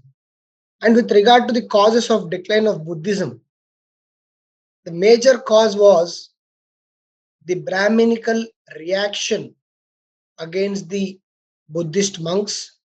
Second thing, the corruption in the Buddhist viharas and chaityas. And then too many people without seriousness towards the spread of religion started becoming monks, and from there the Buddhist sanghas prominence and importance decreased. Finally, the last jolt came again from the Brahminical reaction. When they saw that this religion was becoming popular, they have declared Lord Buddha as Vishnu's avatara. And then Buddha was considered to be Vishnu avatara, and hence Vishnu is part of the Vaishnavism or the Hindu religion, and hence Buddha also became part of Hindu religion. And hence today, even today, when you see in many of the Hindu homes also, people don't mind keeping the Buddha Vigraha or Buddha statue. Many people, right, from Hindus or everyone, keep Buddha statue because Buddha has been taken into the Hindu religion, or in fact, he has been taken into the Hindu religion and announced as a avatar of Vishnu. So, how much is that a fact, or it's a fabricated story as per some of the Puranas? We don't want to debate on it. But the matter remains that Hinduism has borrowed quite a lot from Buddhism, quite a lot, right from the design of the temples. And some of the, it is said, again, we don't know that, some of the shlokas or some of the chapters of Bhagavad Gita are also borrowed from Buddhism. So, obviously, there will be confluence and intermixture of various religions and cultures. And the reaction towards the new religion was that most of the elements of the new religion were brought into the Hinduism, and the extension of the Vedas, which was the Upanishads or the philosophical part of the Hindu religion, was also borrowed some aspects from the Buddhism. Because when the religion became complicated because of the extensive rituals, Vedanta, Vedanta provided a path, or the Upanishads, the philosophy in Upanishads is called Vedanta. Vedanta provided a path for easing the following of religion. Like it started promoting some aspects of having worship in a very subtle way or a simple way. And the final spread of religion was in the medieval age during the Bhakti movement, where the religion was brought down to the level of common man, and where the love for the God was only the condition or only the aspect for becoming a attaining moksha. People like Ramanujachari, they propagated this extreme form of, very simple form of religion, and it could attract masses. And that is how the evolution of religion happened, especially the Hindu religion. And hence it is like an ocean. That's why Hindu religion is sometimes called an ocean. And it is a ever evolving religion. Okay, a religion which is continuously evolving is the Hindu religion, because if you see the times from where it was a very orthodox and rigid religion, today the religion is, completely different from what it was, say, 1,000 years back. Okay, so it has evolved. The religion keeps on evolving with the time, with the people, and with the generation. So that was about it. And their contribution to the Indian culture, we have seen right from the national flag, stupas, the concept of non-alignment, the concept of peace and non-violence. All these are borrowed from Jainism and Buddhism.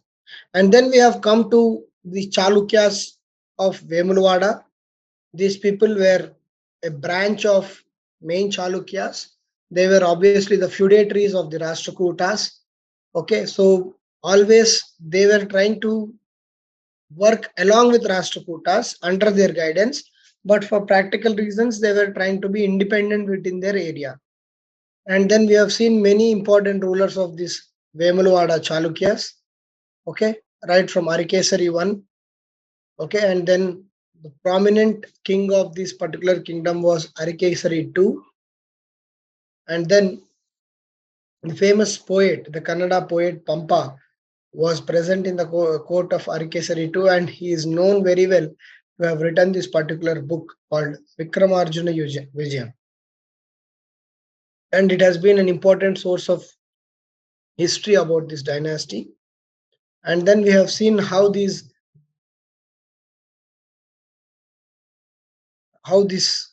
just give me a minute. Yeah, sorry. So then we were discussing about the Vemulavada Chalukyas. Okay, and then we have seen how a prominent poet called Pampa has written, Vikramarjuna Vijayam, and in Kannada during the reign of Arikesari II, and then how they have given patronage to Jains, and Somadeva Suri, who has migrated from Gurjar Pratiharas to the Vemulavada Chalukya region, and to honor him, this particular king called Badega has granted place and also lot of donations to build this place called Bumalagattu. Okay, and similar thing was followed by Badega's son Arikesari III. He also extensively patronized Jainism, and Arikesari III was probably the last king of Vemulavada Chalukyas who went on to destroy the Rashtrakutas and establish the Kalyani kingdom. He destroyed the Rashtrakutas and established the Kalyani kingdom so that the Vemulavada Chalukyas now became part of or the Kalyani Chalukyas. And we have also seen the cultural activities of these kingdoms with regard to how they have been constructing temples like the Bhimeshwara temple built by Badega I, and how other kings like Arikesari II have given extensive grants to build certain temples, and how Chalukyas patronized Saivism and also Jainism, and how they have given grants to Jainism. We have seen that through Somadeva Suri, and their contribution to culture goes on with this particular relief of Jain goddess who is called Chakrishwari at Bomalagattu or Bomalagutta.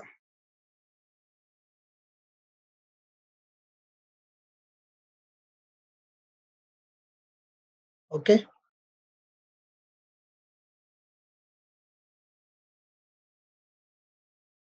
So let's do the final part of the chapter 1. So with this, the chapter 1 is complete, will be completed, and then we'll be entering into the chapter 2. The final part of the chapter 1 is the Mudigonda Chalukyas.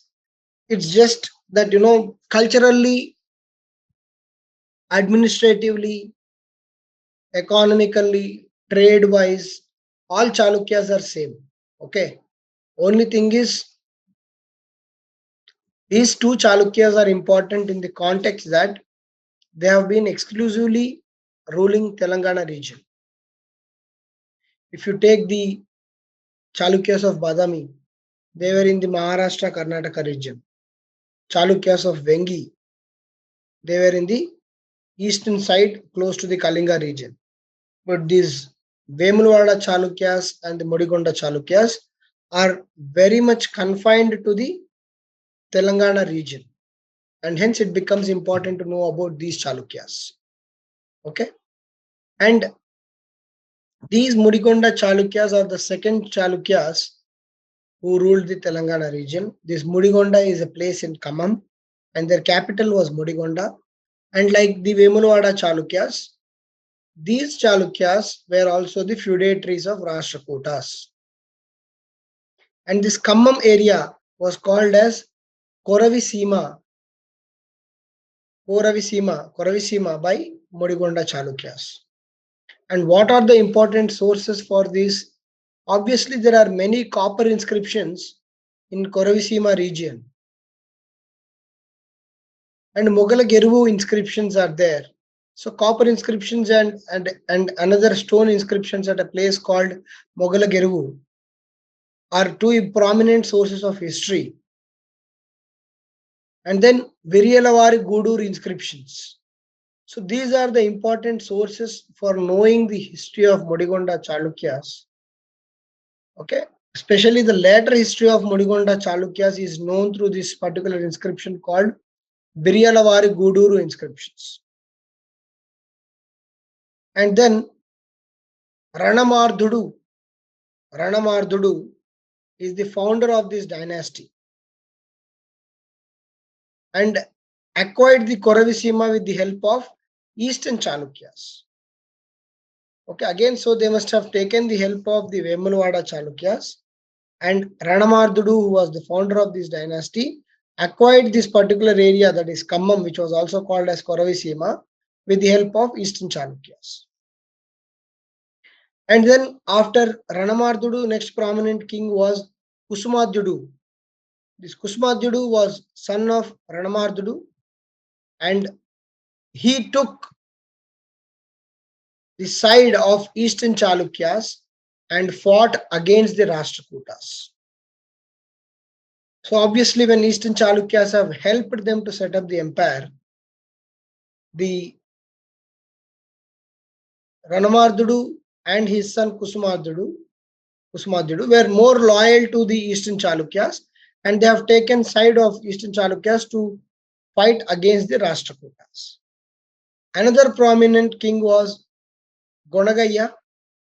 Gonagaya was a short name for Gunaga Vidyaditya, and this person, Gonagaya or Gunaga Vidyaditya, fought with his brother Niravadya.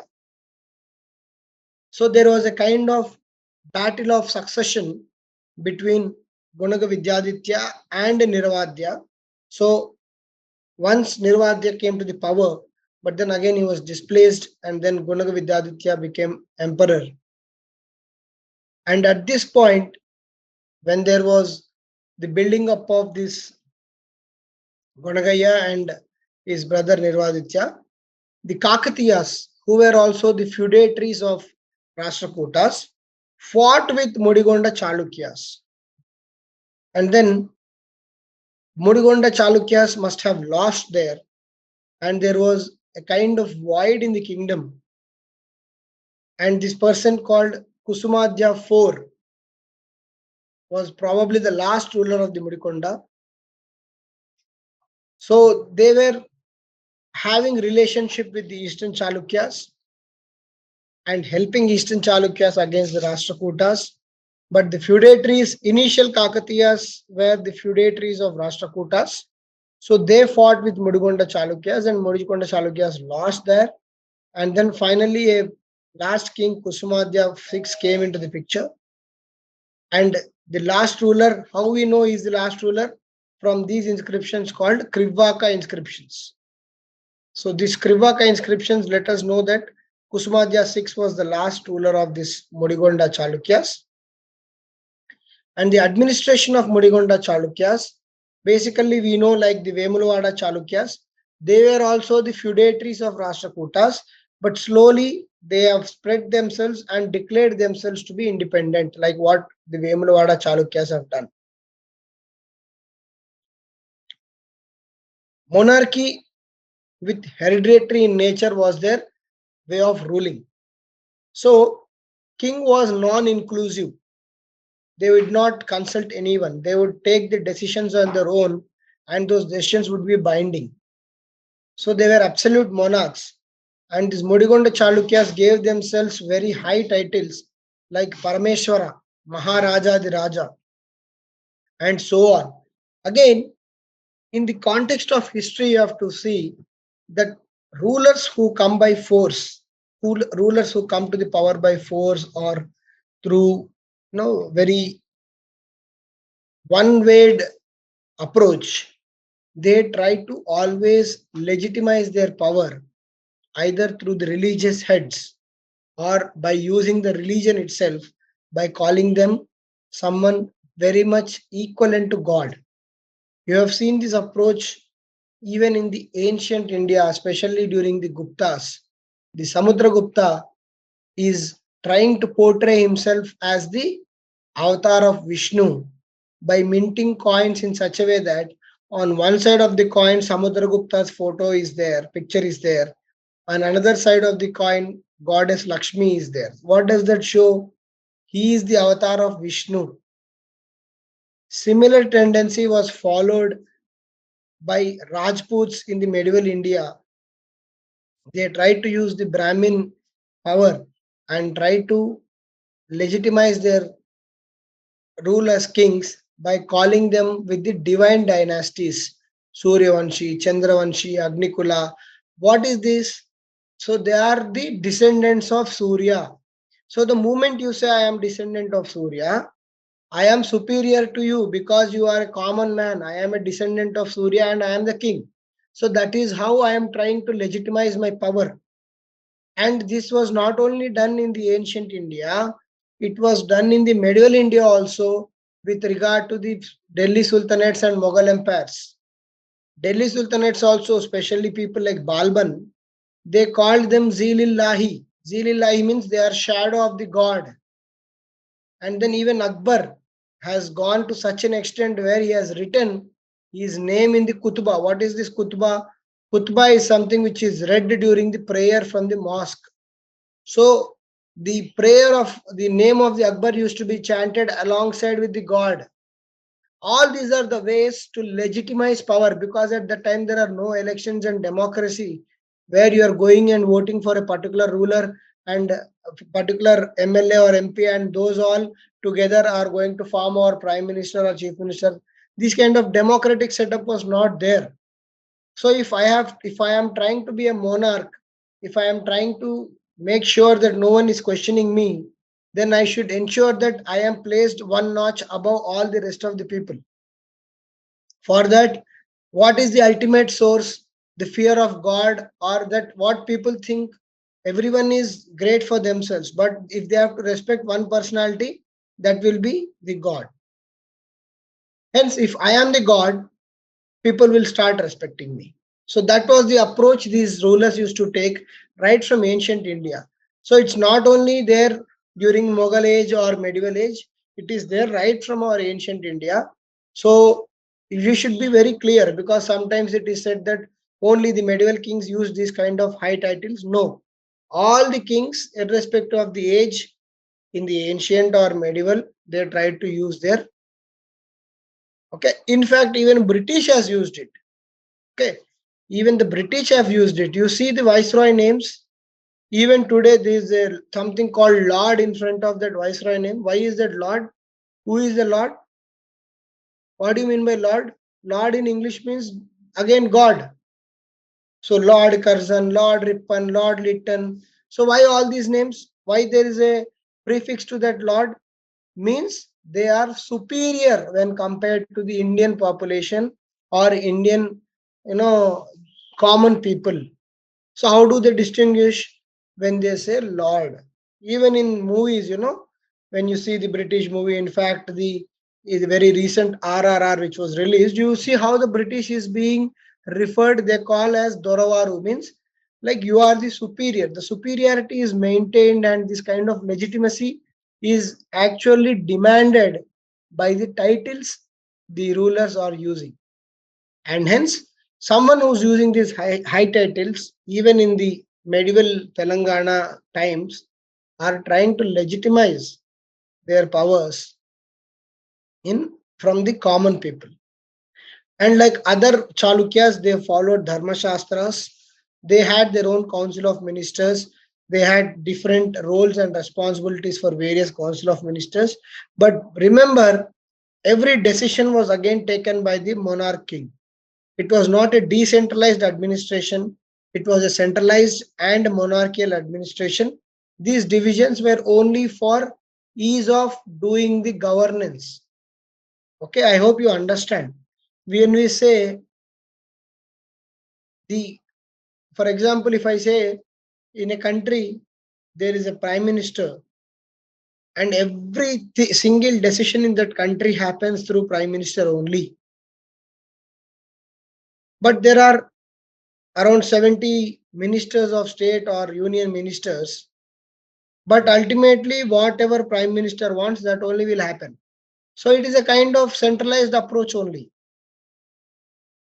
But on the other hand, if the prime minister is genuinely empowering each and every union cabinet minister to do whatever they want in their ministries, and he as the nodal agency is trying to facilitate these kind of programs, that will be a decentralized administration. Or in fact, if the local self-government is very much efficient, and if some central government is following the bottom-top approach of empowering the local governments, that is the bottom-top approach. That is much decentralized approach. So, and with regard to this, the local self-government was encouraged like the Cholas, but then see, the king is monarch, but all these are only facilitating the administration of the kingdom. The decisions are under the control of king only, and the karanams started to grow in number. Even today this karanam is a very prominent caste in Telangana. So these karanams were the ones who was responsible for maintaining the accounts in the villages. and they were the ones who were supposed to get the revenue, calculate the revenue, approve the farmers, collect the revenue, and deposit in the treasury of the kingdom. So the Karanam became a very prominent role along with the village head. So because they were the parallel power center who were looking after the village accounts. And coming to the land tax, like in the previous times, right from the Satavahanas, then the Ikshvakus, Vishnukundis, and then even the Chalukyas, especially the Vemulavada as well as the Mudigonda Chalukyas, they collected 1/6 of the produce, and this produce was collected either in cash or kind. Okay, cash in the sense the barter system was there, so they would sell their produce to someone and collect some kind of currency and give it to them, or kind. So sometimes they, the center, the king would directly procure or take the produce itself. Okay, and then for each and every village, like Karanam, there was a leader. Okay, there was a leader who was responsible for collecting this land tax. Okay, he was responsible for collecting this land tax, and then they would be solely responsible to deposit this amount in the treasury. Like how Karanam was looking after the treasury and looking after who should pay what, a parallel village leader was there, probably who was coordinating with Karanam in ensuring that this cash and kind is, you know, uh, taken from the villages and given to the treasury. So these village leaders were there for each and every village. So something like the zamindari system during the British time. Okay. And then the Chalukyas have divided their spending because they used to get certain revenue from the produce of crops and other, commercial crops or cereal crops or whatever it is. They got certain revenue, and now this revenue was a very crucial aspect, a backbone to the kingdom. How to spend this revenue, they planned. So for uh, each and every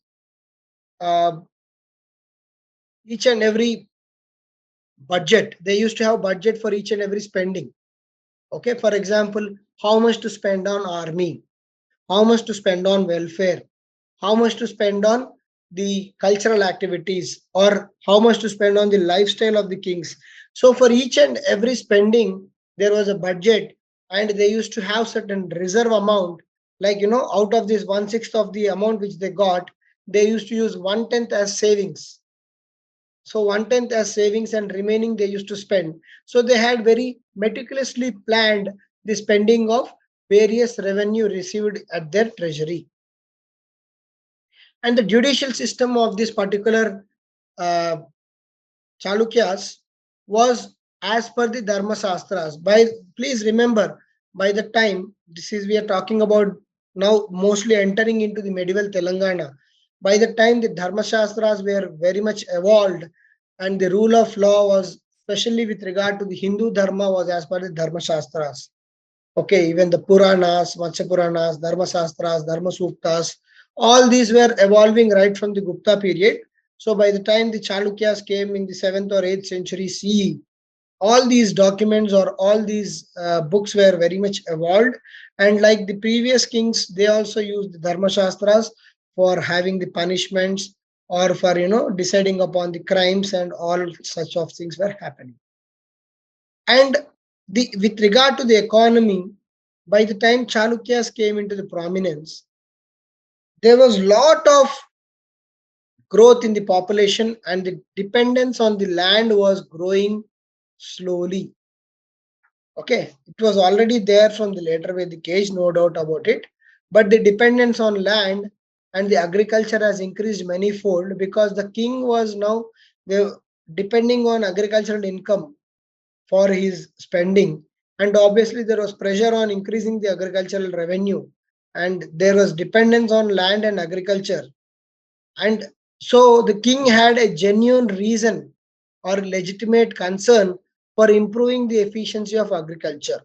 And in this context, they are one of the pioneers in bringing upon the irrigation facilities, or improving the irrigation facility for the agriculture. So what did they do? They started constructing tanks, and one such famous tank is the Bhima Samudram. So obviously we all know the geography of Telangana region. The construction of canals is not feasible or possible because ours is a very rocky soil. Okay, for canal construction, there has to be a plain area because the canals have to be dug. So it is not so easy to dig into extensively for hundreds of kilometers in a rocky terrain, especially Deccan Plateau region of Telangana. So probably the most convenient and the possible and easiest way of irrigation in Telangana is the tank irrigation. And Chalukyas of Mudigonda were probably one of the pioneers who started this tank irrigation to improve upon the efficiency of agriculture, because the agriculture efficiency was directly related to the agricultural revenue on which the kings were trying to depend. And in this context, they have constructed this particular tank at Bhima Samudram. Okay. The Samudram was a name given for various tanks. We'll see that even in the Kakatiya period, there is a lot of focus on how these tanks were flourishing. Okay.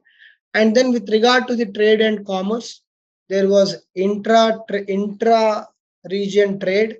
They traded, though there was, sometimes wars between various kings, the trade never suffered. The trade was always flourishing between various regions like Rashtrakutas and Chalukyas, Chalukyas and Gangas, and Chalukyas and Kalingas, Vengi people. So the trade was always flourishing. And to add on to that, the trade, external trade with the Southeast Asian countries or the European countries was also flourishing, no doubt about it. And the flourishing trade was also a source of revenue for the king, apart from the agricultural revenue. And coming to the trade part and trade, because the trade was extensively functioning, we know for sure that there is the concept of trade guilds right from the time of the 2nd century BCE, and it was very much prominent during the time of Gupta time, okay, Gupta period. And similar trade guilds existed in the time of Western and the Chalukyas also. The trade guilds had significant say in the personal affairs of the people. They had made clear cut rules as to who can be the member of trade guild. Once they are part of the trade guild, what are the terms and conditions in which they have to work upon, and what is has to be done. If they are selling certain product, at what cost they have to sell, where they can sell, which market belongs to which person. So these trade guilds were extensively dominated by the traders, and they had so much influence that some of the policies of the kingdom or the kings were also indirectly influenced by trade guilds. So even today we have such trade unions, sorry, not trade unions, but these associations, right? Like FICCI or Commerce, CII. So all these are like similar trade guilds, you can say, who exert certain pressure upon the kings to have policies in their favor. And kings are also obliged to go and accept their policies because they are depending on these trade activities for the revenue. Okay. And then there are some prominent ports, which are the present day ports, but referred to in the various uh, ancient language, and this may become important for your prelims examination. The first such port is Kolutunga Cholapattanam. Kulatunga Cholapattanam is the present day Vishakhapatnam port. So please remember this name, Kulatunga Cholapattanam. This is the Vishakhapatnam of the present day. The Chola Pandyapuram is the present day Ghantasala port. And this Motupalli port, which was also prominently used by the Kakatiyas, was called as Desiya Kondapattanam. Desiya Kondapattanam. Okay. These names are important. Kulatunga Cholapattanam is Vizag or Vishakhapatnam. Ghantasala is Cholapandyapuram, or vice versa. Cholapandyapuram is Ghantasala, and Desiya Kondapattanam is Motupalli. So these are the prominent ports through which the Chalukyas have traded, and the flourishing of these ports also indicates that they had extensive trade relationship with the Southeast Asia and the other parts of the world. And finally, coming to the important aspect, that is restrictions on women. Okay, there were visibly certain restrictions on women, though they enjoyed honor and status. So what does that mean is the women deities are being worshipped. The women are considered to be the Adi Shaktis or Parashaktis. But then when it comes to the practical implementation, the women were not given enough freedom, or they did not enjoy the similar status like that men. So the sati system was continued. The widow, the widows were never allowed to get married, or they never allowed to come out of their houses. And then they were not having similar status to like that of kings. So the queens were confined to their own royal palaces. And within that royal palace, queens had tremendous respect, and they had tremendous way of, honor. But they were not involved in the decision making. And with regard to the common woman, though in the trade guilds, certain women were accompanying the men for the trades, but that was in the lower caste and lower classes. As the higher castes were seen, the women were having more of restrictions than the freedom. And it was seen that they were not given sufficient freedom, and they did not have proper decision making. And on prima facie, and the contrary, women goddesses were extensively worshipped. So they, as far as the honor is concerned, women are having honor. As far as the royal families is concerned, women are having status. But then there is no involvement, and there are restrictions, and there is no independence. So that is about the complete first chapter. So we have done Satavahanas, we have done the Ikshvakus. Of course, you started from the roots of Telangana, done the Satavahanas, Ikshvakus, Vishnukundis, then the Jainism and Buddhism parts, the rise and fall of Jainism, the concept of Jainism or the preachings of Jainism, then the Buddhism concept and preaching of the Buddhism, and then we have come to the Chalukyas. We have done the Velamma Chalukyas, and we have seen the prominent kings of Velamma Chalukyas like Harikesari, Baddaga, and others. Then we have today done extensively the Mudigonda Chalukyas. The Mudigonda Chalukyas, namely the Kusumadhyudu, Gonagaya, all these are important kings of the Mudigonda Chalukyas. And then we have looked at the administration of the Chalukyas, and what are the different aspects with regard to the economy, with regard to the judicial system, with regard to the trade relations, and finally, what are the revenue systems or revenue approaches they followed, and how the economy was highly dependent on agriculture, and the trade and commerce flourished, and what are the important ports of those time, and what was the status of women during this period. So this approach, I think we have followed for all the chapters.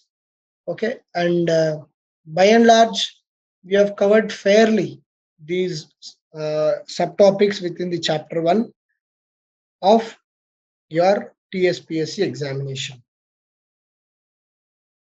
So in the next class, mostly it will not be tomorrow or day after. Maybe if possible, we'll take a class on the 15th of August. Okay, so there we'll start the second chapter, the Kakatiyas. Till then, if possible, I'll try to send the PDF of this particular first chapter. Try to just go through it. When you go through it, in the next 2 or 3 days, you will definitely have lot of recollection and remembrance. Okay, that is for sure. So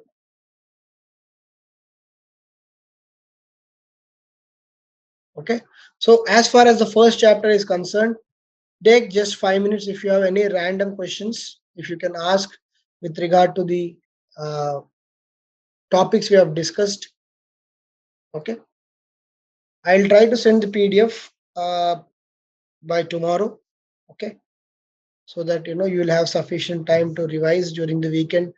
I'm And one thing is for sure, you'll not take more than half an hour to revise. The entire 42 slides, you'll take hardly take 40 for half an hour. Yeah, Rakshita, those I'll just discuss with the institute.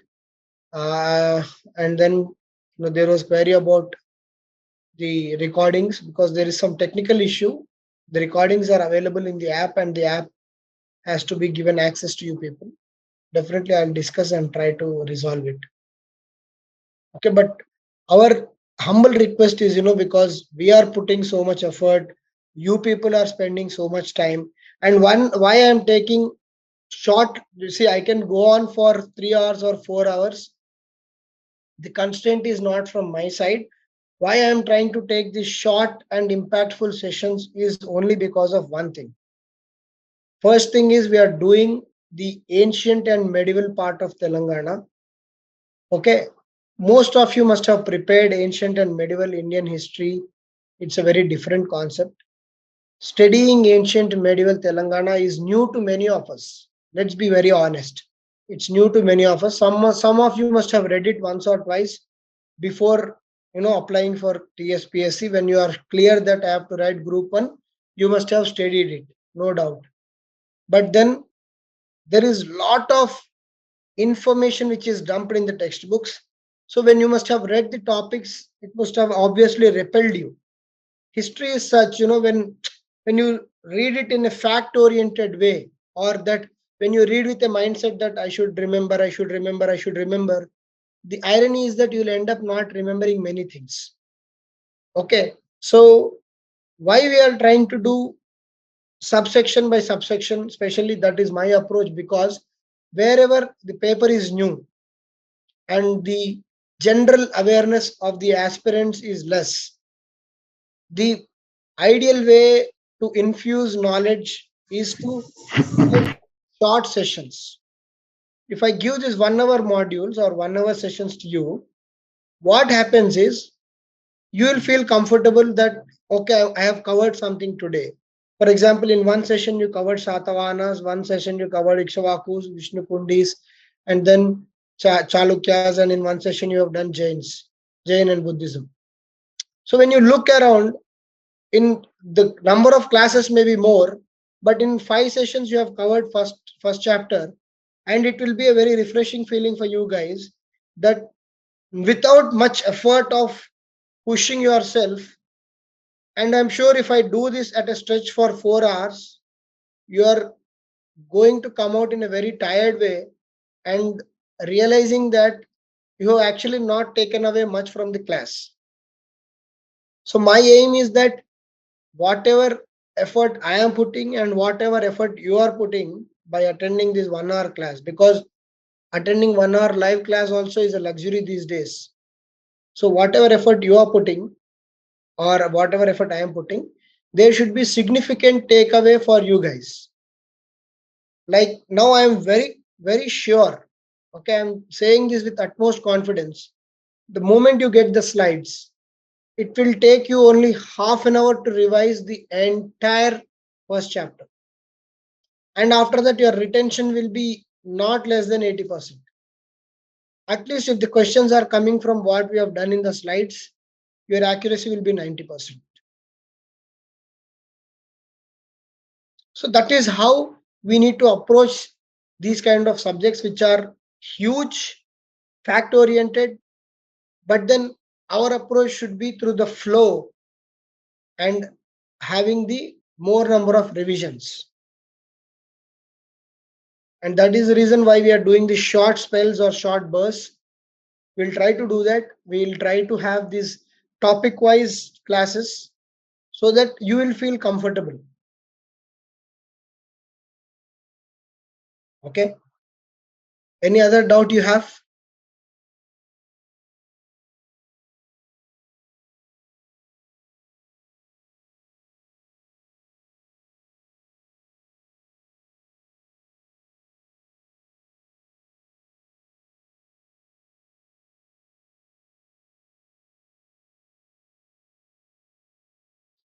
Okay, if possible, someone, just tomorrow morning, just post a message in our group, that I have informed you guys that I'll be posting the PDF. I'll do that right away. Okay, just tomorrow morning around 9 a.m. or 9:30 a.m., whoever is free, you can just ping a message in that group and I'll immediately post the PDF. Maybe, I'll send it to the institute at least. So the institute will post the PDF. They are supposed to post the PDF. So Sahil, see, I've seen Telugu Academy. Okay. I have been telling you my sources, right? For preparing for these slides or whatever it is, I am looking at Telugu Academy. But then sometimes I felt Telugu Academy is having a lot of irrelevant stuff also. Okay, they have given a complete chapter on Rashtrakutas, but Rashtrakutas is not mentioned in your syllabus. So how come Rashtrakutas we are supposed to do? We are supposed to do the feudatories of Rashtrakutas, who are the Chalukyas, who are the Kakatiyas. They are important as far as the Telangana region is concerned. Okay, so I am trying to eliminate the non-relevant stuff of Telugu Academy, and then sometimes I feel, with regard to some of this content, Wikipedia is really beautiful, and then there are some websites of Telangana history, and I'm even looking at some of the government websites. So I'm trying to gather information from various sources and trying to bring into these slides. Okay, but Wikipedia also is sometimes really good. Okay, I've seen that with regard to certain popular dynasties like Satavahana, Wikipedia is having significant good content, which is matching with your Telugu Academy book. Okay, so maybe what you can do before the exam is, once you can revise all these slides, if you have fair amount of time, you can just quickly go through your Telugu Academy textbook, and for topics which are there in your syllabus and not in the Telugu Academy book, Wikipedia is the best way of taking it forward. Okay, so those are my sources.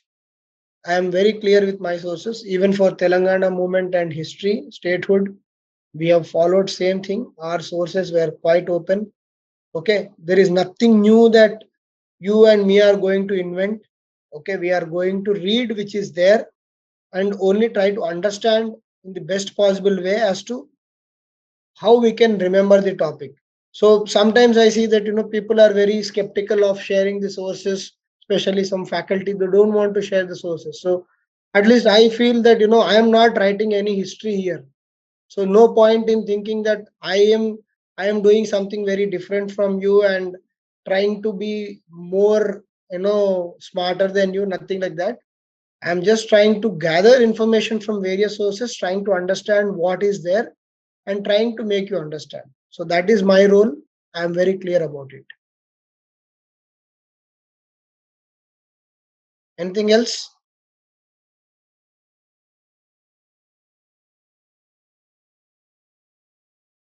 Okay. So we'll again meet in the next class. It will be informed in the group. Okay. Fine. Thank you, one and all. Good night.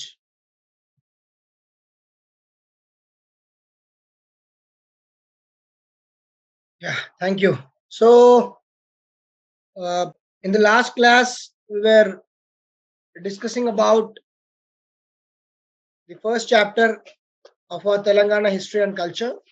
We have successfully finished the first chapter, right from the ancient history of Telangana, Satavahanas, Ikshvakus, Vishnukundis, rise and causes of decline for Jainism and Buddhism, and then the Chalukyas of Vemulavada and Mudigonda. Okay, so we have completed the first chapter. Now we are going to enter the second chapter. So second chapter would be on the three main aspects of second chapter are the Kakatiya kingdom, the Qutub Shahi kingdom, and the Velama kingdoms. So the Rachakonda Velamas and Devarkonda Velamas, a very small topic again there. The Kakatiyas happens to be a very significant topic, then followed by Qutub Shahi rule. In the third chapter, we'll see the exclusive chapter for Asafjahi kingdom, because Asafjahi kingdoms or the Nizams have the direct impact on the present day Telangana functioning. The fourth chapter is the cultural awakening and the socio-cultural movements of Telangana in the context of social reforms in Telangana as well as the national movement. And then finally, we'll see the national movement as well as the drive for the statehood of Hyderabad. How Hyderabad became a princely state, and then how it became an independent, it became part of independent India.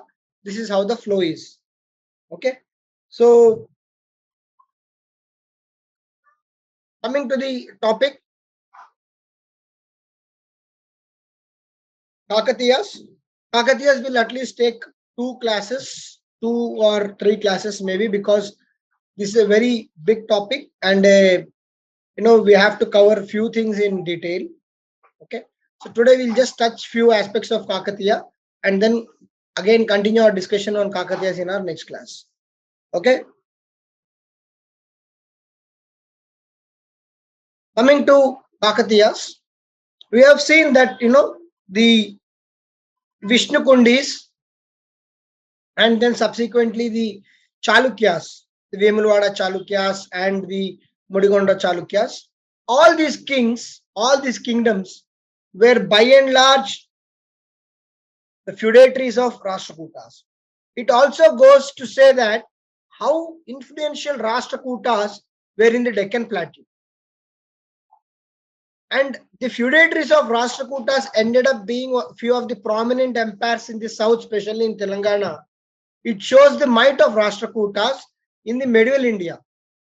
In the tripartite struggle which we study in our medieval India, that is the Gurjar Pratiharas, Palas and Rashtrakutas, it goes to show how big empire was Rashtrakutas, that the feudatories themselves became one of the prominent kings.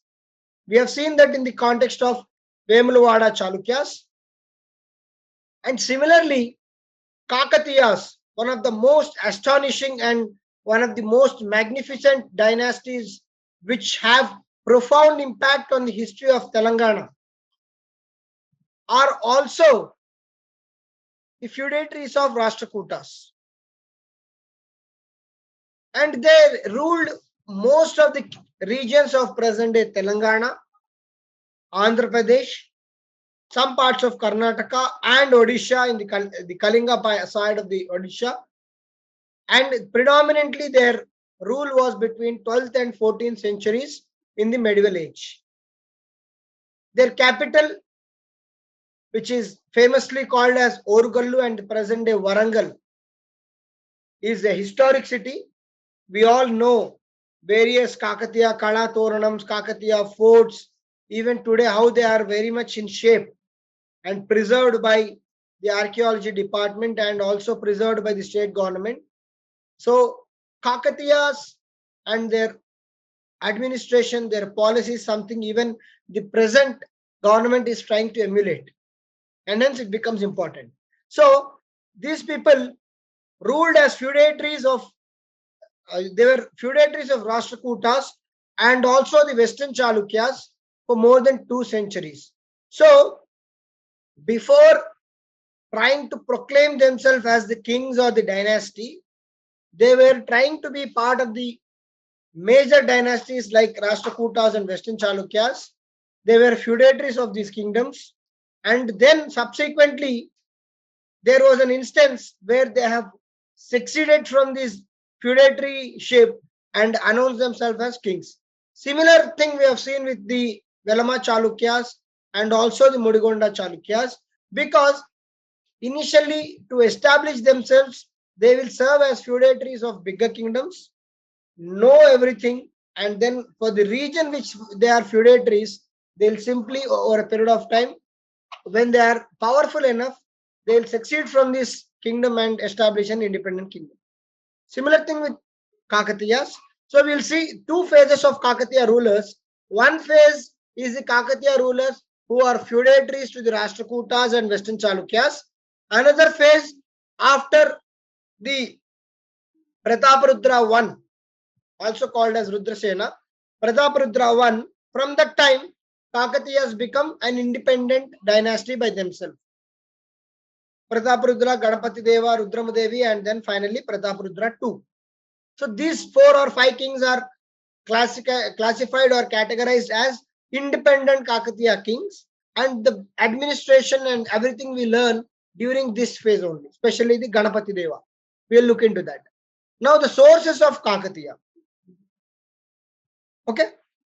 Luckily, we have enough evidences of sources of Kakatiya because of their magnificent temple building or their inscriptions, number of copper inscriptions they have written, number of stone inscriptions they have written, and in all the temples they have constructed, they have ended up by having certain inscriptions, and these inscriptions are very much intact. So we are able to know most of these inscriptions are in the Telugu. Okay, most of these inscriptions are in Telugu. Just give me a minute.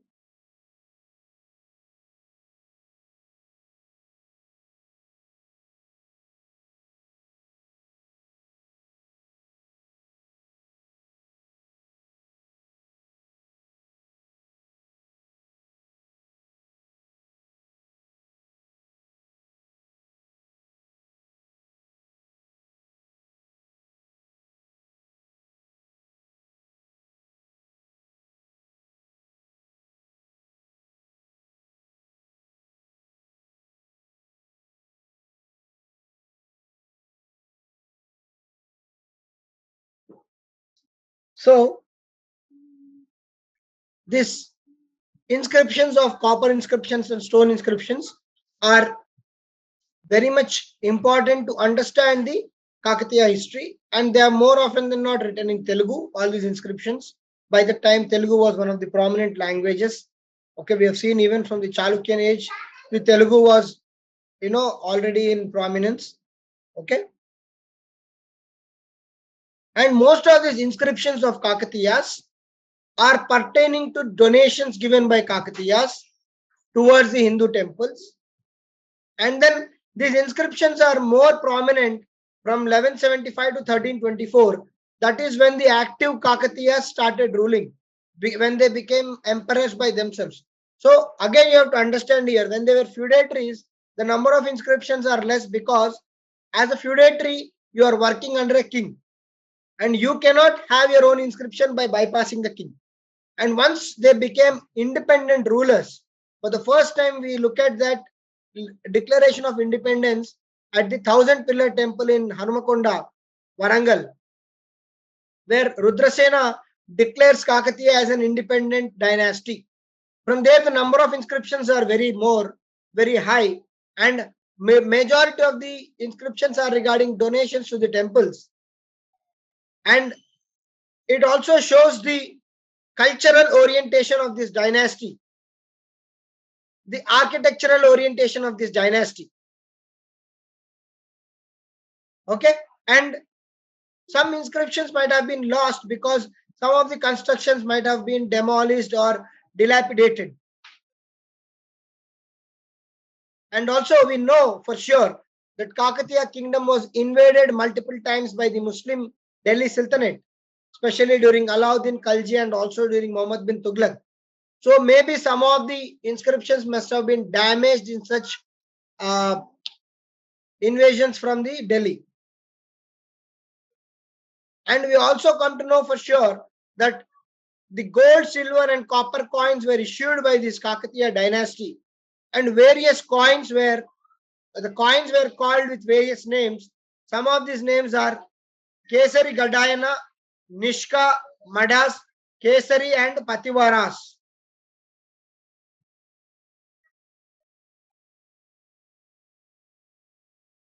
You just see the names because these kind of questions, these kind of terms may be used in your prelims. With regard to which of the following word is representative of coin.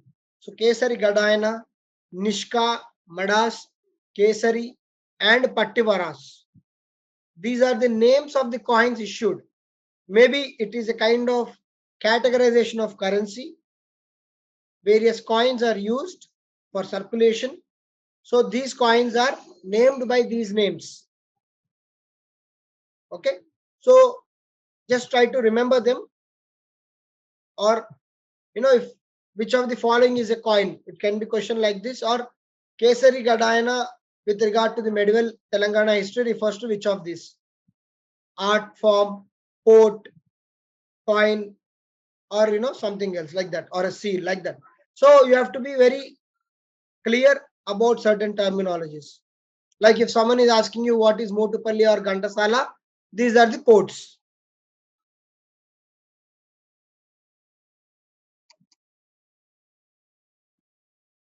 And during this time, as we have seen, that there is extensive focus on the architectural aspect.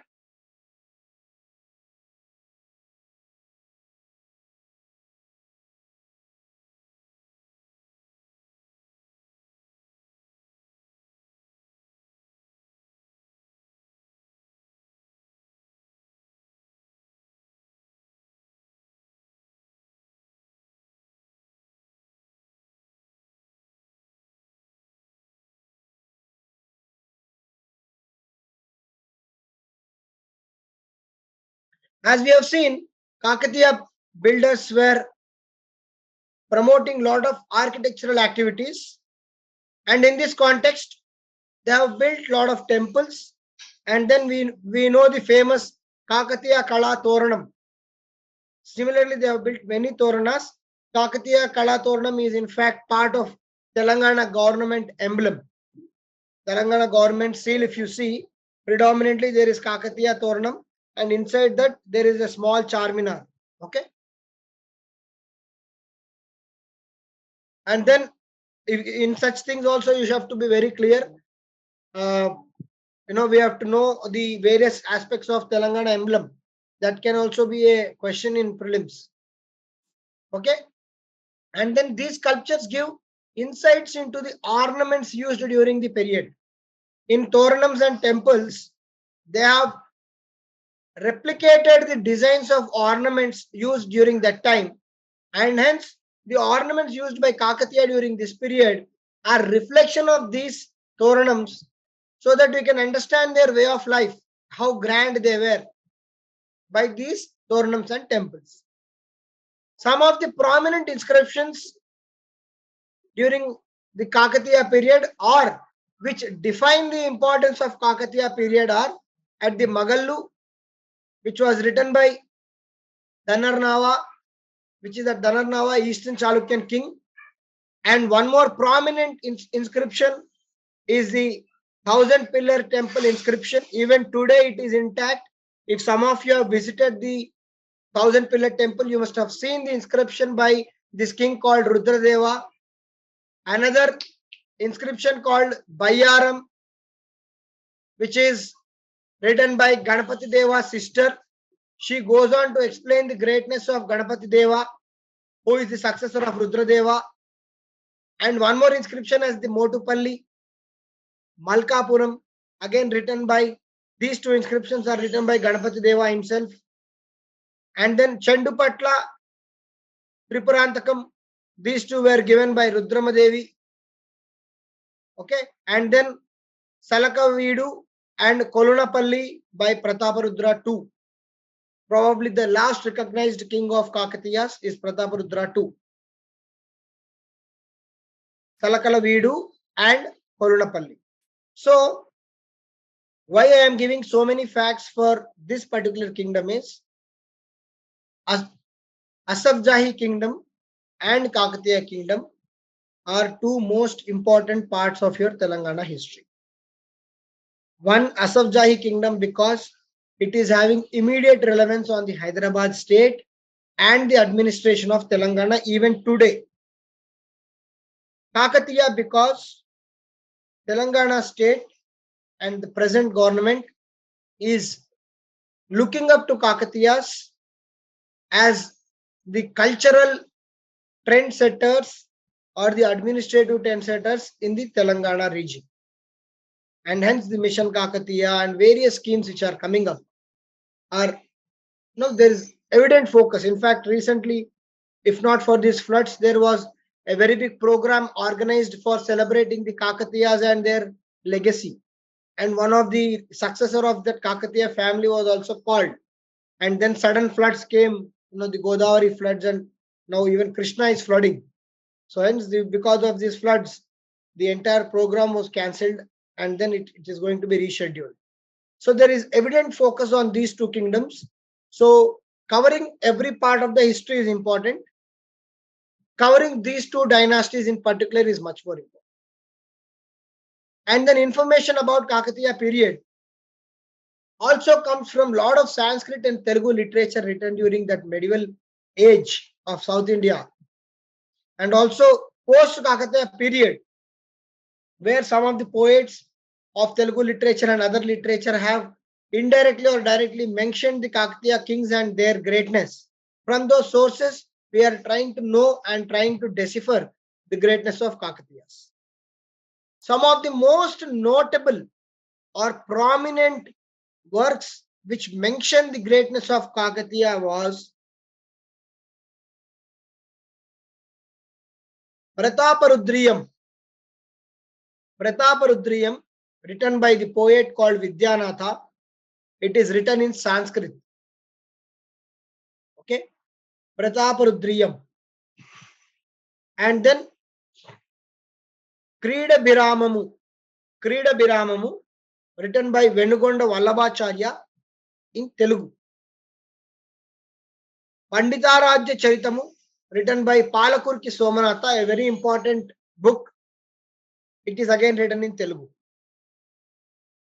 Sivayoga Saramu, written by Kolenu Ganapati Deva in Telugu. Nritya Ratnavali, written by Jayapa Senani, it is written in Sanskrit. Niti Saramu, written by Baddana in Telugu. Andhra Mahabharatam, again a very important book, written by Tikkana Somayaji is his full name in Telugu. And Nirvacha Ramayanamu, written by Tikkana Somayaji in Telugu. Just look at these names for a minute. Some of these can be easily registered in your mind, and some of them can be revised and then you can be registered.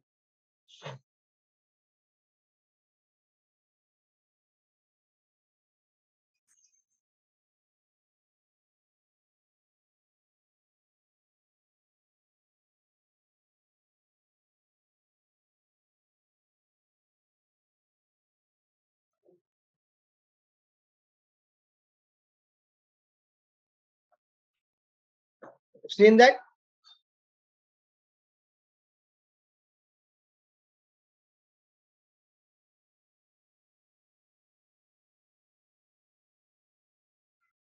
And also some of the chronicles and the articles mentioned by the Muslim authors, because there are a lot of Muslim invasions onto the Kakatiya kingdom, right from Delhi Sultanate, the Alauddin Khalji to Muhammad bin Tughlaq, and how the Prataparudra was defeated against the Muslim armies. These are also documented. And a Kannada textbook called Kumara Ramana Charita also provides information about Prataparudra's relationship with the Kampili kingdom. We all know that this Kampili kingdom, which was headed by Vidyaranya during the 13th century or the 14th century, became the Vijayanagara kingdom. Okay, from Haryana and Bukka. This Haryana and Bukka also were taken to Delhi Sultanate during the time of Muhammad bin Tughlaq. They escaped and came back, reconverted into Hinduism in presence of King Vidyaranya, and became the Vijayanagara dynasty. So these are all contemporary kingdoms, the Kakatiyas, Vijayanagaras, Hoysalas of Dwara Samudra, okay, and then the Chalukyas. In fact, we see that Rudramadevi is married to Chalukyas, okay. So besides these literature and the various archaeological evidences, the forts, temples and tanks constructed during Kakatiya period are a very important source of information about the contemporary society, the art and architecture of the Kakatiyas. So if you want to have a look at this slide, you can just take a minute. You say, okay, I'll just proceed. Of course, it is not possible to immediately remember all of these. I know it is difficult, but these are important because they are having some continuity even in the present day, and some of these books are very famous books, and hence we need to know them.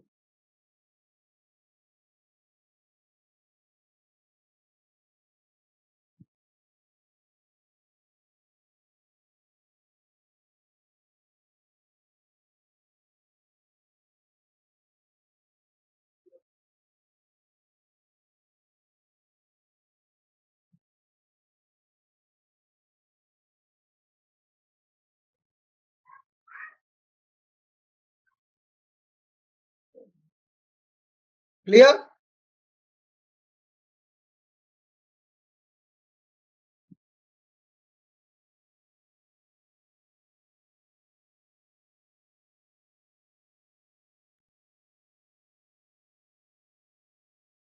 So this is the Kakatiyas which we are speaking about, their might and their spread.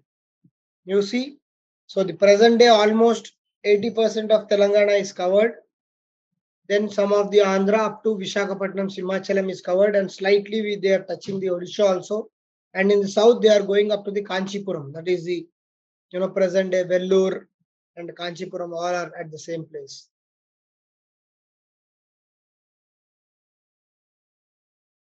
Why this is important? We have to know the boundaries of each and every kingdom, so that when we are writing answers or when we are attempting bits in prelims, we are clear as to what is the exact boundaries of these kingdoms. So this is the extent of Kakatiya spread.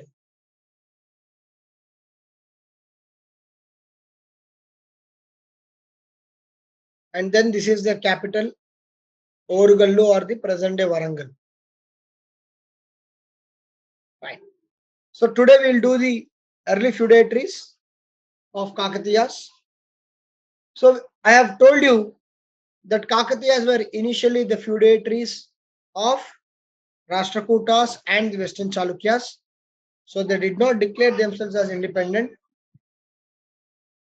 Only after close to 200 years of being feudatories, and in the last ruler, Rudradeva or Prataparudra I. Please don't get confused.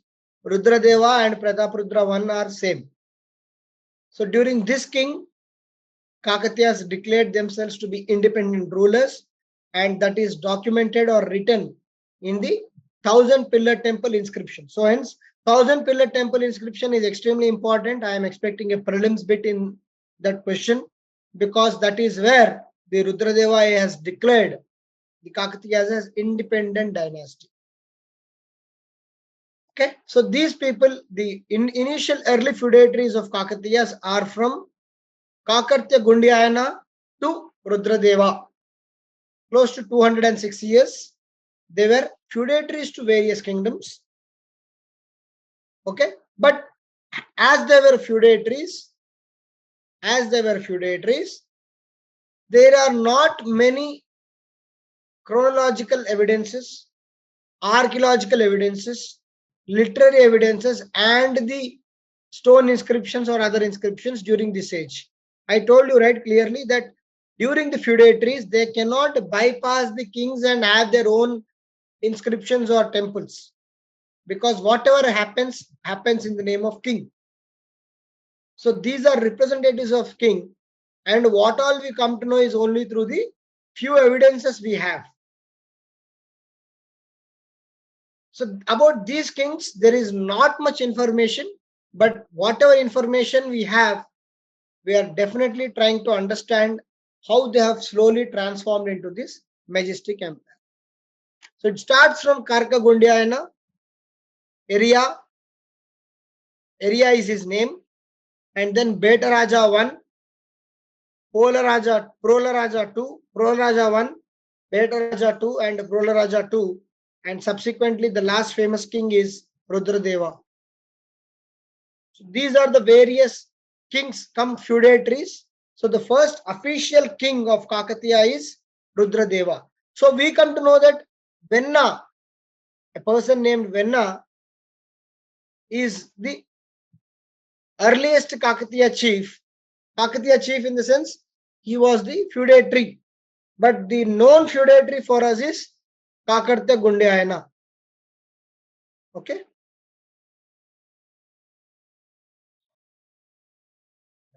So first is the Kakatiya Gundayana.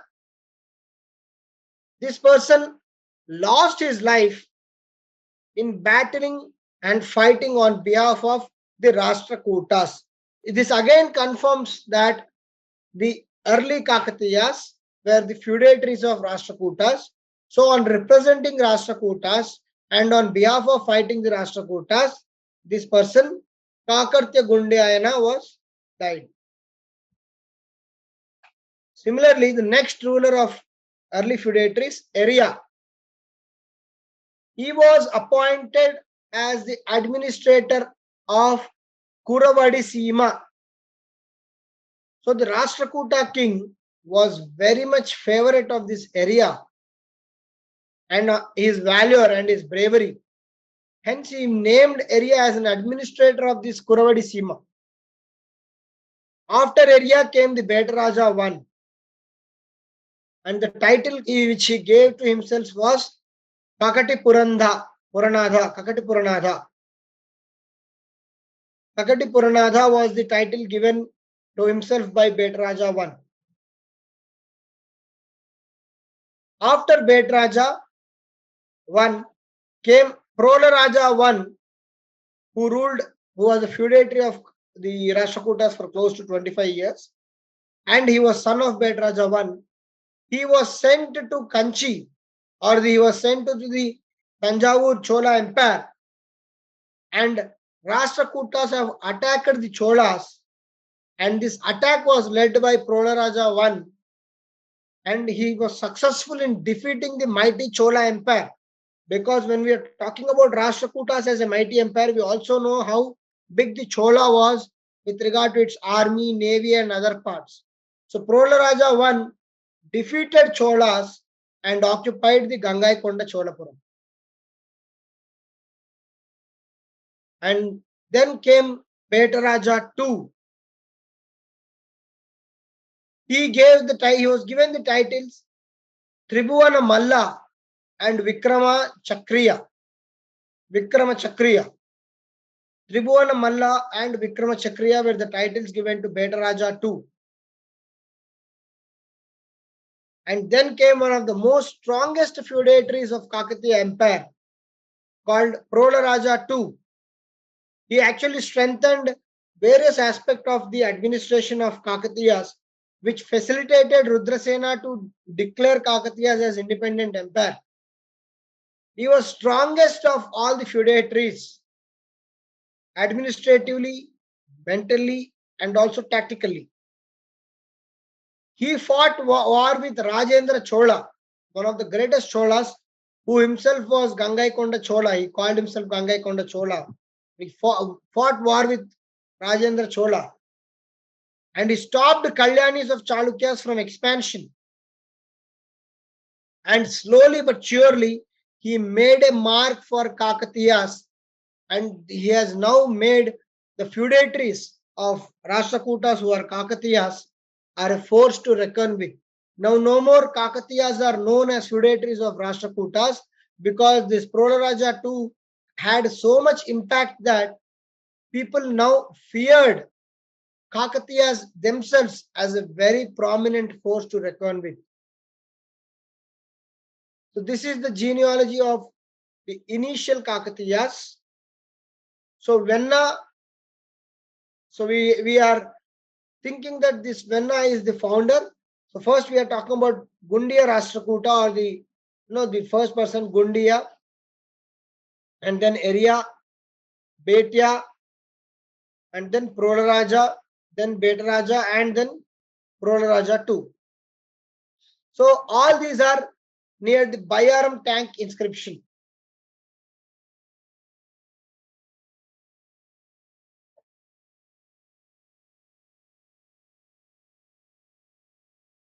After the decline of Rashtrakuta power, the Kakatiya served as the feudatories or the vassals of Kalyani Chalukyas for some time. Very little span they have served as Kalyani Chalukyas vassals also. But after the decline of the Chalukyan power in the 12th century, the Kakatiyas assumed sovereignty, and by suppressing other Chalukyas, and they subordinated the Chalukyas and declared themselves as sovereign kings.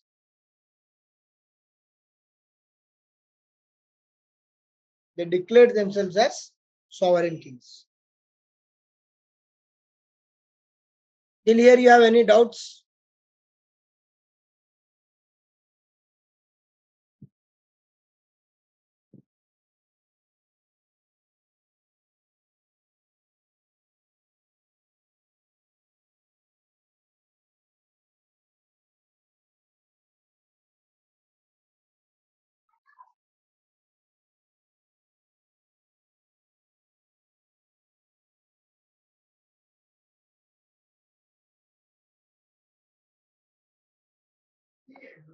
Any doubts till here?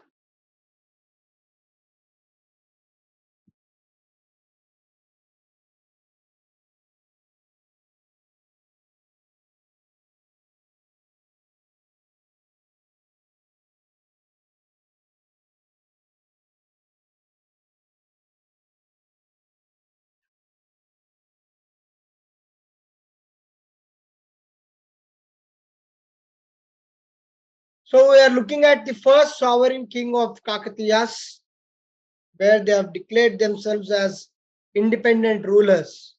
Till then, they were feudatories of, for most of the time, they were feudatories of Rashtrakutas. In last few years, they became feudatories of Chalukyas, especially the Western Chalukyas. And then, when the Chalukyas started having, when the Chalukyas' power reduced, when they started declining, slowly they have suppressed Chalukyas and declared themselves as independent sovereign kings. This happened majorly because of the effort of Plolaraja II. He was a very big force to reckon with. He fought many battles, and finally his successor Rudradeva or the Prataparudra won.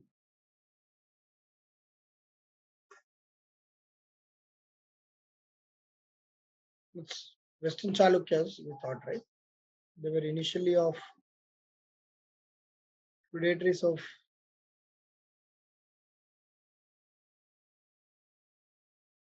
sorry, Eastern Chalukyas. Sorry,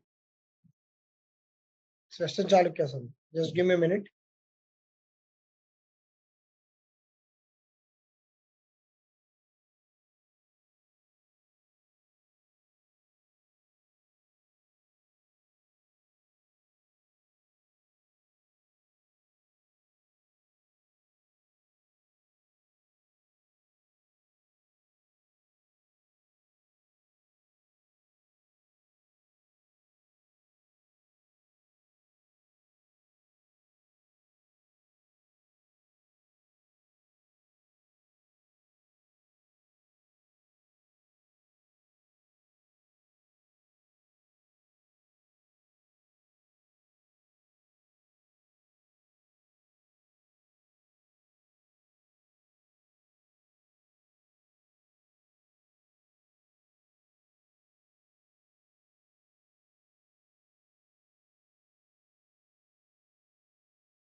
Yeah, Western Chalukyas.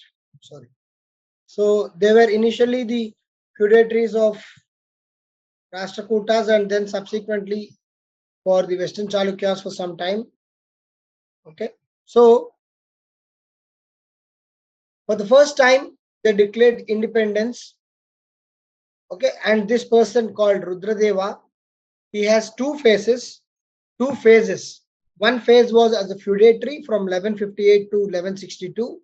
And then for the first time, he declares independence as an independent sovereign king of Kakatiya during 1163. And that declaration of sovereignty is near the Thousand Pillar Temple in 1163. At the Thousand Pillar Temple, he has written an inscription declaring the sovereignty and the independence of Kakatiya kingdom. So very, very important, 1163, Thousand Pillar Temple and declaration of independence by Rudradeva or Prataparudra I. All this, let's be very clear. And for the first time, this Kakatiya kingdom has come together by uniting all the Telugu speaking people. And you can see the two phases of this king, Rudradeva. And then the parents of this particular Rudradeva are, we know that it's Prolaraja II and Muppamamba. Muppamamba and Prolaraja II are the parents of Rudradeva or Prataparudra I. Rudradeva, like his father Prolaraja II, was a very great warrior, empire builder, administrator with lot of acumen, and he was the one who handed over the Sri Salem forest to Charuku Bollaya for administration. He was a great empire builder and he lost his life during fight against the Yadavas.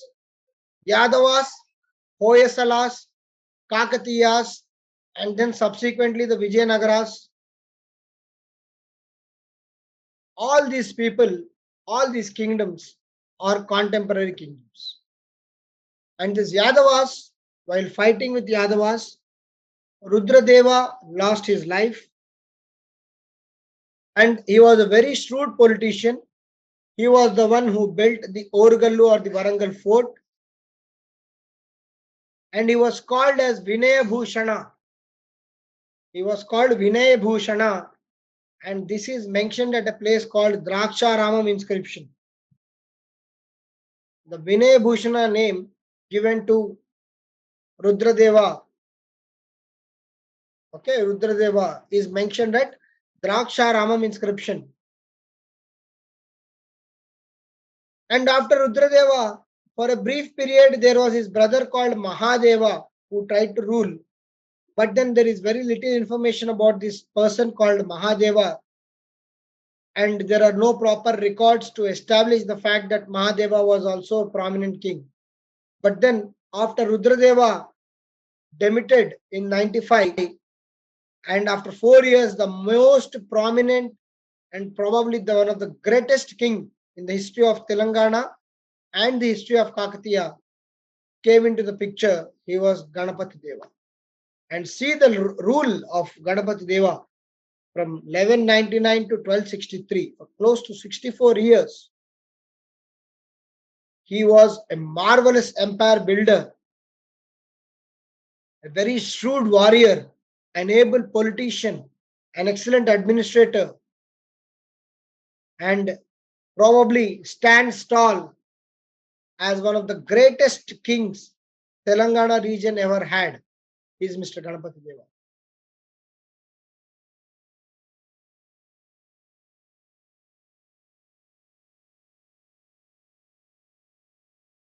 So Ganapati Deva was the greatest among all the Kakatiya rulers, and his parents were Mahadeva. So probably he is the son of the brother of Rudradeva. Rudradeva's brother was Mahadeva. Mahadeva's son was Ganapati Deva, and his mother was Bayamba. And Mahadeva lost his life again like Rudradeva during the fight with Yadavas.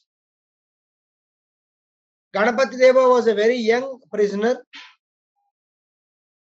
during when his father Mahadeva lost his life. Ganapati Deva was taken as a very young prisoner to Yadavas. But the Yadava king,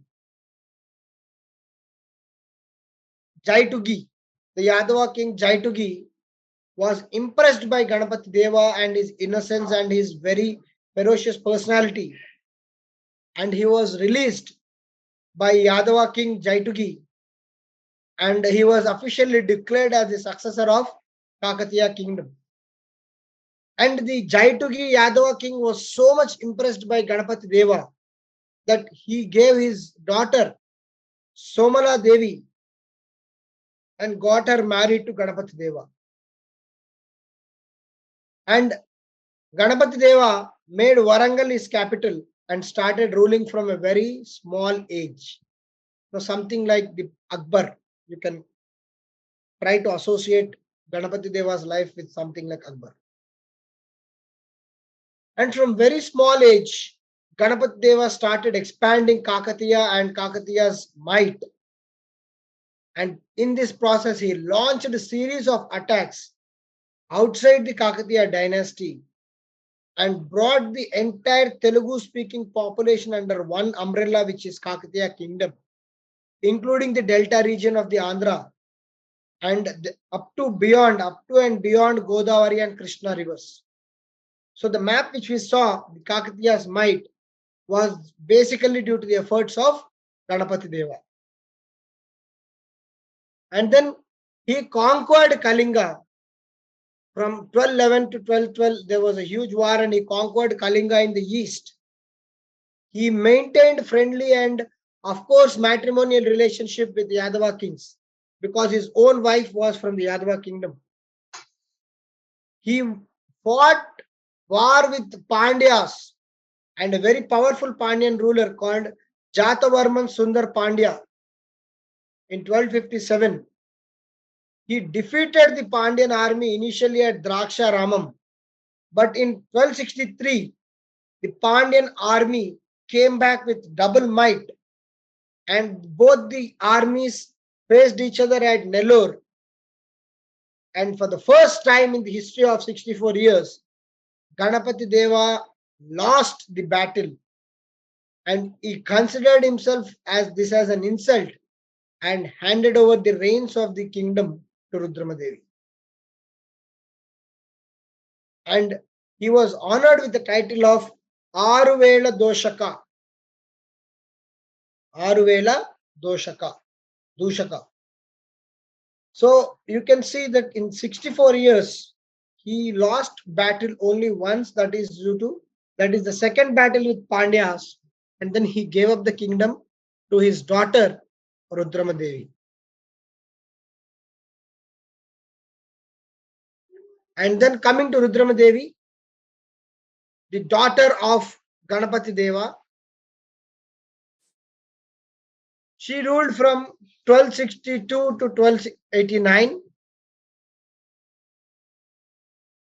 And she herself was a very meritorious administrator like her father.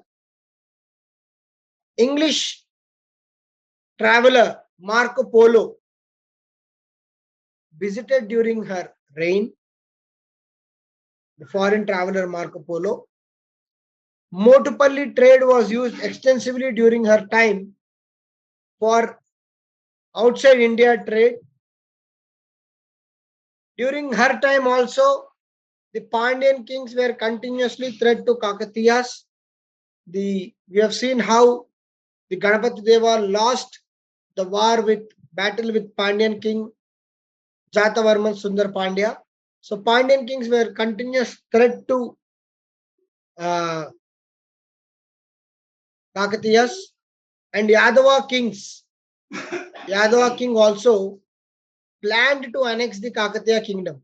See, when a woman ruler was ruling the kingdom, everyone thought that kingdom was vulnerable and wanted to annex that kingdom into their kingdom because Kakatiyas had lot of wealth, lot of strategic position, and had access to important ports like Motupalli, and they were very much flourishing in trade, handloom, and other parts.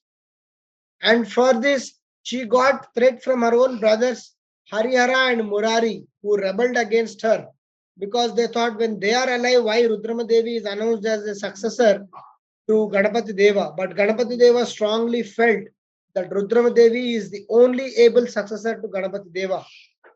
And hence they rebelled. But then she suppressed that rebel with the help of her army. And Rudrama Devi is one of the able administrators, one of the greatest administrators of Kakatiya kingdom. And she had continuous rebellion to address because she was a women ruler. And everyone tried to throw in their hat onto the kingdom of Kakatiyas. In this process, she has built one of the most strongest forts. By fortifying all the forts, she has made a defense system so much powerful that Kakatiya's forts were invincible. Even the Delhi Sultanates who attacked felt the Kakatiya forts were very much invincible, and the credit goes to Rudrama Devi. And in one of the rebellion by her feudatory called Ambadeva, while suppressing that rebellion, unfortunately, this Rudrama Devi died in 1289. Finally, the last prominent ruler of the Kakatiya kingdom, Prataparudra II, came into the picture. And he was probably the last ruler of the Kakatiya kingdom or the Kakatiya dynasty. He knew that there are a lot of feudatories who are now trying to throw their hat onto the Kakatiya kingdom, and he suppressed the rebellion of Ambadeva, the most powerful feudatory.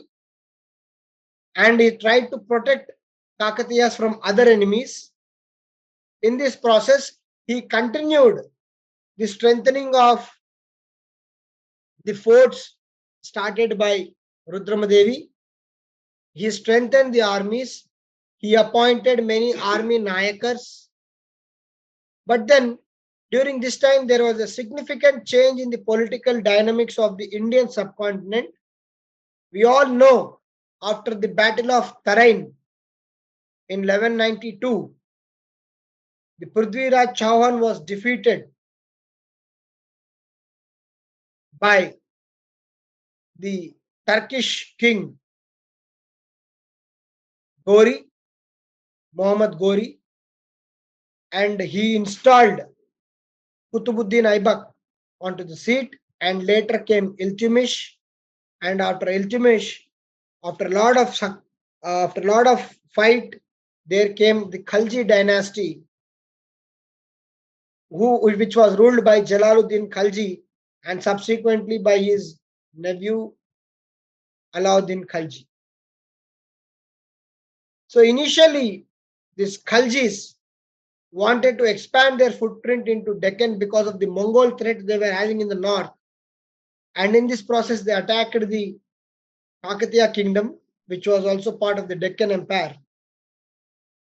In 1303, the army was sent under the leadership of Malik Fakhruddin, who was the army chief of Alauddin Khalji. And the Kakatiyas have fought very bravely and sent this Malik Fakhruddin back to Alauddin Khalji. In 1309, Alauddin Khalji now trusted his most trusted ruler, Malik Kafur. He was most trusted army soldier of Alauddin Khalji, Malik Kafur. And under the leadership of Malik Kafur, who was extremely close to Alauddin Khalji, huge army was sent, and this army defeated the Kakatiyas. And Prataparudra has officially acknowledged the suzerainty of the Delhi Sultanate, and he accepted the greatness of Delhi Sultanate and started paying tribute year on year and remained faithful to Delhi Sultanate of Alauddin Khalji. During Prataparudra also, lot of feudatories rebelled, and Prataparudra tried to suppress all the feudatories. Also, he participated in wars against Pandyas, Hoysalas, and extended his control, and he extended his kingdom up to 1316. And after the death of Alauddin Khalji and subsequently the killing of Malik Kafur by Delhi nobles, Prataparudra intelligently stopped paying tribute because he thought now there is no threat to me from Alauddin Khalji and Malik Kafur. But these other sultans also attacked Prataparudra, and again he was defeated and he paid tribute to the Delhi Sultan. Finally, when Muhammad bin Tughlaq came to the power, he sent huge army to attack Orugallu or the Warangal, defeated Prataparudra, and in this process Prataparudra was surrounded by the Delhi Sultanate army and he committed suicide, and officially the Kakatiya rule ended, and Orugallu, the famous historic town, fell into the hands of Sultan of Delhi and it was called as Sultanpur. Orugallu was called as Sultanpur. Clear?